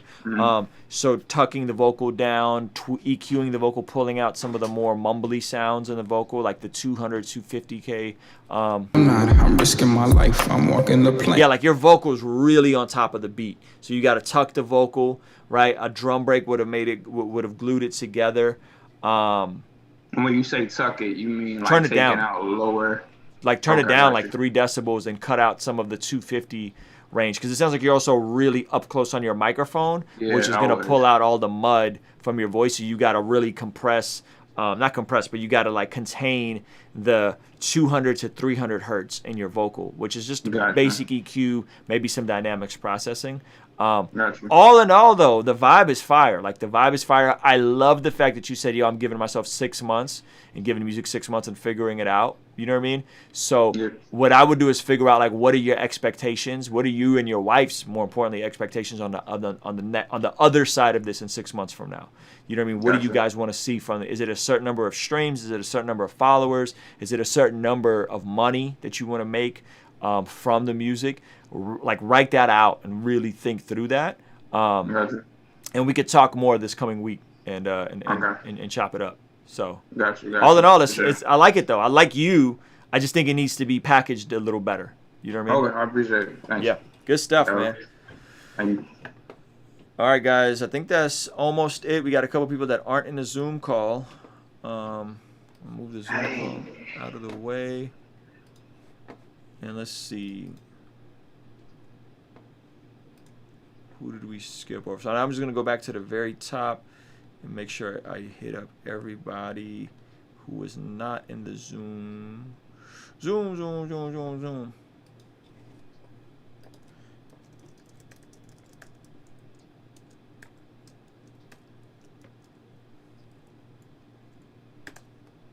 All right, next up we got the homie Mr. Big Faith. I met this brother on TikTok. He does Christian rap music. Really cool dude. Chopping it up a little bit. Let's check him out. Really consistent.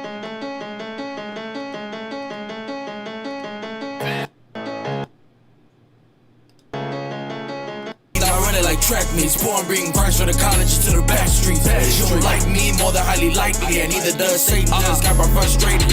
I'm done waiting for man's approval to do what the Lord told me. The hate and the ridicule, but no, you can't fold me. Big faith means the right person, I'll be out for me. I'm searching for the rock more than a dry dopamine. Lord, lead me and guide me, teach me and hide me, live up inside me. Don't let me wander anywhere you're not abiding. And if there's beef, no questions, I am right outside. This life ain't worth living. With you, it's exciting. When it comes to the carnal mind and the flesh, I promise I'ma keep fighting. I can never quit, bro. I'm forever lit. If God showed me revelation, I'ma track me. Born bringing Christ from the college to the back streets. Never let if God show me revelation, I'm a treasure. Amen. I ain't delicate, timid, or effeminate. Demons in my residence, get them a medicate. All the rhetoric, big as a derelict, but I'd rather be hated than a heretic. They very sick to their stomach, cause I'm throwing the truth up. Anytime I'm in the studio, you know I'm real with up. Dang. Lord, lead me and guide me. Big Faith, I think the thing with this one is the beginning sounds like it took you a while to catch the beat. Like, I don't know if you were trying to do some different cadences. Once you caught the beat, it sounded cool. We've talked about this, brother. You got an amazing voice. You got a lot to say. You got a story. I feel like in your case, you really got to get your setup going and really slow down and pay attention to the details of the music, because this whole record sounds like you were just kind of rushing through it. And I think you got to take a little bit more time and really, really clean this stuff up from the mixing standpoint to how you're delivering it. It just all sounds really rushed and thrown together. All right, this is Basil.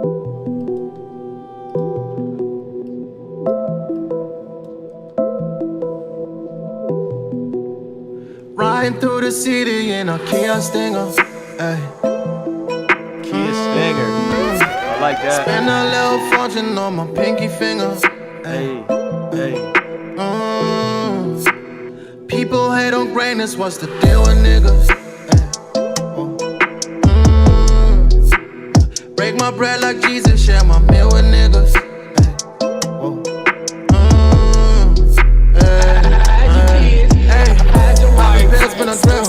Smoke a blunt, you know the deal. Get my mind off all these bills. I need a house in the hills. I need a shorty who gon' kill. Tryna get my first meal. I'll be focused on the bag. Gotta pay for a collab. I came from nothing, so I brag. I'm only fucking if she bad. Shorty better make a bounce. Move that booty on the ground. Shorty messing with a clown. She call me when you're not around. She a loyal bitch to me. Riding through the city in a Kia Stinger. Ay. Spend a little fortune on my pinky finger.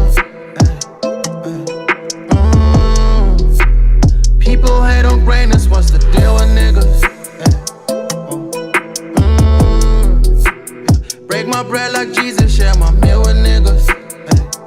Yo, bro, you got like, I mean, outside of the content, you got like a really cool look on stuff. The way you could juxtapose lines like Kia Stinger, share meals with N-words, like your writing is really cool. Your cadences are really cool. I feel like what you really need is a great engineer to really put the right drip on these mixes, or better yet, you learn to engineer and get these mixes to sound fire. So you might have to take a step backwards to go forwards, but if you learn how to engineer, bro, your stuff is going to be crazy. Shout out to John Matty. He said he came off very effortless. Totally agree. This joint sounds very effortless, but it doesn't got that like polished studio sound that I feel like this style of music especially requires. So I would try to find an engineer that can help you at least create a template for your stuff. It is muddy, right? Yeah, that's a good way to describe it. All right, we got the homie Nivelle from the UK. I'm a part of a collective in the process of dropping the first music video. It's currently getting mixed and mastered, but I just had to take but I have just a hook and my verse out of the whole video. Just wanted to see what you think about the verse. It's my first video. Okay, cool. Let's check it out. Building my riches up. I'm rich and risen up. All the way. Diamonds are set in my crown. I wanna flex. Flex. Never be seeing me down. No. I'm elevating now. Haven't be seeing me now. I wanna flex. Coming in like walks. Surprise. Came with the game like a southpaw. Knockout. Moving low key like an outlaw. I be taking shots for time because I switched to the grind. My skin like brainier. Ibon Bay. Got gangster God for a partner. Boom. So I'm running like a stolen check. Better get down to your system. Let him know that you missed him. Let me show you the way. Yeah. My team be making the play. Check. 1 2 6 riding the wave. Yeah. We be leading the rave. Hey. Put me in the storm when I get into my groove. Throw me in the jungle, I'm running with the wolves. Flex on the rooftop, man, a bad move. Don't test me, try me, man, I'm gonna lose. Yo, Nivelle, not bad. I feel like the song is cool. Obviously, it's not mixed, so it sounds really rough. I feel like I want to see you do different stuff than just like the cliche rapper movements. I think as a big dude in hip hop, I would be looking at the Big Puns and the Notorious B.I.G.s and looking at their energy, because they're some really swaggy, cool guys. Rick Ross, right? Look at how they carry their bodies, and it's usually not trying to jump around like an auto-tune rapper, right? So you don't need to do that if that's not you. So find like what guys with your body frame do and do that. You know what I'm saying? It's going to be more of a lean back, contained energy, in my opinion. So I would look at that. Go back in time and look up brothers who are big dudes and watch how they groove and they move. It's a little different. You know what I mean? All right, Dirty Red, first track from the mixtape, finally working on. It has written, been itching to get it. All right, let's check you out, Dirty Red.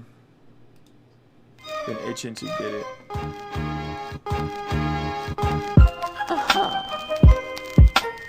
It took me a minute to get back to this, but don't worry. Dirty Red's been working on his delivery, guys. Oh, I was gone. Instead of from start I began. I can't change that, but I can repent and turn that. And rearrange that, cause that way of living is whack. Too many blacks in the fact that Jesus is gonna be bad. And with the swiftness, he gon' pick us up. Yeah, I'm on a miss some breath, so I had to switch it up. But that time just don't get stuck. Yet I was lost in the sauce, replacing him with what is just from that type of living is off. It's either him or it's not. We can't be loving on him, but then I'm playing with sin. My God ain't for them or not. He will be back just like he said, like you must not I forgot. Like a thief in the night, or a beauty surprise. He'll take us up like a kite, some will be out like the night. He gave us love to embrace, we flipped the bird to respect. Until that moment we most need him, but when you that's too late. Like a shot to the dome, my mind's blown, I'm so gone. Yo, it sounds like your writing and your overall flow is getting substantially better. Just the way you're grooving to the beat. So it sounds like there's a lot of progress there just from a groove standpoint, from what you're saying, your lyrics that you're saying. How have you been able to flow and just practice delivering your lyrics? Are you able to spend a little bit of time every day just kind of loosening up your mouth and just kind of rapping more and more? Honestly, am I able to hear me all right? Yeah, I can hear you perfect. All right. Yeah, it's kind of crazy. I tried you. I tried you just on time. But yeah. Honestly, man, I've not been practicing every day. I'm busy with like school and I do a lot of stuff. I'm in the community with the disability.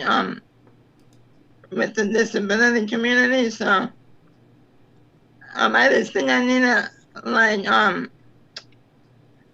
allow myself more opportunity to practice more. But like I said before, when I do get opportunity to record, I am retaking multiple times. Awesome. And I retake until the point that it sounds clear to me. I try to keep the listener in mind, but I don't have somebody right there, to let me know. And usually how it is with me in my life, like when I first meet somebody, I usually have to repeat myself multiple times with them, but over time, they are able to understand me better, and that happens so frequently with so many people that I meet. Yeah, so I guess my thing is just gonna be like give my music time. I know not everybody has that time, and that might be asking a lot for people. So, I'm just working on getting the mix as good as I can get it. Yep. I'm gonna try to mix this whole mixtape myself.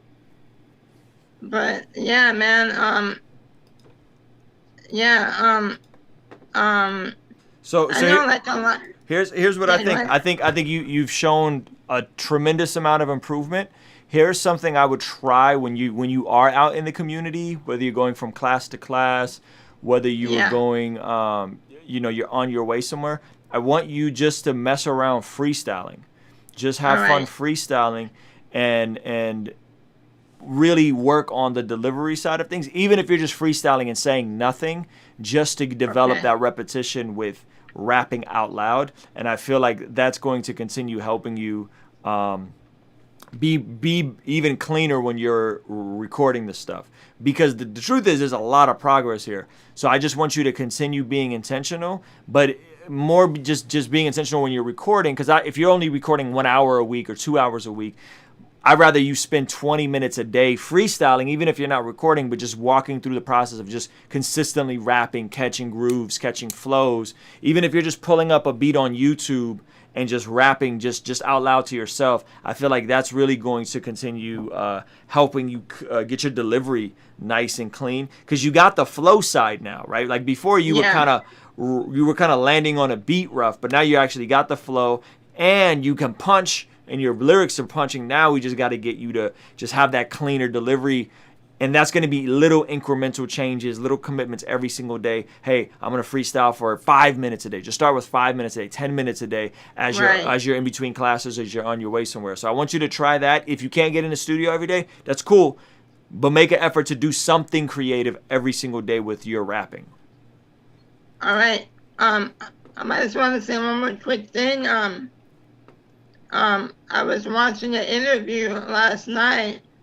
I mean, I was listening to it because there wasn't really any video. Mm-hmm. But I was listening to an interview. It was Andre 3000, mm-hmm. and he was being interviewed by Rick Rubin, mm-hmm.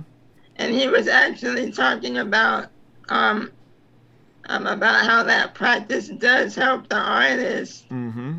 Like get those muscles moving and stuff. Absolutely. So when I heard him say that, I remember you saying that, and man. Well, Andre, I mean, that's arguably one of the greatest rappers of all time. So if Andre 3000 said it, hopefully it co-signs me saying it, and we can get you to do it a little bit every day, Dirty Red. I think you're going to continue growing at a fast rate. So kudos to you, man. Bro, great job, brother. You, man. Yeah, man. Thank you so much.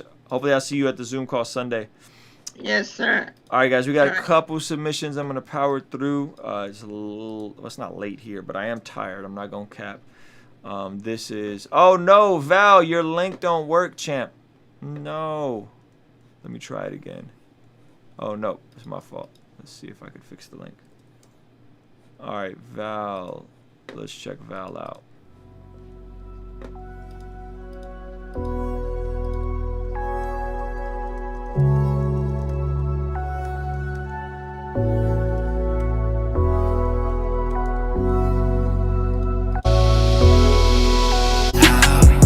Let us pray, let your soul sit, let it marinate.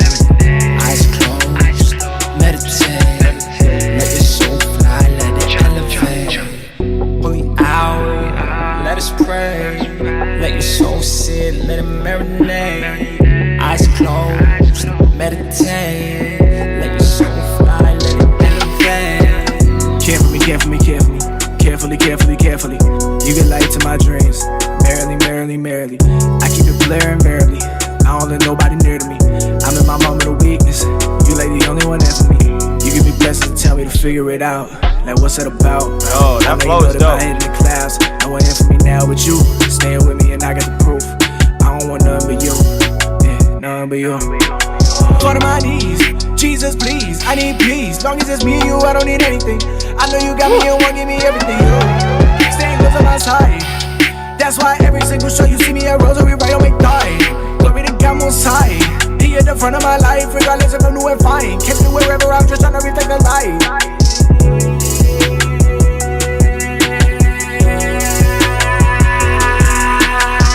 Hold out, let us pray. Let your soul sit, let it marinate. Eyes closed, meditate. Let your soul fly, let it elevate. Let us pray. Let your soul sit, let it marinate. Eyes closed, meditate. Let your soul fly, let it elevate. Yeah, holy hour, these 60. Yo, this joint is fire, bro. You really came with it. I don't remember your other stuff being this dope, but this, you delivered on this, bro. You delivered on this, Val. I think you said it's Val Merle. All right. We got Langston Bristol. Val, I really don't got nothing for you, bro. You crushed that joint. Straight up. I got nothing for you. Do more. Make more. Get visuals going for it. All right, Langston. Langston Bristol. Detroit's very own.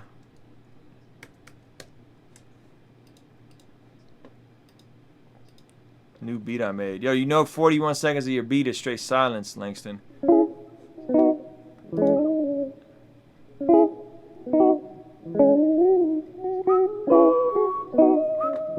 Hey, that's dope.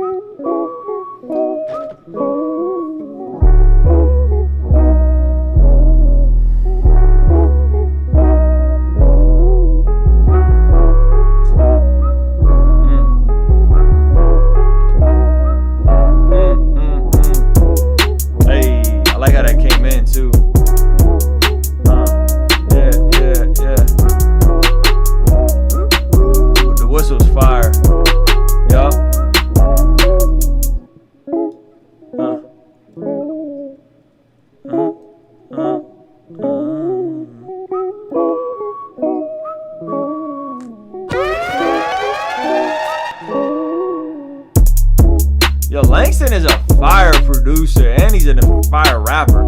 Man does everything, yo. Woo! Come on. Let's go.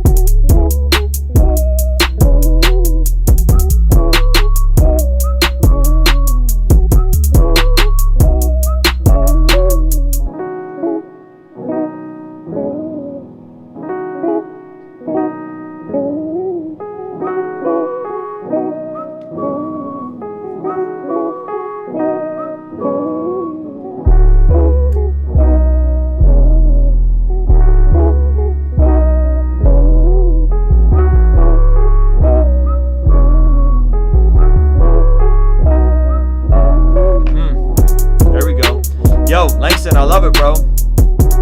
Send it with vocals next time, because you a fire rapper. All right, G.I. Soul, Lo-Fi, Hip-Hop. We're going to take it out with this. My man always laces the outro freestyle joint. If y'all don't know who G.I. Soul is, this dude's freaking genius.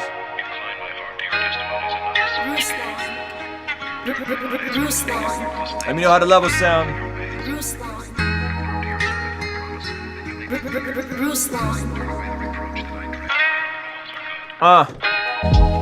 Yeah. Make sure you hit subscribe. Make sure you follow me on the gram. You know that I'm that guy. The beat just came up. I ain't mean for that to happen. I like to end the Fran Love Friday with a little rapping, a little slapping, a little clapping. I do it every single day. You know I make it happen. I'm back when entertaining and you know we had it. And transforming and I became a lyrical savage. I fit in too many syllables. You know I grab it like Michael Jackson. I had to have it. There's so much passion. I just had it back again.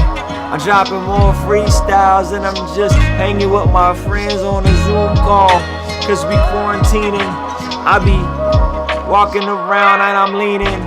Beat makers hit me up if you wanna see me screaming. Just kidding, got my own tracks. You know I'm fiending to drop some more music. Woo! Yeah, I saw the news.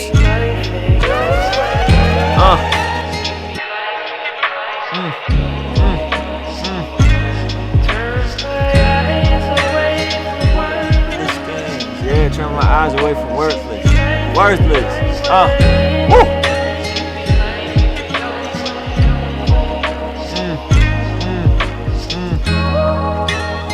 I hope that there's a second verse.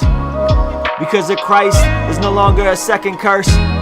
The one of Adam has been lifted. I feel a burst of energy coming on. I never go berserk. I never thirst. The living water's in me when I'm feasting on the word. I'm steady giving it. I'm feeling how I'm feeling and I'm living it. Equipped with the gospel, so I'm giving it. I'm sharing it. I'm giving back. Turn my eyes from worthless things. Yeah.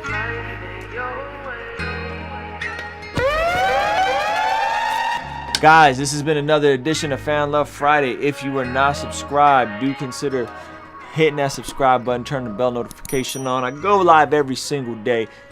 Why do I go live every day? Because there's a lot of stuff to talk about, and I don't want you guys to miss the unadulterated live Q&As at the end of my video. So I'll be live on tomorrow.